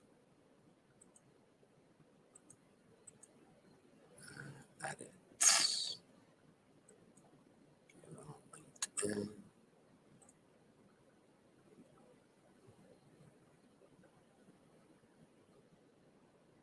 I might be that I'm just too long. Maybe that I'm too long. With Ethereum Merge and talking with Eth Merge.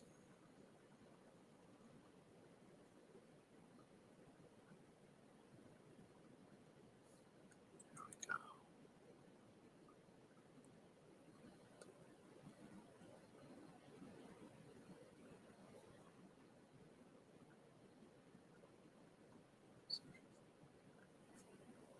Oh, that's really interesting.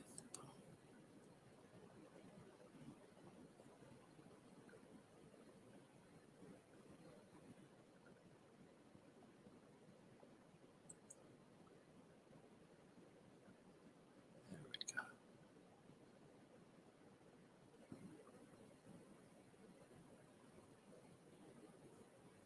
Alrighty, we still got a few more minutes here. Let's check this out here real quick. It's continuing down. It's slowly, painstakingly messing with people.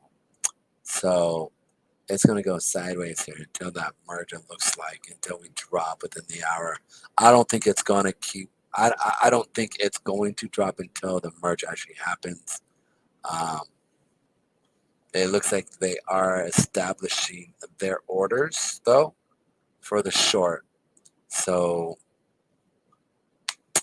this is a range here, unfortunately, that they did put in.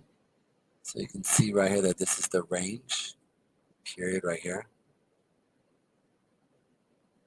So we're going to have to deal with this range. So you can see here that the range is now right here at this level. So we need to make sure that we point this out. Boom.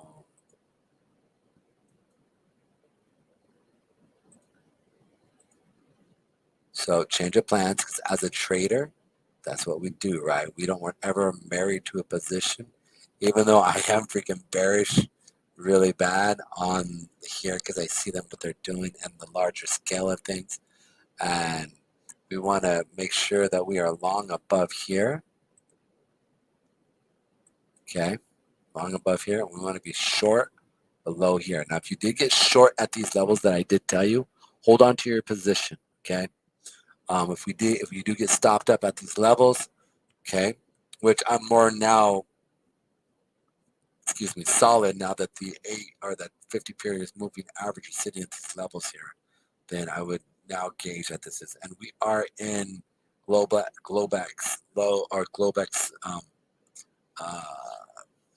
chill mode where like it's the night session. So we'll see what happens if China or Australia or anybody's going to drop this down.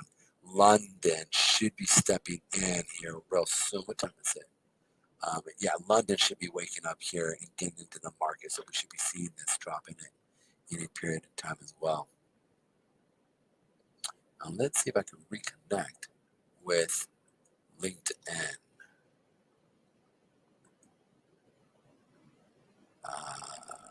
Yeah, whatever. It's not allowing me to connect with LinkedIn.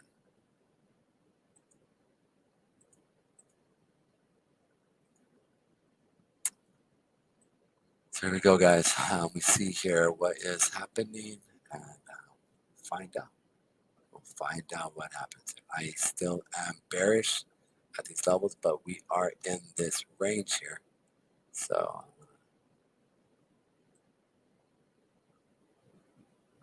we're in the gray zone here. So we'll make this gray here.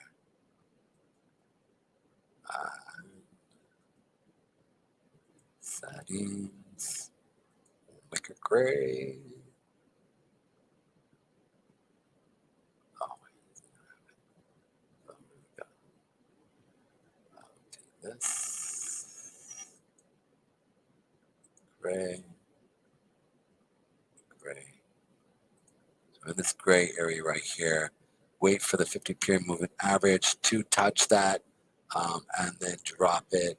Bounce to, let's check out, we should have a new candle here popping up here real quick on the 8 period moving average here.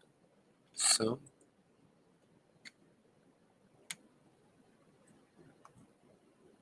there we are. As you can see that we came back and tapped it. When's the next one? 1 o'clock. Oh, snap. 1.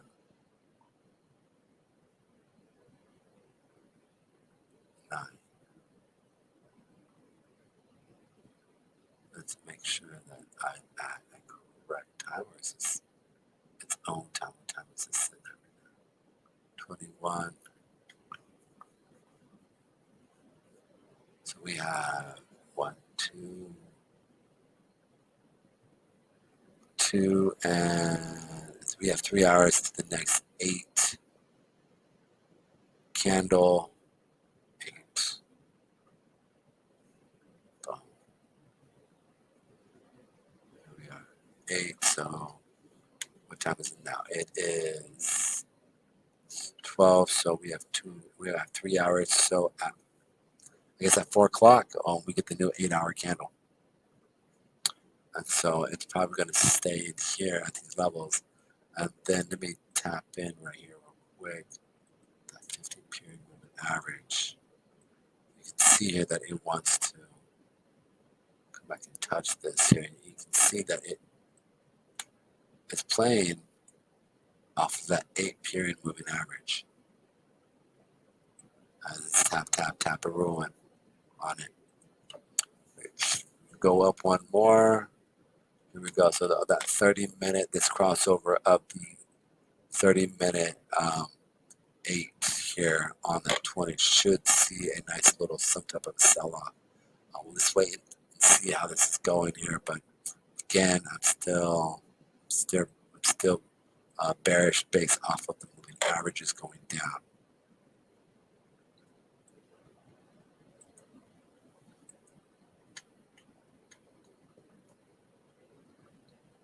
Rick, man, he just bounced out of here.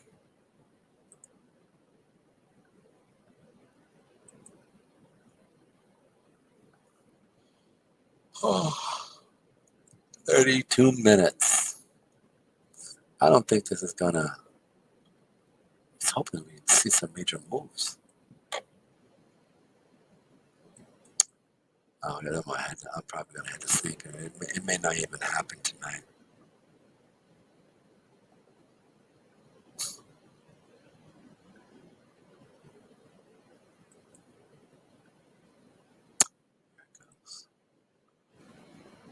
Top of the hour, so we're pushing it up.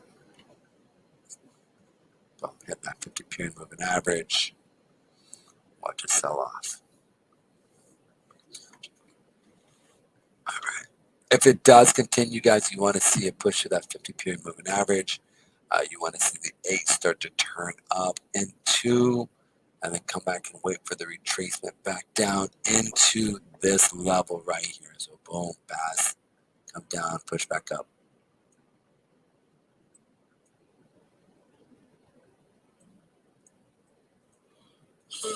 Oh, wait, though. I'd be shocked if we don't see a major sell-off here.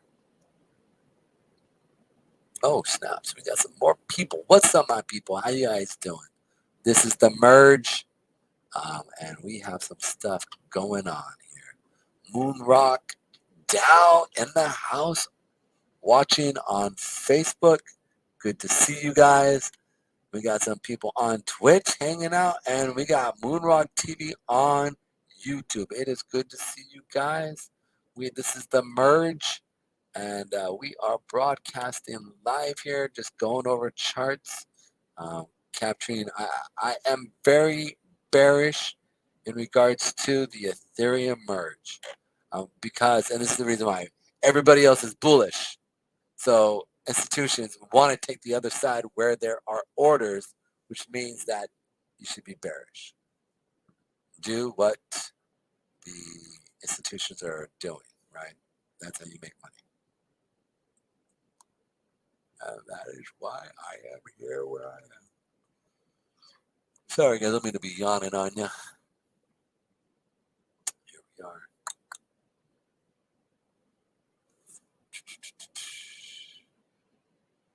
Yeah, 3 taps. That's how you know you're in a. Just come back down here. Hopefully, see a sell-off here.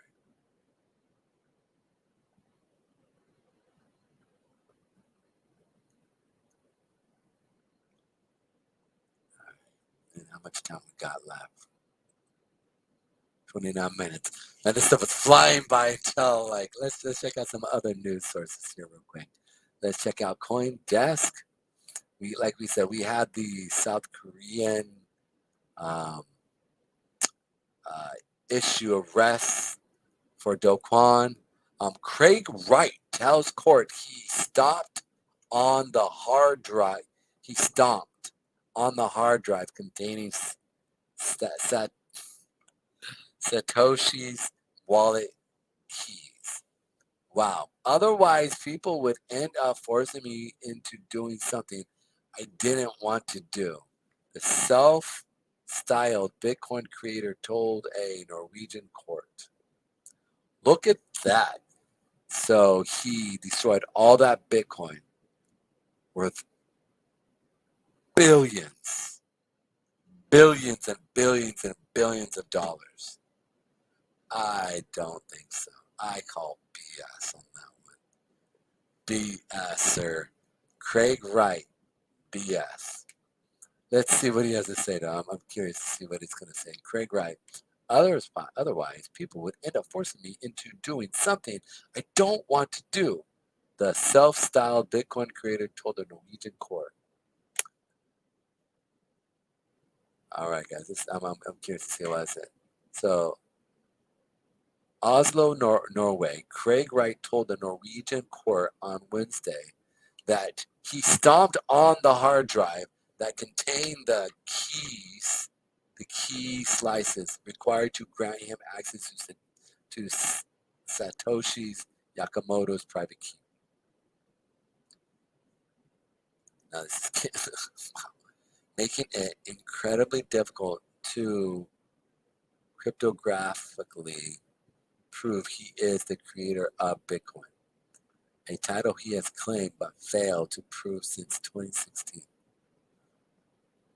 Wright's inability to back up his claims with acceptable evidence is the issue at the center of his trial in Norway.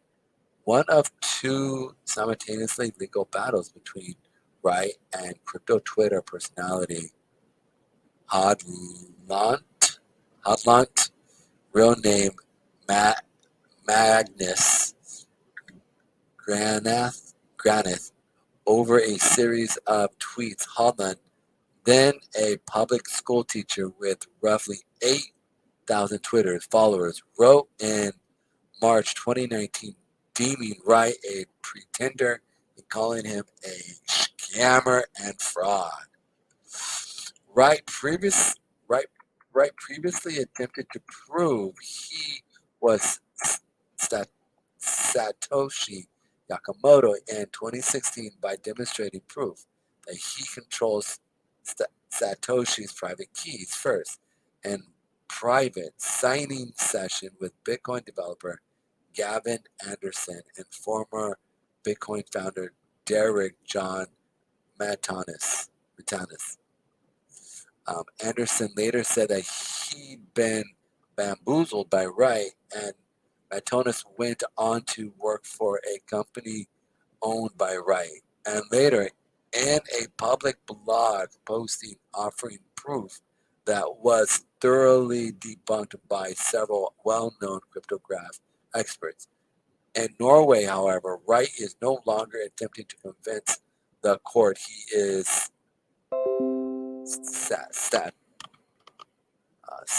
why am I having such a hard time saying his name? Satoshi, with cryptographic evidence, partly because he claims to have unintentionally destroyed his own proof shortly after attempting suicide in May of 2016 following his signing session with Andreessen, and partly because he now claims cryptographic proof is inconclusive and that identity is not related to keys. From the hard drive, Wright told the court, was the only way to avoid being forced to prove his identity cryptographically. Something he said he refused to do because it would give his critics the easy way out. I don't want to encourage the argument that you need keys, Wright said animatedly when asked by Holdenlot's lawyers, Orjan Hakas, whether he destroyed the hard keys on purpose. Yes, you could say this is a risk, but I think it's the most important thing I've done in my life.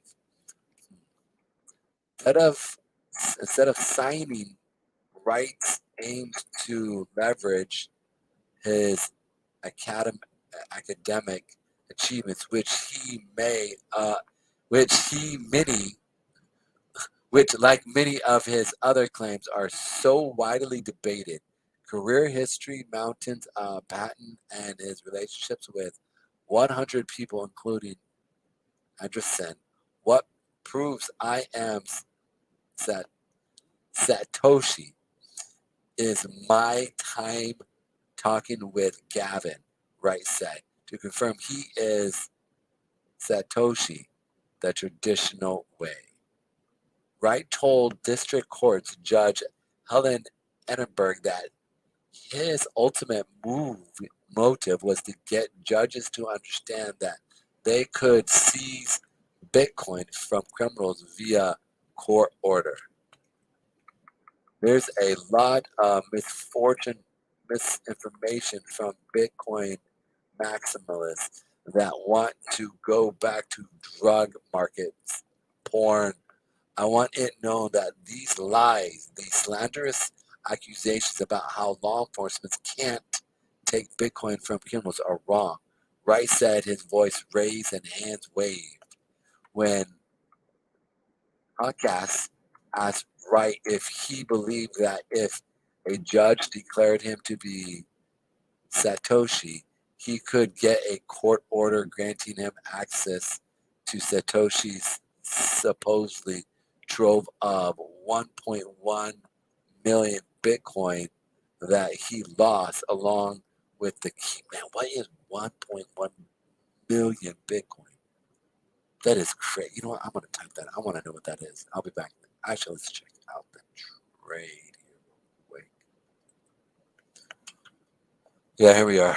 Like I said, we're in this range. So we're going to just be passing sideways here until London takes over, guys. That's it. Sometimes it's how it rolls, man. Nothing you can do about it. Pretty much it. Yeah, that's it in a nutshell. Sorry, what was his name? Tariq. I failed you, man.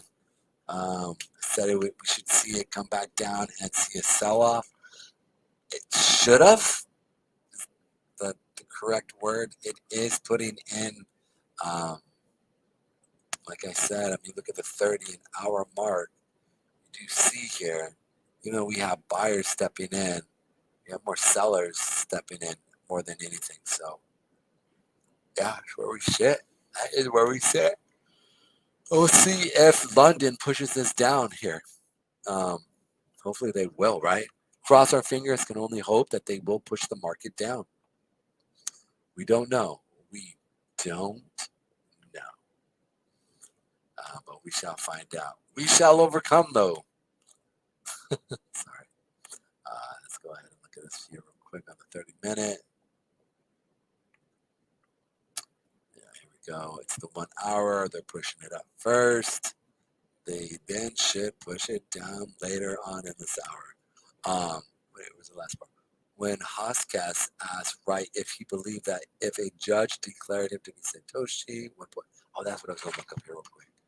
What is 1.1? What is 1.1 million BTC? Trillions. I could be wrong.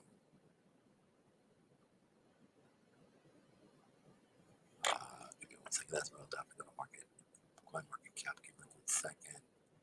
Market cap.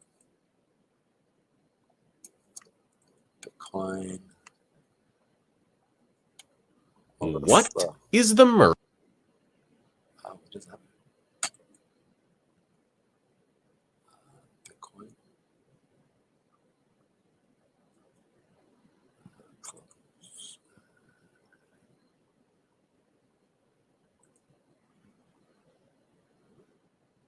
Come on. I should be able to pay number 1. There we go. There's free. But I should be able to put it here.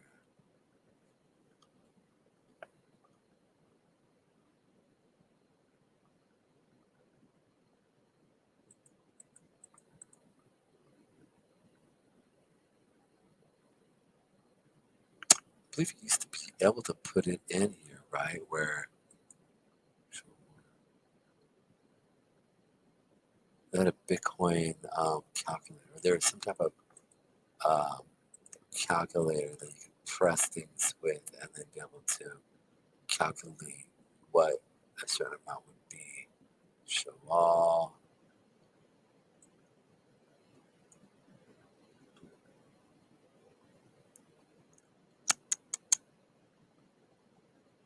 I believe that's the thing that they used to have it. Place your estimates.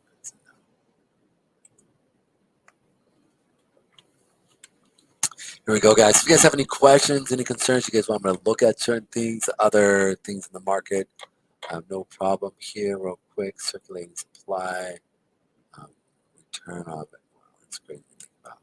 People got in at these super low levels. I had a friend of mine. She went to church, and this woman gave her a word of knowledge, which is like a kind of like, not that they see into the future type of thing, but that they have these. Oh, there we are. That's what I'm looking for. Yeah, you're right. Alrighty then. 1 million. Oh, I knew I saw what. There we are. Come on.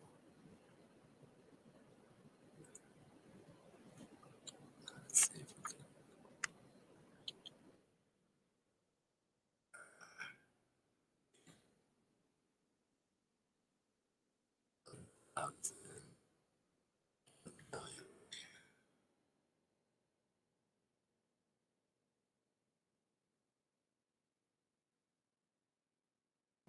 Oh no. Not what am I doing? 1.1 million. So it'd be 100 million. My brain is not wanting to work. 1, 2, 3. 1, 2, 3. There we go.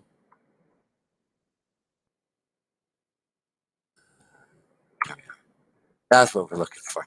So that would be 1, 2 million. Oh, man. Even there. 1. Oh, because it keeps changing. Press 1, 2, 3. This is, it'd be 2 billion. I thought it'd be worth a lot more than 2 billion. 1.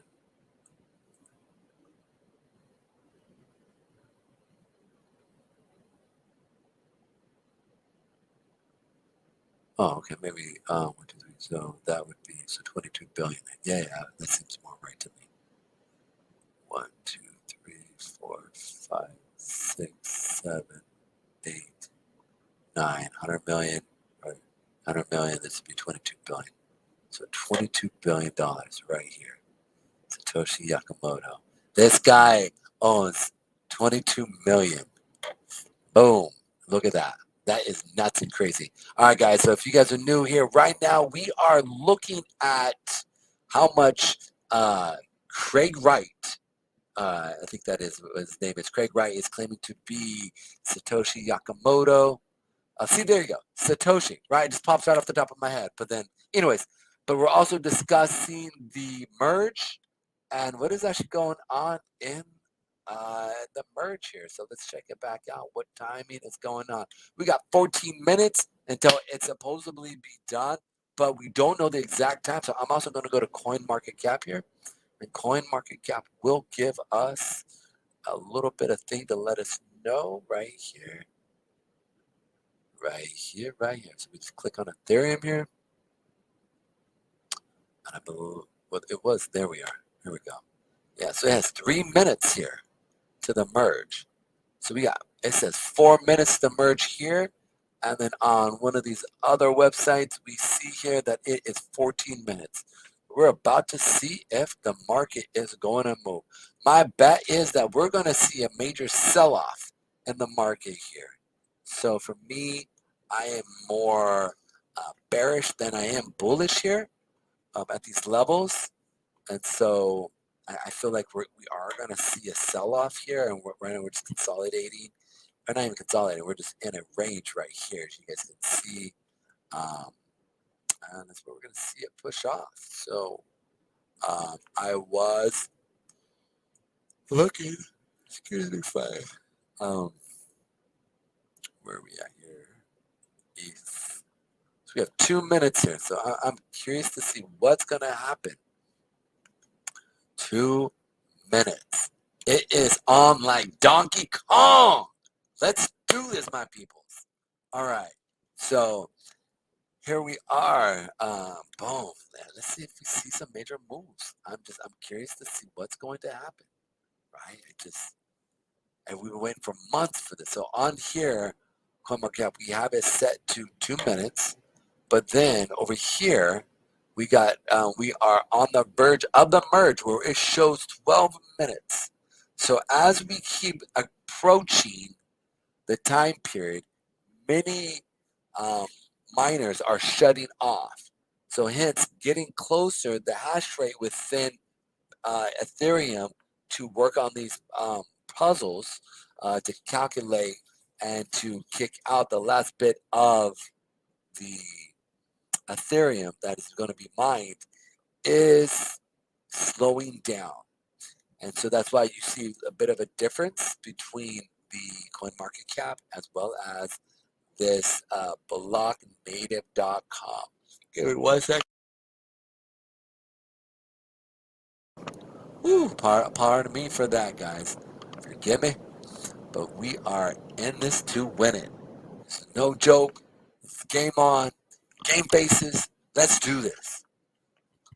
See that? Game face on. Not game face. No game face. This is me just joking. Game face on. Let's do this. I'm sorry, guys. You probably think I'm nuts here. I would think I'm nuts. But let's focus on here. We've got some good stuff going on here. We'll be seeing some movements here. I really see some stuff happening. I just do. I really do think we're going to see some major moves here. I can't see it not happen. It's just, it's one of those things that, I mean, this is, you know, it was like everybody remembers where they were when the Queen of England died. I was in the airport coming back from my girls, and we were talking back and forth, and I was like, did you know that the Queen of England died? She's like, what? And she was just like, I didn't know that. And I go, yeah. You know what? That's crazy. The other part behind it, and I throw this out as well, is it's the merge is going to be like that. So everybody's going to remember where they were in the merge. And most people, they were asleep. Not this guy, not Moonrock Coin, and not our community. We are live. We're in the mist. We are game on. Let's jump back here real quick and check out. There we got it. The merge right here. We have hit what we needed to do. You can see here that this might change. The countdown is based on the targeted terminal total difficulty.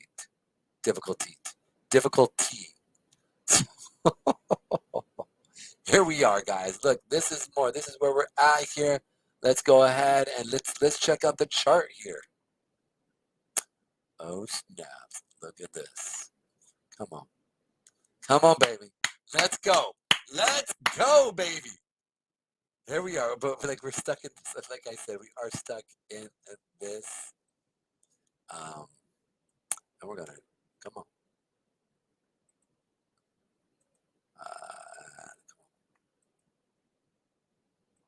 I want to make this. So we're stuck in this little range here, guys. You can see here that we're touching this area.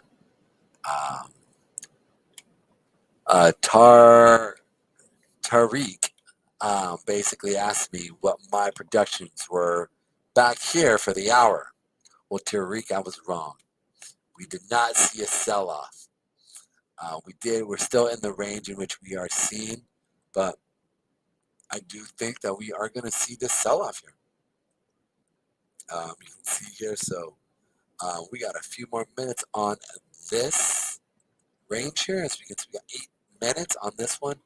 And let's see if we can, I wish we could actually find out the real timing. If anybody knows any of the real time that we can go to, that would be great.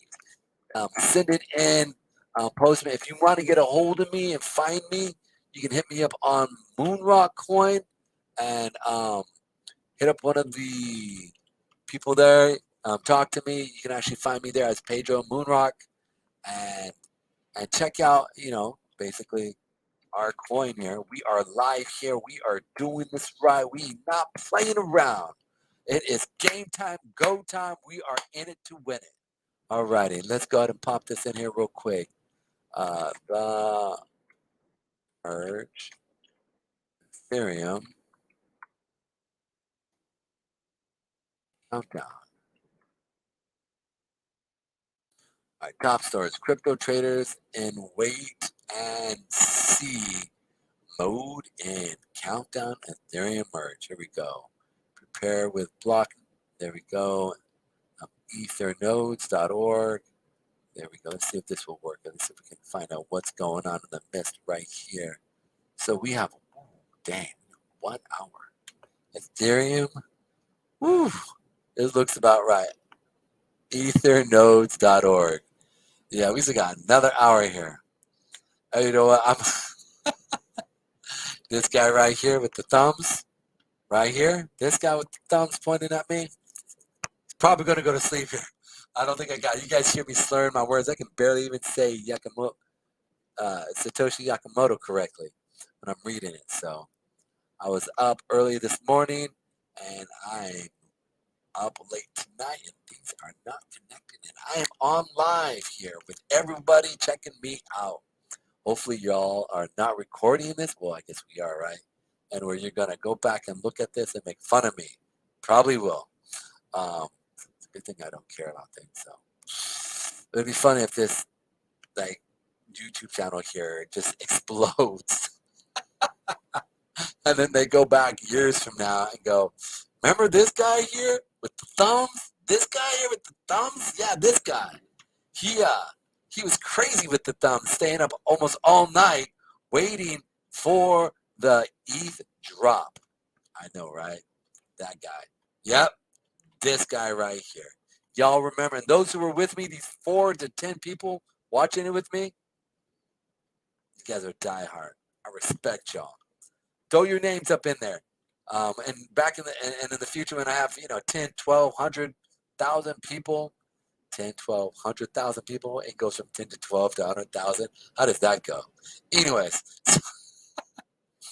you guys check this out. I might just remember y'all. Throw your name down in there. Say who's here, and then I'll find y'all when I'm like a multi trillionaire. Fingers crossed. And kick off a couple 100 million to you guys. That'll be like petty cash. It'll be like funny money for me. If anybody knows what I'm talking about, that would be Wall Street when he is on his yacht saying, "It's funny money." Let's see if we can play that out. We'll see if we can play that here real quick. So this is the legit though. So the merge ready client distribution here. So it is not ready. Things are breaking off, and it is definitely going slower here. So what is this here? We have GETH. I don't even know what this stuff is. Probably should read this and understand it, but I don't think we'll have the mental capabilities to be able to do this right now. Let's see here real quick. Let's see if this will give me some type of. If anybody knows what this means here, that'd be great. Throw in, let me know.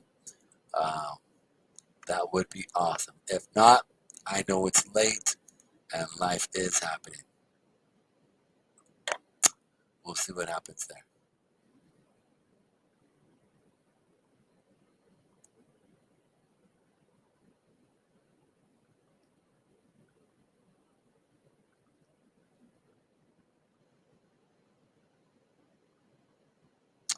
Professor of Economics at Fresno State. My boy Kevin Simpson doing it up strong on Instagram there. Or not Instagram, excuse me. LinkedIn. Well done, my friend. Well done. Good friend of mine. There we are. Let's go ahead and pull up here the last little bit here.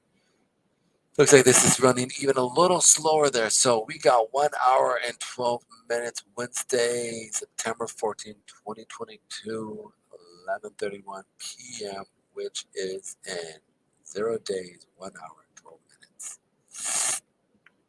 My people, I think I'm going to have to call it quits here. Only had enough in it for me for an hour, but I want to thank you to the last moon rocker who's watching me. I appreciate you guys. Oh, snaps. What's up? I just saw you, my friend. There we are.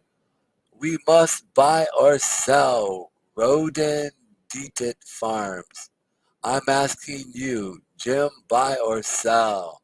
I apologize. I just saw you, my friend. Let's pull this up here real quick. Let's check out. Man, I'm honestly looking at this, and the reality is this. I think we're going down to Chinatown. If any of you guys don't know that, Big Trouble in Little, Big Trouble in Little China or something like that. I forget what it was. It was an 80s movie. Great 80s movie. Loved it to death.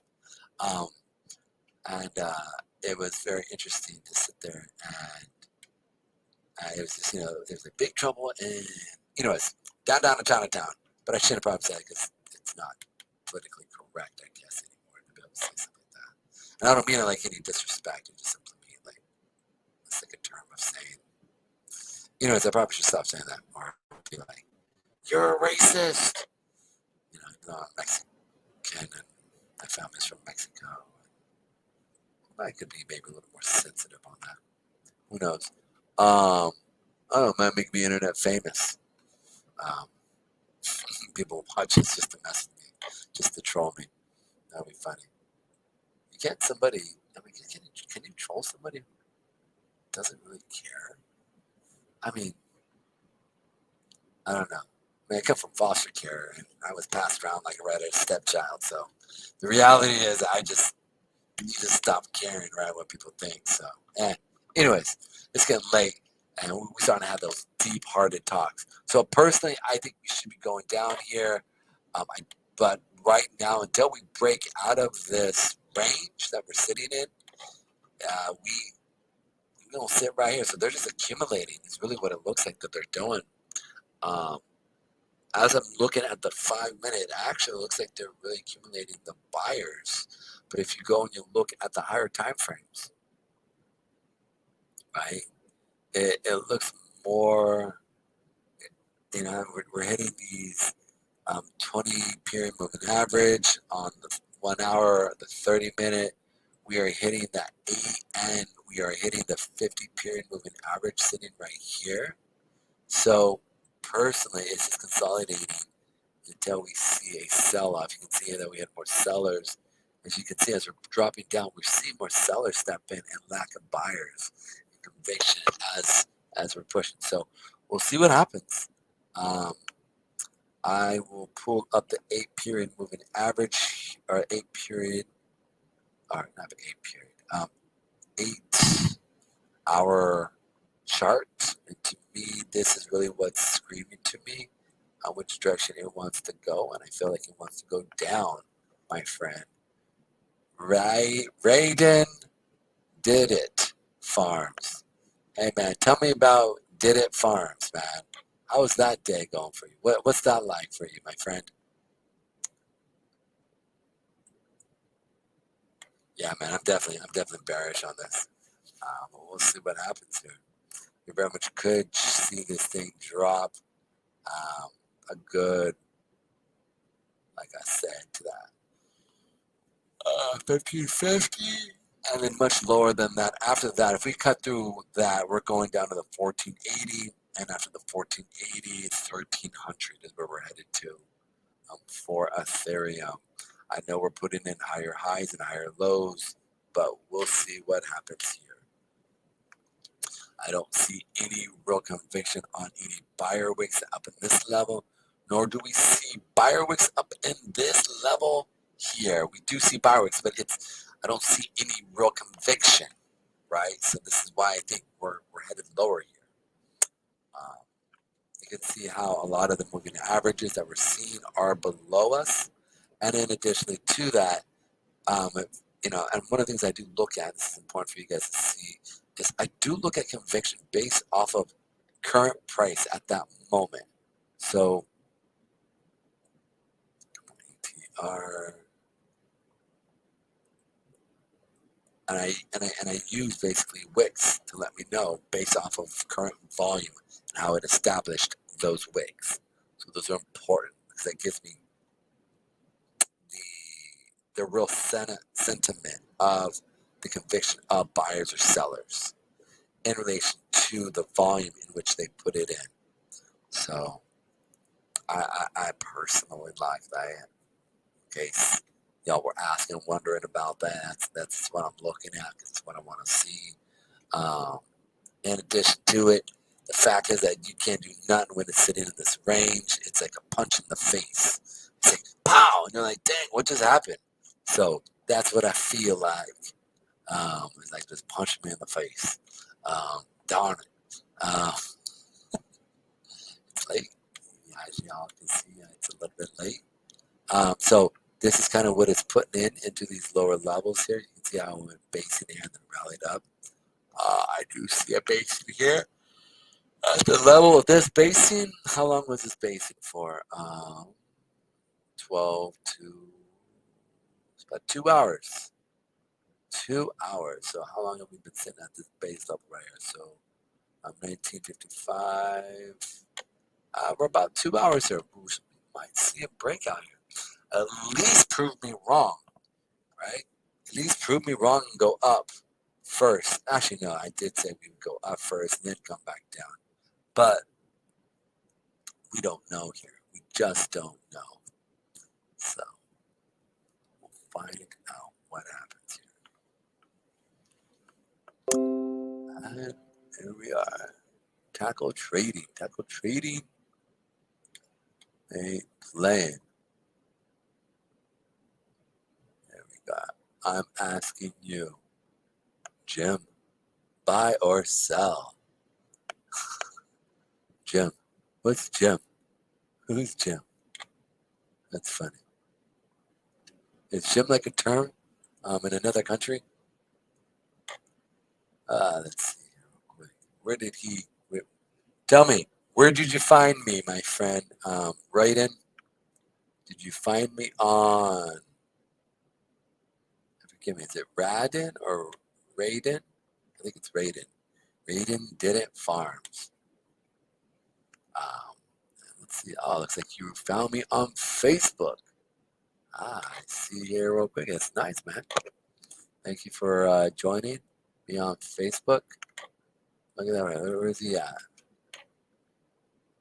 Nice, man. Nice. Check him out here. Hide that. Find him on Facebook.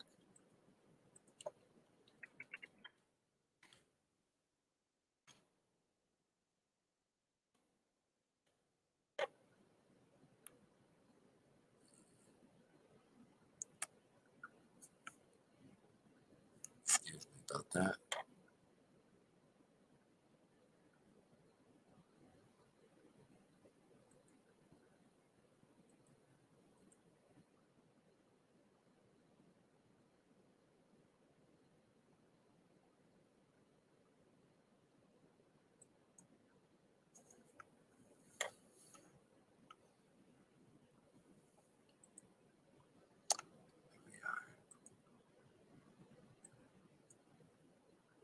Come right in here real quick and to the Facebook page. Let's see. You must have found me on my actual Facebook page. Here we go.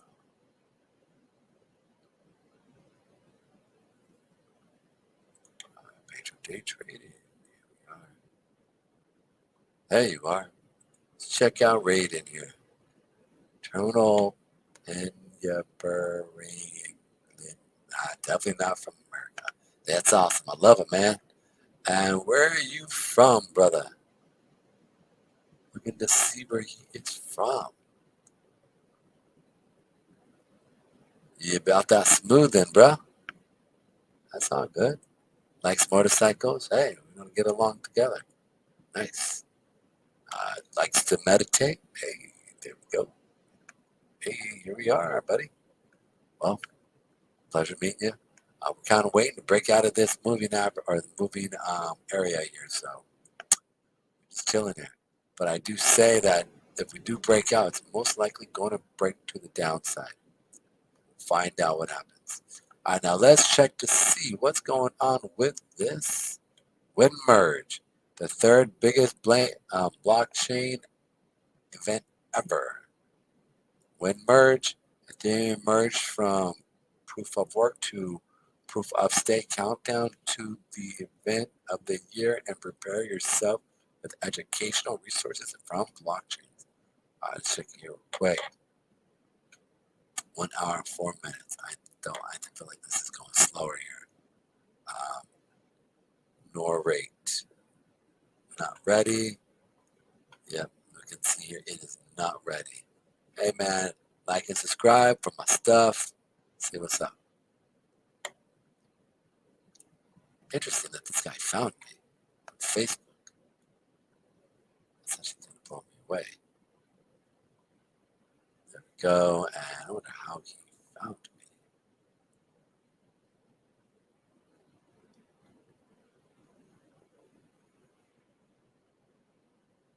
There we are.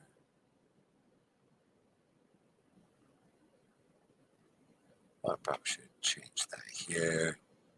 See y'all.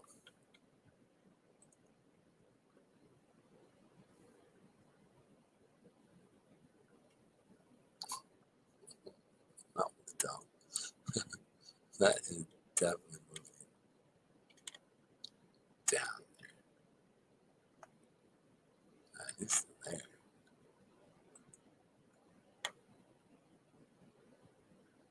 We gotta check this out here quick.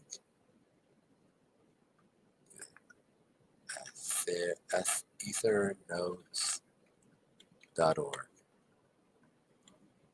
All right, guys, I am gonna head out of here. It's getting really late, and I'm starting to kind of, I don't know. Shoot, we got 2 day traders watching me. There we go. Actually, no, it's not. It's just one. I need to switch to for you. That makes sense now. Got one person on StreamYard. Let's check. Not StreamYard. Let's check out what we have here on Twitch. Let's check me out on Twitch, guys.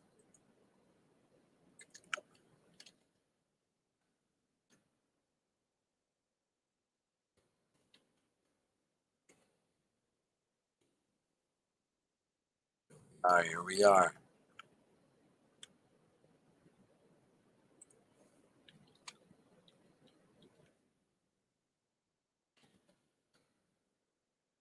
Tell me, where you guys at on Twitch?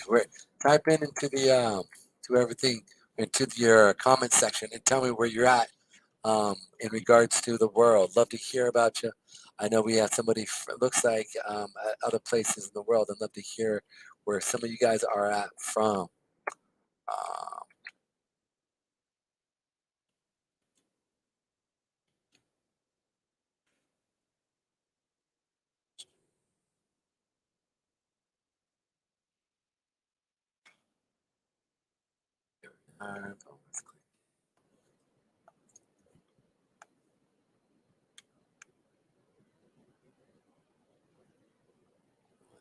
Jason, make sure I say goodnight to Fox. Here we are here real quick. Beast.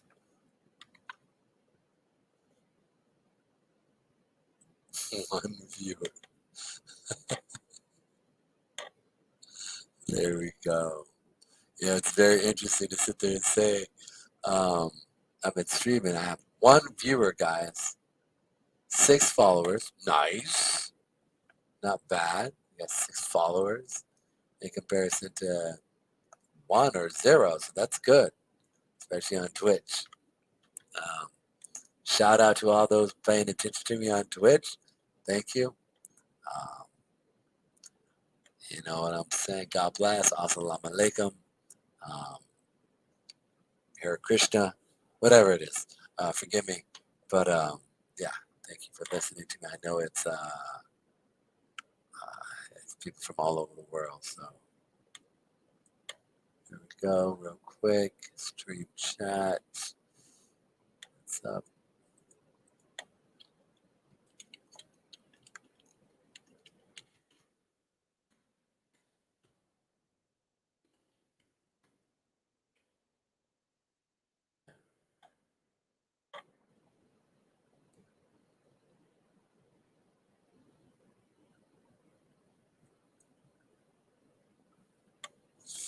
Let's see what's going on in Reddit. Did not know I can share on Reddit. But now that I know, it is good to know. Alrighty. Now that I know, and knowing is half the battle. G.I. Joe, American Hero. If any of you guys don't know what that is, I'm sad for you. Everyone should know what that is. Post. Don't think. Good video. Choose a community. Our announcements. Mark our meeting. There we go. I just figured out another way to actually stream on another platform. It's nice. Real nice. Moonrock Army. We'll see how we can actually do even more. Might get in trouble here. Actually, you know what? Let's see if I can live stream.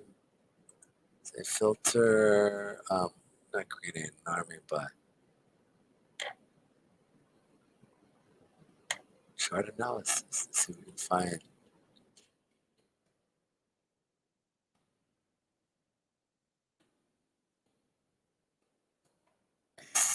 Oh, let's check it out. Let's see if anybody's commented as well. Let's check it out right here. Boom. There we go. What's up, Marvin? How you doing? Pedro, I appreciate you, brother. I'm learning a lot from watching you. Keep the good content coming. You're welcome, brother. I'm glad you were able to see you. Thomas Lee, how you doing, brother? It is good to see you. What ETH block are we on, Pedro? We are at, oh, good Lord, water. Jerk off that water bottle, man. My lower back right here, man. Plus, you got the upper vertebrae, man. You know what I need? I need a good massage. Like one of those people who really get in with like their elbow. I can't. Just the thumbs don't work. I need the elbow right now. I mean, 5 hours at this. Woo! I might take a few minute break here, but let's go ahead and pop a little lapa right here. Right now, we are at. Block 5 or 305, I believe. Forgive me, I don't even know how to read this. So block now. Here we go. There we go. And then pay attention right here, right? Live client status. Here we go. We are at block number 1 million. I believe it's 1 million. 1 second. I'm a little tired, so forgive me, Thomas. We're at 15,537,113. So there we go, guys. There we go. We are in it to win it. Man, I was about to pass out. It's a good thing you all said something, because I was about to head on to bed and see Mr. Sandman. Give me a dream. Anyways, so talk to me, gooses. Talk to me. Let me know where you guys are at, what you guys are thinking, because I'll tell you, it's lonely out here all by myself. But I'm not. Because I got Marvin there. I got Thomas Lee. I got Tariq, hopefully out there. Shoot, thank you. I appreciate that. I'm gonna highlight this right here. I appreciate that, Marvin. I hope you're doing well, my friend. Mon frère, bonsoir. I wish I knew how to speak French. I would actually be able to say that right. Thomas, I think you can speak French, can't you? I believe that's where you're at. But yeah, that's where we're sitting right now. And we just have, like I said, it shows here we got 1 hour left until the full merge happens. So we got, and it's interesting. So I don't understand why we're not seeing, oh, here we go. Shoot, we just busted out of our range here. It is at the 30.5 minute area here. We can see here that we did come in. We bounced out, but it's the new 30-minute level. So we came in, we're touching this. You can see how we're touching these areas here and looking too short. So for me, the fact that it went up first, I am definitely more bearish of it going down. Let's check out the hour chart here real quick. Potential coming down here. I'm definitely now. Yeah, look, you guys can see here on this 1 hour chart. Now, yes, we have buyers here, but we have the majority of our SMA sitting at these levels. And in additionally to that, we have downside air here. So that's why, and I'm quoting what, actually, that's a good way of saying, a way of looking at it is the air. How much air? We have more air to the downside than to the upside. Okay, meaning there is more resistance above us than there is below, than support below us. And the parts that I'm saying is simply because these levels here have all been eaten up. All right. So for me, when I'm gauging the market and I'm looking at how far it can move, I'm looking to see what zones have been eaten up.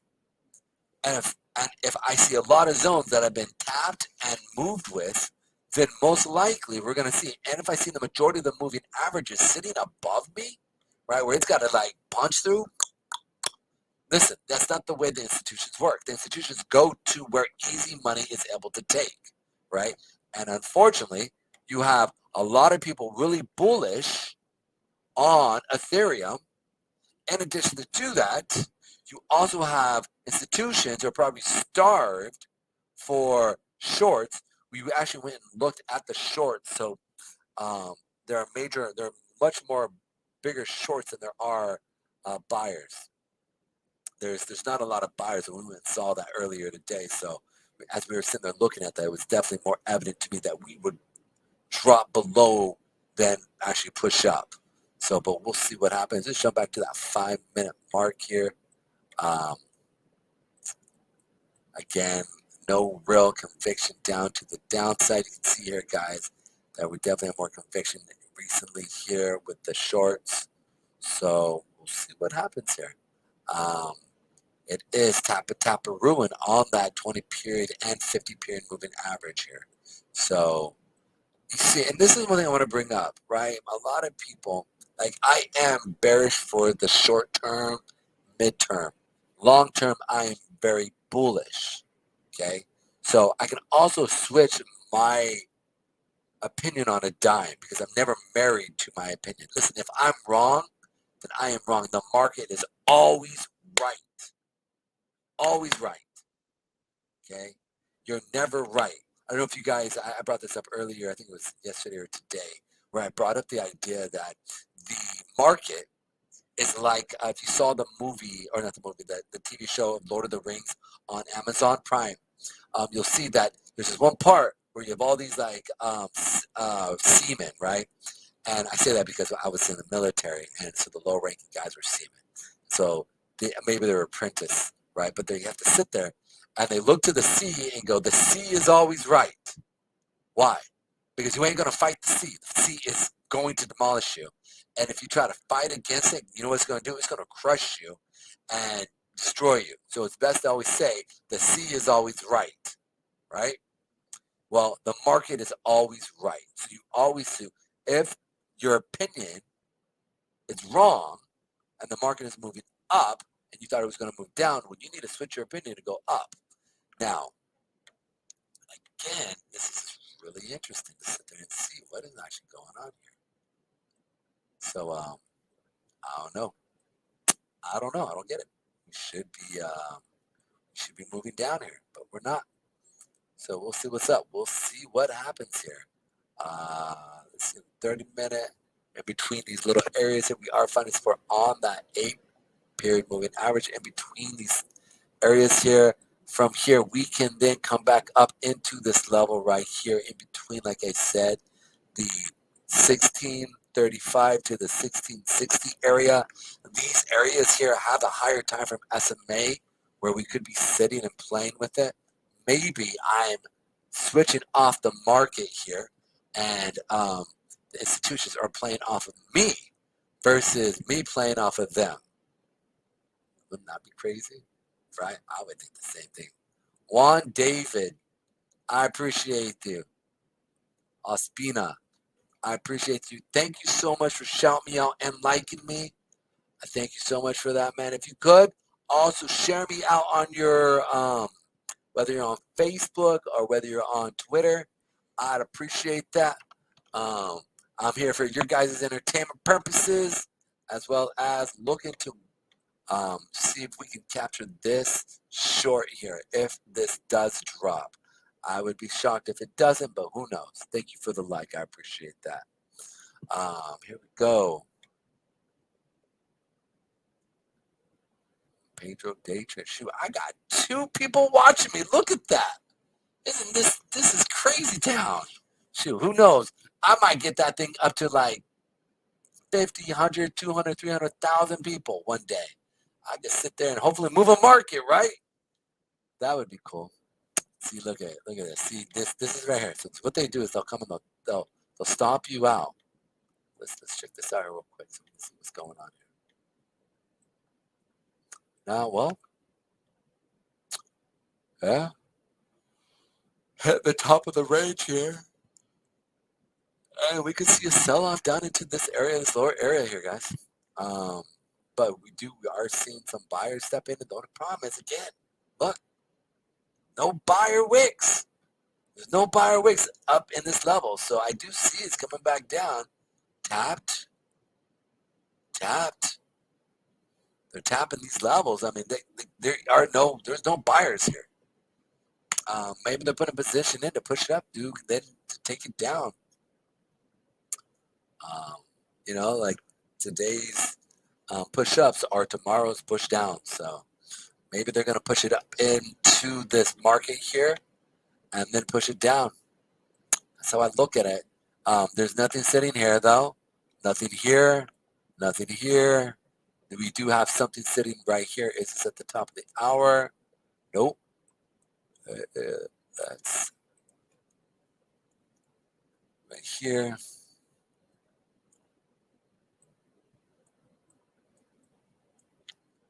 Here we go. Boom. The next spot is right here. But even this, if this pushes up, guys, and we start to see this really step in, then we're going to see this rally up. And now that more and more I'm looking at this, I can see us now. I mean, even though these have been tapped in these areas here, I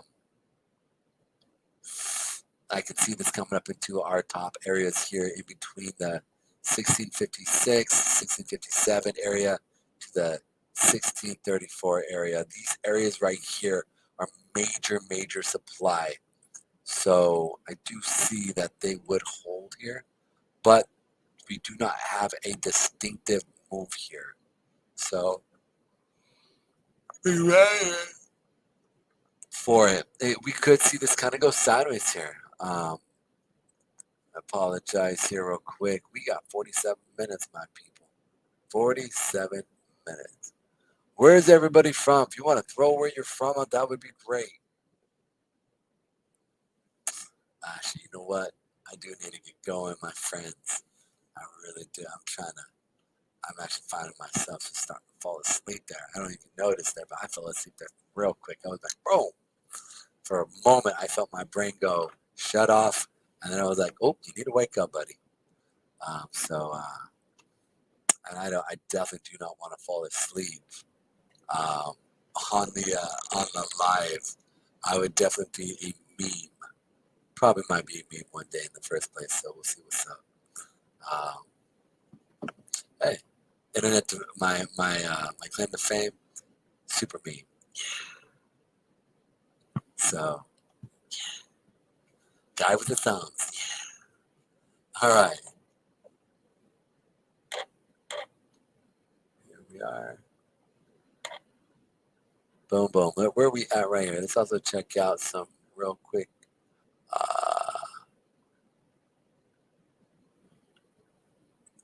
Give me 1 second. We're going to kind of give me some charts. Here we go. Not crude oil. Forex bond. No. Commodities. Let me see more here. There we are. All right. Stocks, currencies, cryptos, exports.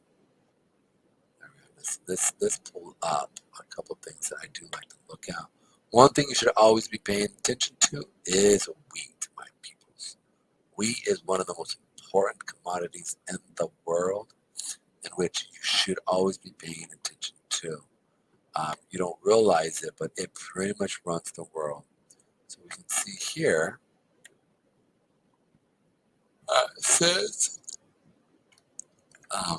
May. We've had a big drop off here, but we can see here that it literally came and tapped in these areas here, which is basically the previous highs, which is basically how the markets work. Let's do 1 week. So this is where it's typically going to go. So you saw a previous high explode up, and this right here would have been, it doesn't make sense, this should be back here. Well, I think the Ukraine war, I think, was around this area here, right? And then this is where, because Ukraine has major production of wheat, So for me, as I see this explode here, created, and look at like tweezer top right here, actually even a higher low here, excuse me, a higher high, and then a big sell off. So I really do see us rallying up from this moment up for wheat, at least to this area back at $1,200 to $1,300 a bushel. I think it's rallied in bushels, right? Is it hectares or bushels? Yeah, bushels. So, yeah, this is going to be crazy as we see this continue up. It is going to be crazy. Let's also check out coal. Coal, similar, as we talked about earlier or previous year. Check out the month here. Coal is how a lot of people heat their houses. You can see it. It's the big incline of this. There are a lot of people this winter, that's for sure. But it looks like a clean slide down if it decides it wants to slide down. So we'll see what happens there. Lumber. Lumber is another one you want to look at, right? Similar thing. It's something that is used everywhere. It's kind of like wheat. Also, crude oil, right? Crude oil is another one we're paying attention to. Let's pull this up here real quick. Boom, boom, drop back into these levels here. I do see it's coming back up into these levels here, but we are in a actually lower high, lower low. Now this baby comes down and create a lower low. Wait for a retracement back up and catch that short there, especially at this big old gap. Big old gap.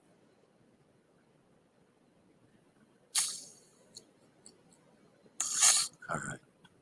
Next, let's actually pull up here real quick.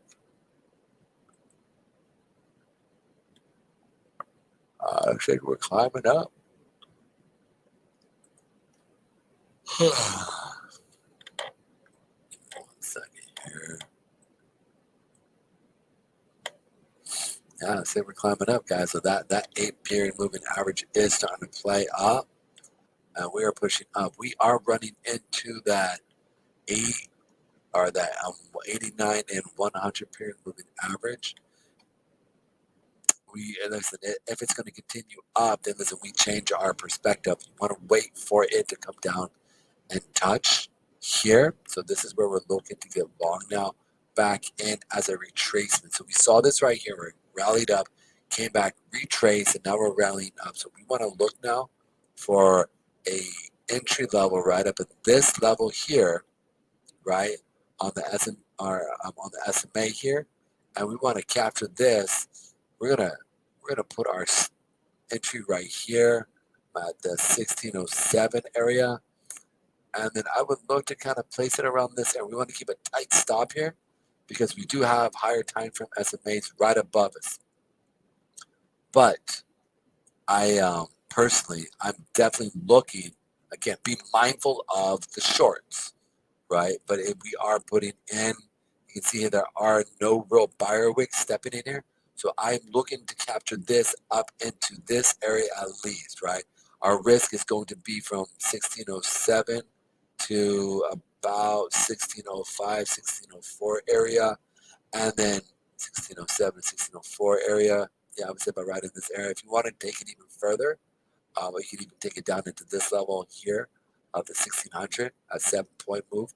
But from this moment on, we can see it come back and retest up into that 1635 area, where we can see this rally up to here, up into the morning. So that's what I would be looking to do, gauge that, go long on that trade if the market does decide it's going to turn around there. So yeah, it's in a nutshell. We'll see here though. Like I said, this stuff is where our stop would be if we did go short and waited for that confirmation here. Like this is where it shut off. This is where it sold off. So remember I told you it came down, hit this, came back and retested, came back down a little, then we rallied up. So once we did this and we did not continue down, I knew they're just looking to take people's stops. And so that's why I was saying, be careful, don't know. Again, just feels weak to me. It just feels weak to me. So come down, wait for it to come back, test into our area here. You can see here that the 8-period moving average is wanting to test up in here. You can see that it's licking the bottom of the wick here. So as it's moving up, tapping up, you want to sit there and play. You can see here that it came down first and left no seller wicks. We want for that to tap in and then capture that up as it moves up. So that's it in a nutshell. It is the top, or it's the bottom of the hour and the top of the next hour. So be paying attention to that first few minute candles there. Very much could be seeing the market turnaround here as well. So again, the market is always changing. I still am bearish. Still bearish. Even if I'm bearish, I'm still looking. What's up, Steven? Your Quino? Forgive me, man, if I'm butchering your name. How many more minutes before merge? That is a great question. Let's look that up here real quick. The merge is 37 minutes and 22 seconds. If you also will, do me a quick little follow, man, my friend. Check me out. Follow, like me on Twitch. I'd appreciate that. But we still got 37 minutes and 30 seconds. Thank you, my brother. Before everything fully happens. Yeah, it's in a nutshell. Yep. Boom. Got you, my man. I appreciate that, brother. I appreciate that. Yeah, we still got 30, like I said, we still got 37 minutes and 26 seconds. Hopefully I'm somewhat entertaining for y'all. So, hey, how you doing? Can you get it? Here we go. All righty. All righty then. Here we are, my peoples. Boom, boom. Yep. We are on block number 537,197. You can see that we are slowly moving forward here. So it is painstakingly hashing, slowing down. Total difficulty 5.87E. Means like how many far back it's gone. 22 zeros. That's some real zeros there. 22 zeros. Isn't the amount of, is it 22 zeros? That is how many stars there are in the known universe? Right? It's like, it's crazy, right? It's like 7, I think it's like 5 point something. With 22 zeros behind it. I mean, anything with more than 7 zeros, I'd be happy with. I don't know if y'all would. Actually, if any of you guys have looked at Billions, right? The show Billions on the show, or the show Billions on Showtime. One of the main guys says you need at least 10 figures. 10 figures is when you no longer ever, no, not 10, 11 figures. I apologize. It was 11 figures. 11 figures is the point where it doesn't matter how wealthy you were at that point. Like you in your lifetime, unless you're extremely stupid, right? And the government just comes in and let's say you're a drug lord or something like that. You could never lose that amount of money. It's the 10, 11 figures where you can change the world, right? At that $10 billion mark, that's when you can sit there and just by your interest alone, right? You can go through and you literally, just the interest alone, you can solve world hunger. Like for example, Elon Musk, right? Elon Musk is, I think, worth like 80 billion, 100 billion something dollars. I forget exactly how much he's worth. That's a good question to actually even look up to as well, right? Let's see how much Elon Musk is worth here. Is it possible to use perpetual futures in the States? That's a great question.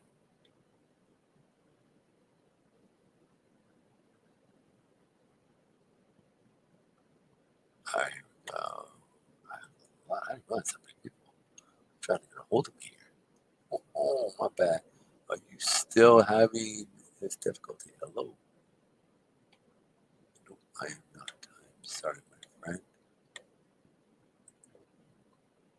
Mod, go.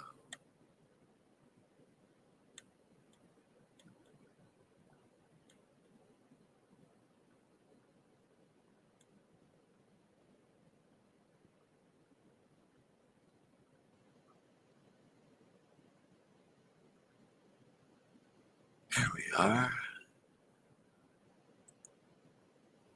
I probably need it. You know what?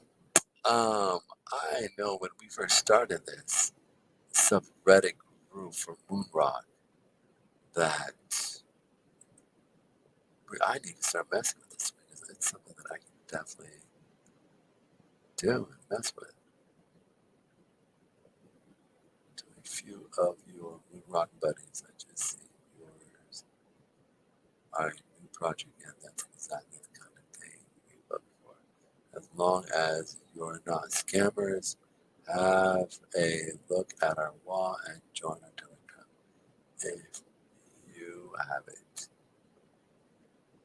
I will. Thanks for the invite. Have you come into our Telegram? Ah, I can see that. That's funny. I never said that. There you go. All right. Online on 15 members. Rock. There you guys go. Glad you guys are on here. All right.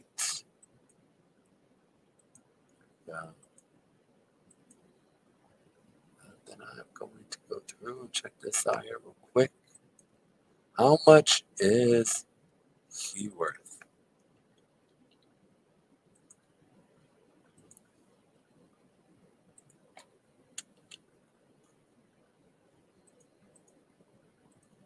How much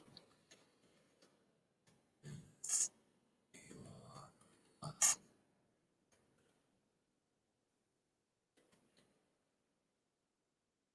And I don't even think that's correct because a lot of that stuff is wrong, but it's always a little bit down than what it is. I know one guy, he's worth a lot more money than what he is on Facebook. I mean, on here. And the guy's like almost a billionaire. And I want to say almost a billionaire. I don't know where. I know he's doing very well, you know, and it shows that he's only worth like $10 million. So we really don't know the real wealth of Elon Musk, right? Especially the fact that he has crypto and he's been in crypto for a while now. So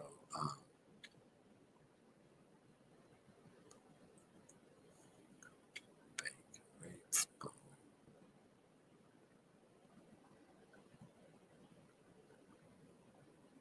Always going to read through these things here forever. So SpaceX has 100 billion valuation as of yield him a net worth of. That's ridiculous. Musk wears many hats, including inventor, executive, and futurist, role that have paid him well and have yielded him a net worth of $233.5 billion, according to Forbes as of July 7th. That is ridiculous. That's so much money.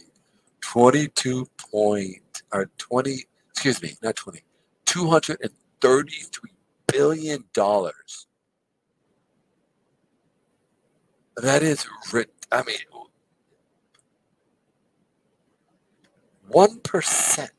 If he made like 1%, is literally $2.3 billion. That's crazy. I mean, and I know he makes probably more than 1% a year. He probably makes 3 to 5% at least.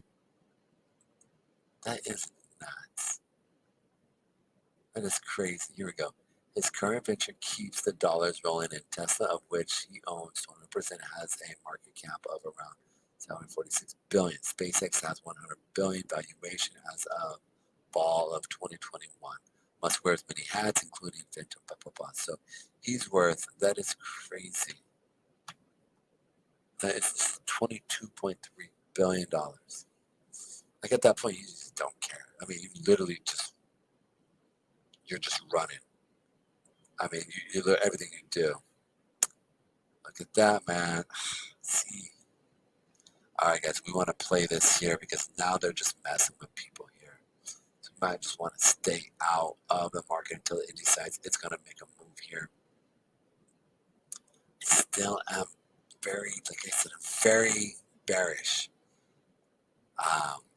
I'm very bearish to even here, and then, I mean, you know, I really do think that you're going to see this thing drop easily down, like I said, to the 1300, 1338 mark area here. So I know that's hard for you guys to sit there and see that, but I can see it. It just like I always call those other parts of the markets, right? This is it. This is like what I'm looking at. Boom. Pump or dump. Honestly, brother, I don't know if it's pump or dump, dude. I mean, Ethereum is such it's a great protocol. It's a great, you know, I mean, if we see this sell off, right, we're gonna see, I mean, I think at $800, $1,000, Ethereum is still a great buy. So I don't think Ethereum is pump or dump. I think what you need to really ask is, you know, like how much do you want to buy in at certain levels, right? If you know how to short on the Ethereum contract, and if you know how to do certain things, you can do that. Or you can play the reverse ETF of, not reverse ETF, but they have a reverse ETH contract that you can do and play that as well, by basically just, you know, buying in on it. As it shorts, you'll see the opposite, right? You'll see it move up as ETH drops. All right, we got 25 more minutes here, and we will see this baby be moving. You can see here that we're getting closer to the hash rate being finished here. And updated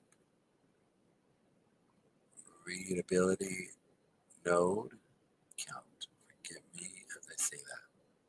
I know I just butchered that. Here we go, guys. See it? Look, we're coming right up to it. The last little bit here. But it's going to be an interesting thing just to be able to look at here. Really interesting.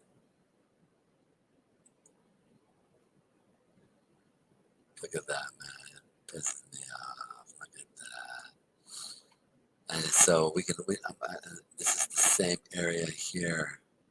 No, it's not. It's not 30 minutes, guys. What I was looking at. No, it wasn't 30 minutes. Oh, was it the hour? Yeah. That hour mark here. Either way, man, it came up, cast it out. Again, we're stuck now in between. Excuse me, moving averages. So this is always a ping pong effect, and we'll see what happens here. This is always hard to gauge in the markets of the movements. So I always say you go with how many. Now look at what you're going to hit, right? So you can see that the hour, we hit that 8-period moving average. It is tapping it, and we're seeing it come down. We also have the 50-period moving average flowing off of this hour, which typically is the 8-hour.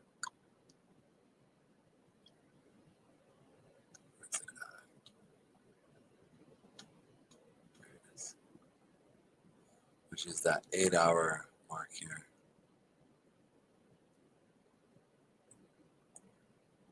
pips came up and tapped right here. Now we're seeing it just sell off here. There we have it. There we have it, guys. Here we go. 24 minutes. Where are you guys from? Where are you from, Steven? You from around here? Or when I say from around here, you from the States?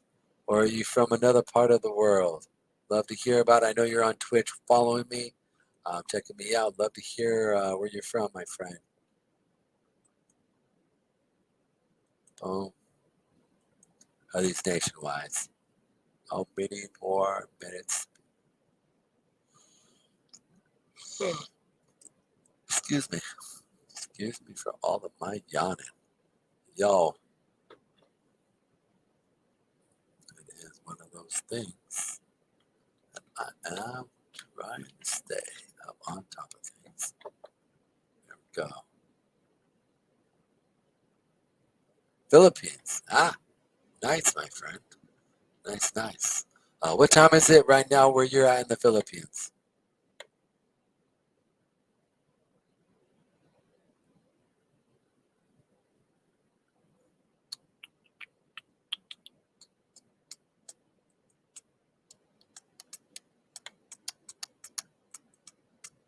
Ah, 2:11 p.m., man. Nice. So it's in the middle of the afternoon for you. Nice. It's middle of the working day for you, I'm assuming.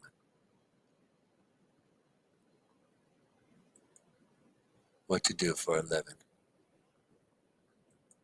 Actually, I have a friend of mine who works for the Philippines, and he actually plays video games. Literally plays video games, and that's how he makes his living. What a jerk. Look at that. They came and stopped us out, and now they are pushing it down. Ah, here we go.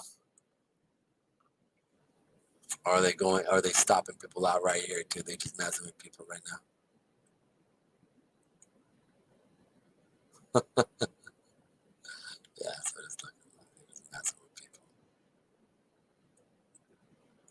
Look at that. Ooh.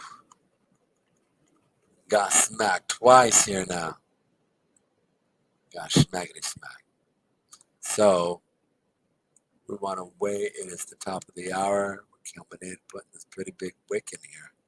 So this thing goes great.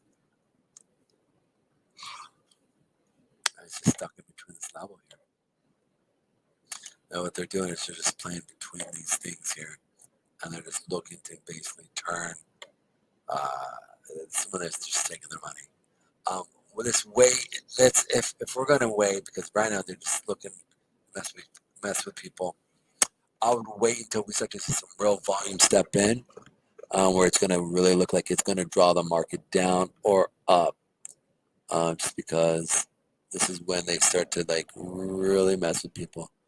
It is 2 o'clock right now, so we should see a pick up some trend though, which we'll see it coming to the 9:30 open into the U.S. market. So if it does start to trend, and we see on the 5 and 15 minute a trending 8, and as well as a trending 20 SMA as it starts to pull down, that's when you want to look. But we want to see again 3 candles below and above where the price is coming up and respecting and touching and bouncing off the moving averages here.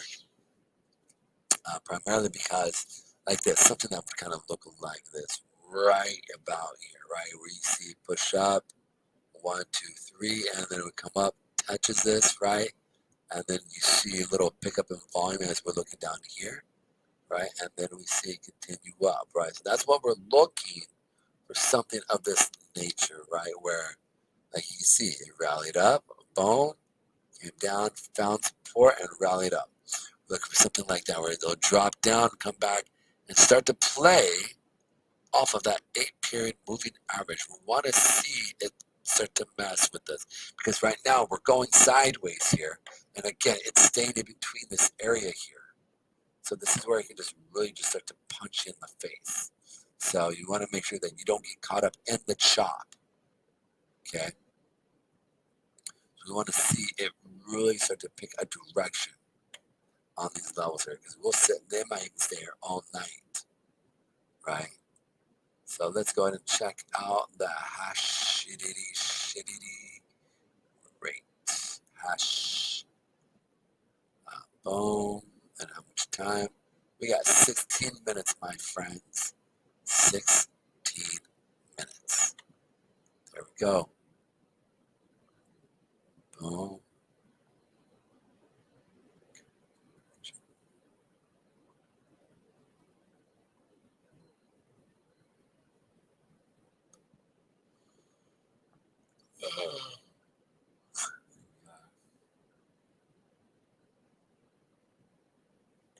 Let's see what we can read here. Destroy the hard drive.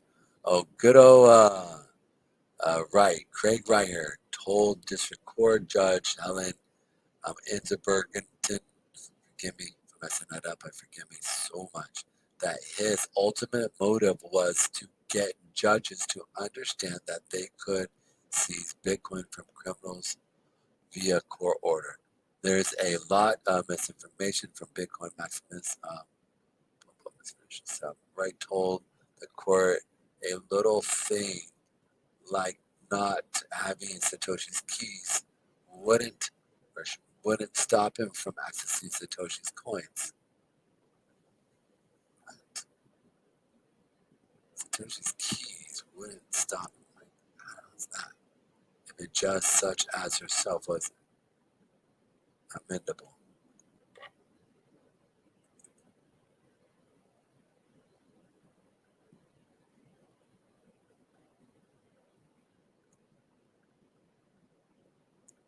Yeah, all right. The logistics of how the Bitcoin blockchain works would make such a court order not only unenforceable, but extremely difficult to implement from a technological standpoint. The only other way to move the coins would be to use the private keys Wright claims to have destroyed, attempted to debunk the debunkers. In addition to his testimony about destroying his alleged access to Satoshi's keys, Wright also spent a significant amount of time on the stand responding to his attorney Halvor's Manchanu's question about the legitimacy of the argument from the internet that featured heavily in Hawkast's opening statement on Monday. Particular attention was paid to an article by Jameson Lobb, published in Bitcoin Magazine in 2019, that debunked various pieces of evidence put forward by Wright to prove he's Satoshi. There we go. His lawyer went over each of Lopp's arguments, showing inconsistencies between Wright's story and the Satoshi history, and asked Wright to comment, chuckling softly as he read each one aloud. Wright told the court that Lopp's account was based by his financial interest in Bitcoin. He founded a company that is funded and supported by people who need small blocks and the Lightning Network. Wright said the entire value of his company will go away if Bitcoin scales. Overall, Wright said that Lopp's points were basically fluff that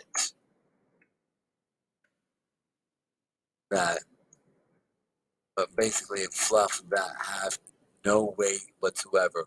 Wright's hand waved away accusations that held that he'd forged documents or submitted false evidence, dismissing discrepancies as the result of opening files in different versions of various software, an errant employee managing his blogs and sneaking in sentences without his knowledge, hacking, or as in the case of the controversial John Paul Sartre blog post, in which Wright attempted to publicly prove he was Satoshi, that he didn't actually want to prove anything, so anything, and so bungled it on purpose. I've never changed any documents or manipulated any documents, Wright said when Manchon asked him directly if the accusation had any truth. No, I've never ever in my life instructed a third party to manipulate or change documents. Wright denied he'd exaggerated his academic credentials. He claims to have at least a couple of PhDs. If anything, I deflated my academic credentials. I've never told anyone how many I actually have. Wow, how far is this guy going to go with his lies? This is amazing. Impressive. 12 minutes, my people. Let's check this out. Ooh, look, we're finally pushing through. All right, here we go. And there we have it, my peoples. We are now continuing down. Okay, what we want to do is we want to wait for a retracement back into this area here. Like I said, finally pushing, which totally pisses me off. Sorry, just the market, man, pisses me off sometimes, right? So whatever. You want to wait for either a retracement back up into the 8 moving average, right, and or Saturn motions that kind of looks like this here. So we want to look for some type of doji mechanism or doji or some type of like a wick up into this area where we see sellers stepping in and then continuing down. We can definitely see that the sellers are stepping in at these levels, and we are now going down, Will Robinson, down. And like I said, we should be seeing this baby. Dang, that just frustrates me. And I told you guys here, like this, it literally came, stopped you guys out here, and then went down. I hate that when it does that. It does frustrate me. It doesn't mean that it's the end of the world here. You just got to find another place to enter in at these levels, guys. Let me pop in real quick. Philippines, 2:11 p.m. Boom. Here we go. All right. Got 15, 30 minute. That 200 period moving average sitting right here, guys, was the quintessential area in which it did bounce off of. So, like I said, I did mention this, but I didn't hold true to that. I should have. Like I said, we could come up to here. I mean, I really believe we were going to come back up to this 1635 area. We will find out if it continues. We did hit that 1581 level here. We should see this continue down into the 1557. So wait for a retracement back up into these levels here. Almost play in between here. I would, what time is it? It's 1930. So wait for the half-hour pushment up into this level. Again, we're playing the night session, so the night session is always a little trickier. I always trade during the, very rarely do I trade at night, just so you guys know. I very rarely trade because, again, there's volume issues that, hence, this is what it does. If there's not enough volume, they go sideways until they meet their quota for the institutional sells, and then they just drop it, right? Or they just do whatever the level. So, but they got to meet their quota. So there's always that time period in between where it just sits. I probably should have remembered that, which I did not. I would have actually said stay out until we hit those higher time frame SMAs. Actually, that's exactly what I should have done. I very rarely trade the night session, so let me check here real quick. Let's pull this up. So this is the now this is why. You see right here where we have all this volume. Again, we're gonna 13, boom, it's 12, yeah. 630, right at this level here are the volume, and this is 12.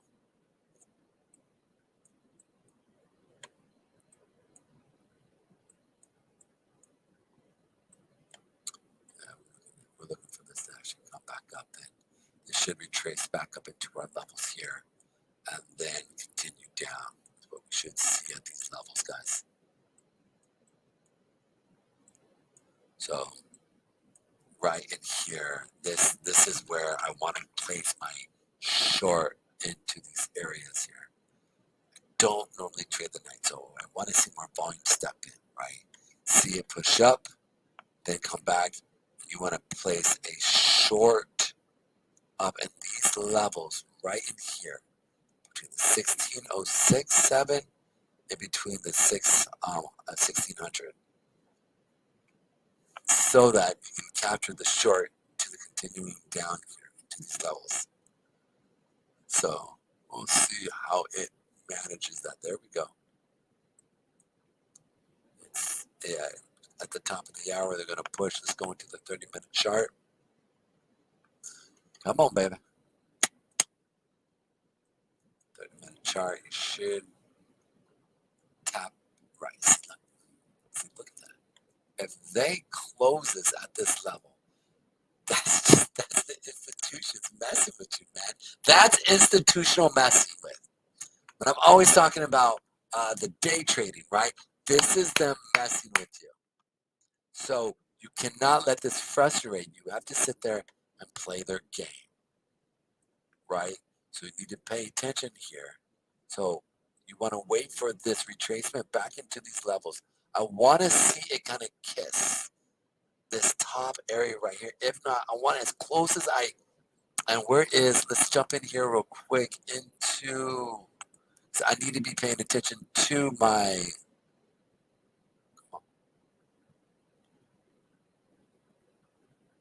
all right, I want to, where is it at?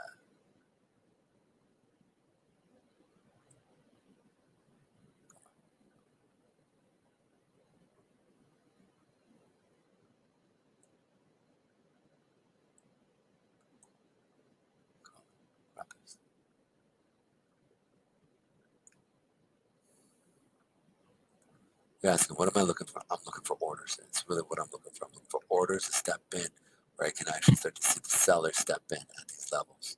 So that's what I'm looking for.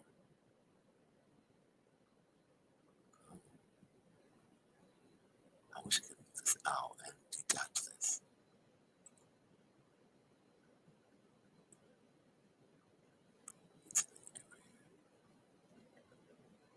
All right, let's check this all out. Come on.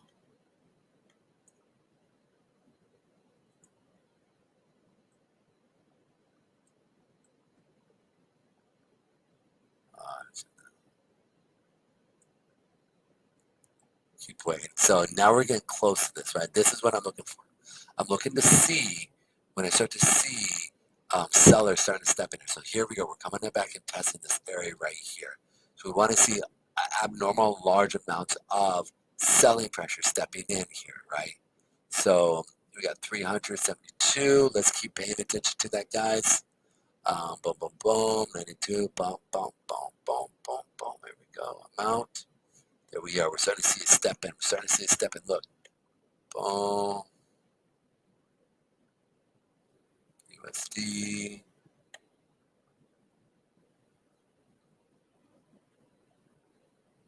All right, yeah, so I would be looking to get it right here at these levels right here.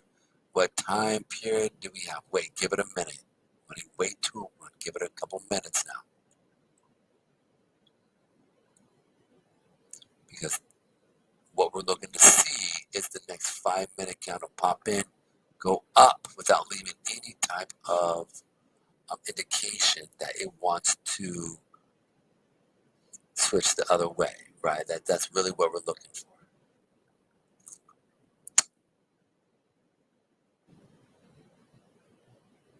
Come on.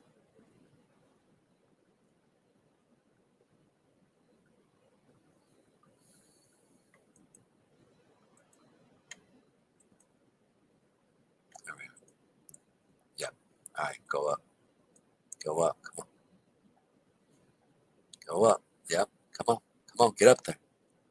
All right, guys. So I'm definitely would.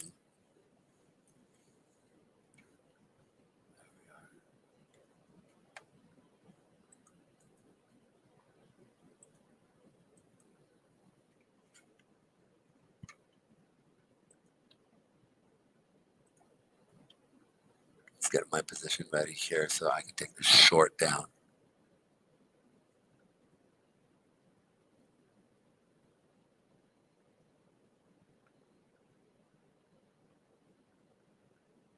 I'm gonna go up a little bit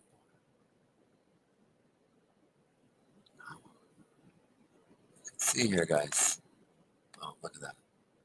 79,000. Boom, so to push it up.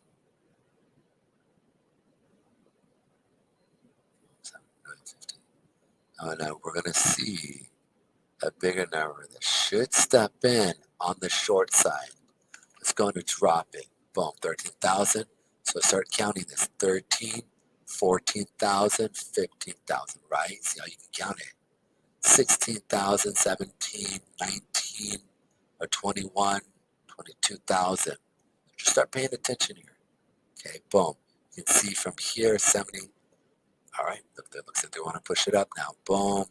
Pay attention. Boom. You have a short rally where it stepped in. Now you're starting to see the novices step in. Now, as you start to see the novices step in, we should be paying attention now to big sellers. There we go. 23,000, 2,000, 2,700 right there. Boom. This is now where you're looking in to gauge where you want to be looking to short. All right, so this is what I'm talking about. It doesn't equate to 79,000, but you want to be paying attention to this area here. Boom. Short. My stop is right here, guys, right above here. I'm sitting at 99. So we'll see what's up when we get into this level here. I'm at 89.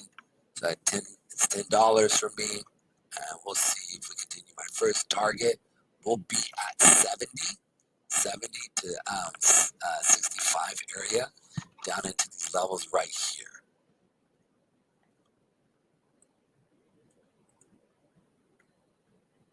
We'll see how this plays out.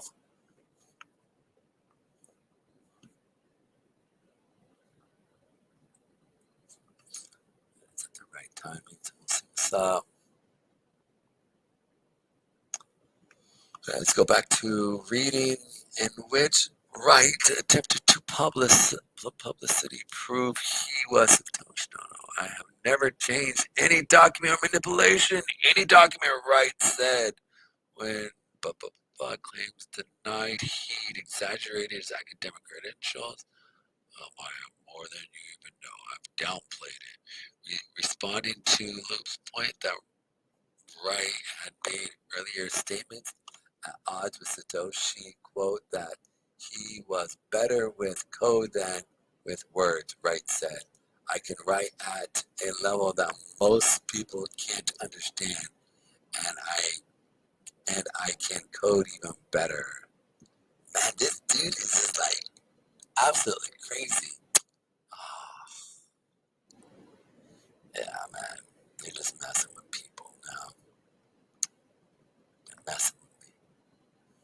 I'm getting destroyed over here, man. Three trades, man, in a row just killed me. Very rarely does that happen, man. But I also don't trade at night. That's the other thing. I don't trade at night. So, yeah, man, I just don't trade at night. We'll see what happens here. The last 34 minutes. Boom. Yes, I would agree with you, Brady. I feel like I'm getting punched in the face here. Boom. Here we go. Come on. Welcome back. We'll see. Like I said, my stop's right above here. That 99 area here. See if it continues down.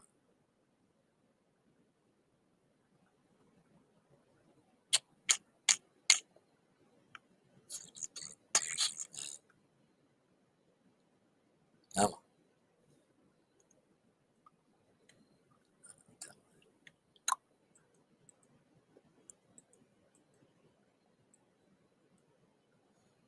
So I just put on another route here. I'm not dollar cost averaging into this. What I'm doing is because it met one of my rules for myself that we did gap into an area of supply to me that just shows more weakness. And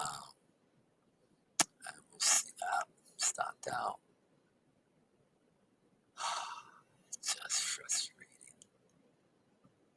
This is why I don't trade at night. It's not conducive. All right, we want to wait until these levels here. Like I said, they're just messing with people.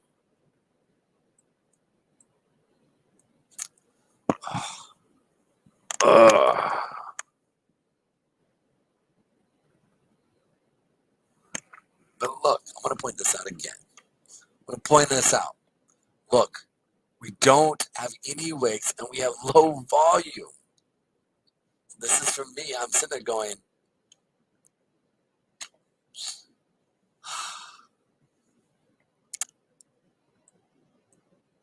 I mean, screwing people over.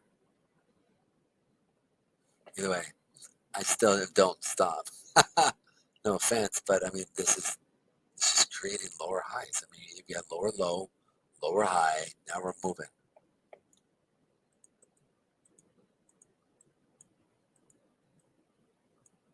All right, short again. I'm short at this 59.98, and my stop is sitting at the 13 or 1609 area above this. So we'll see what happens here. Again, my stop is at the 1550.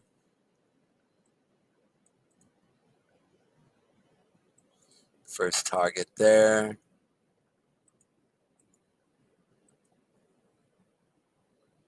Second target is going to be at that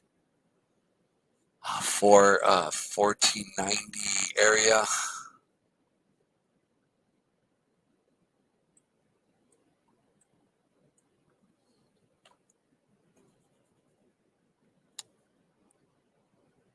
Let's see if it continues down. Third target's at like that 1300 area. 1340.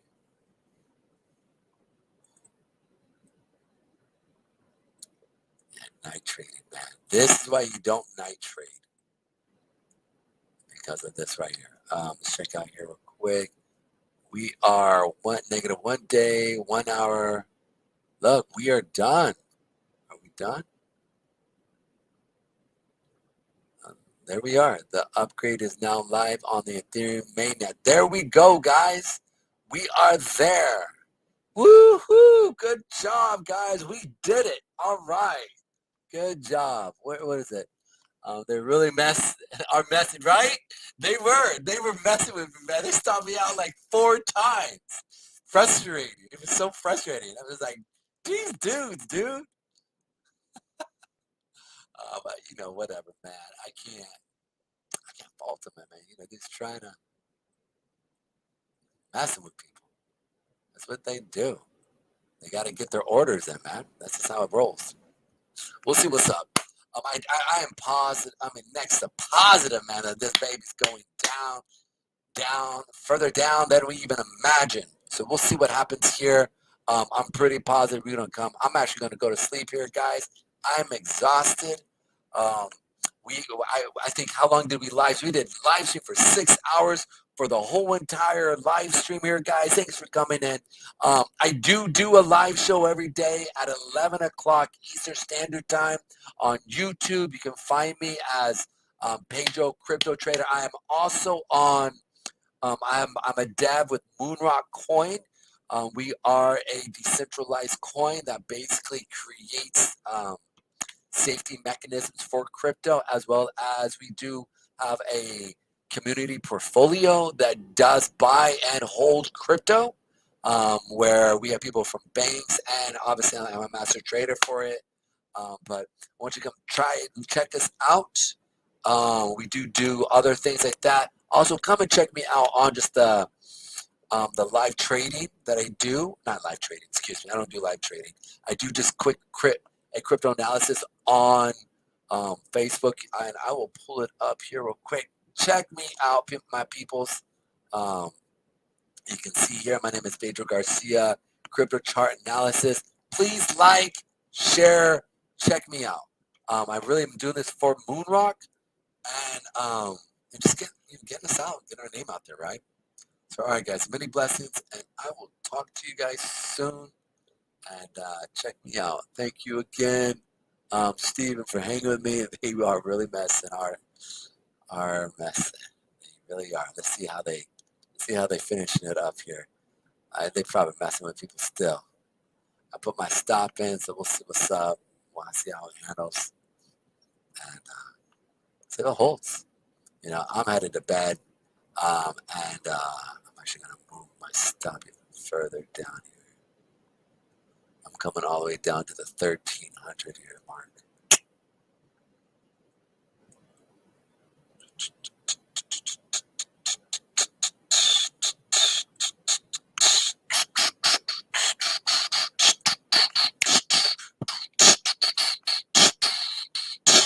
Anyways, enough with my craziness.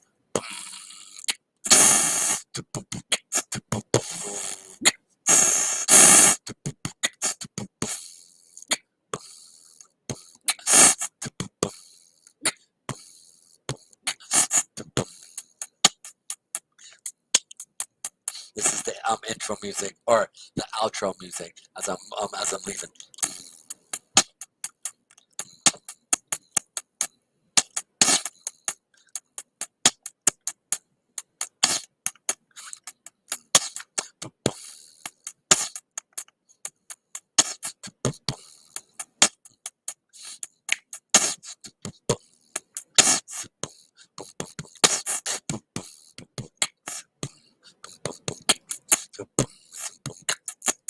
Anyways, enough of me craziness. Guys, have a blessed night, and I will see you guys tomorrow. Check me out on YouTube every day, where you can come and ask me questions, as well as you can check me out on Twitter.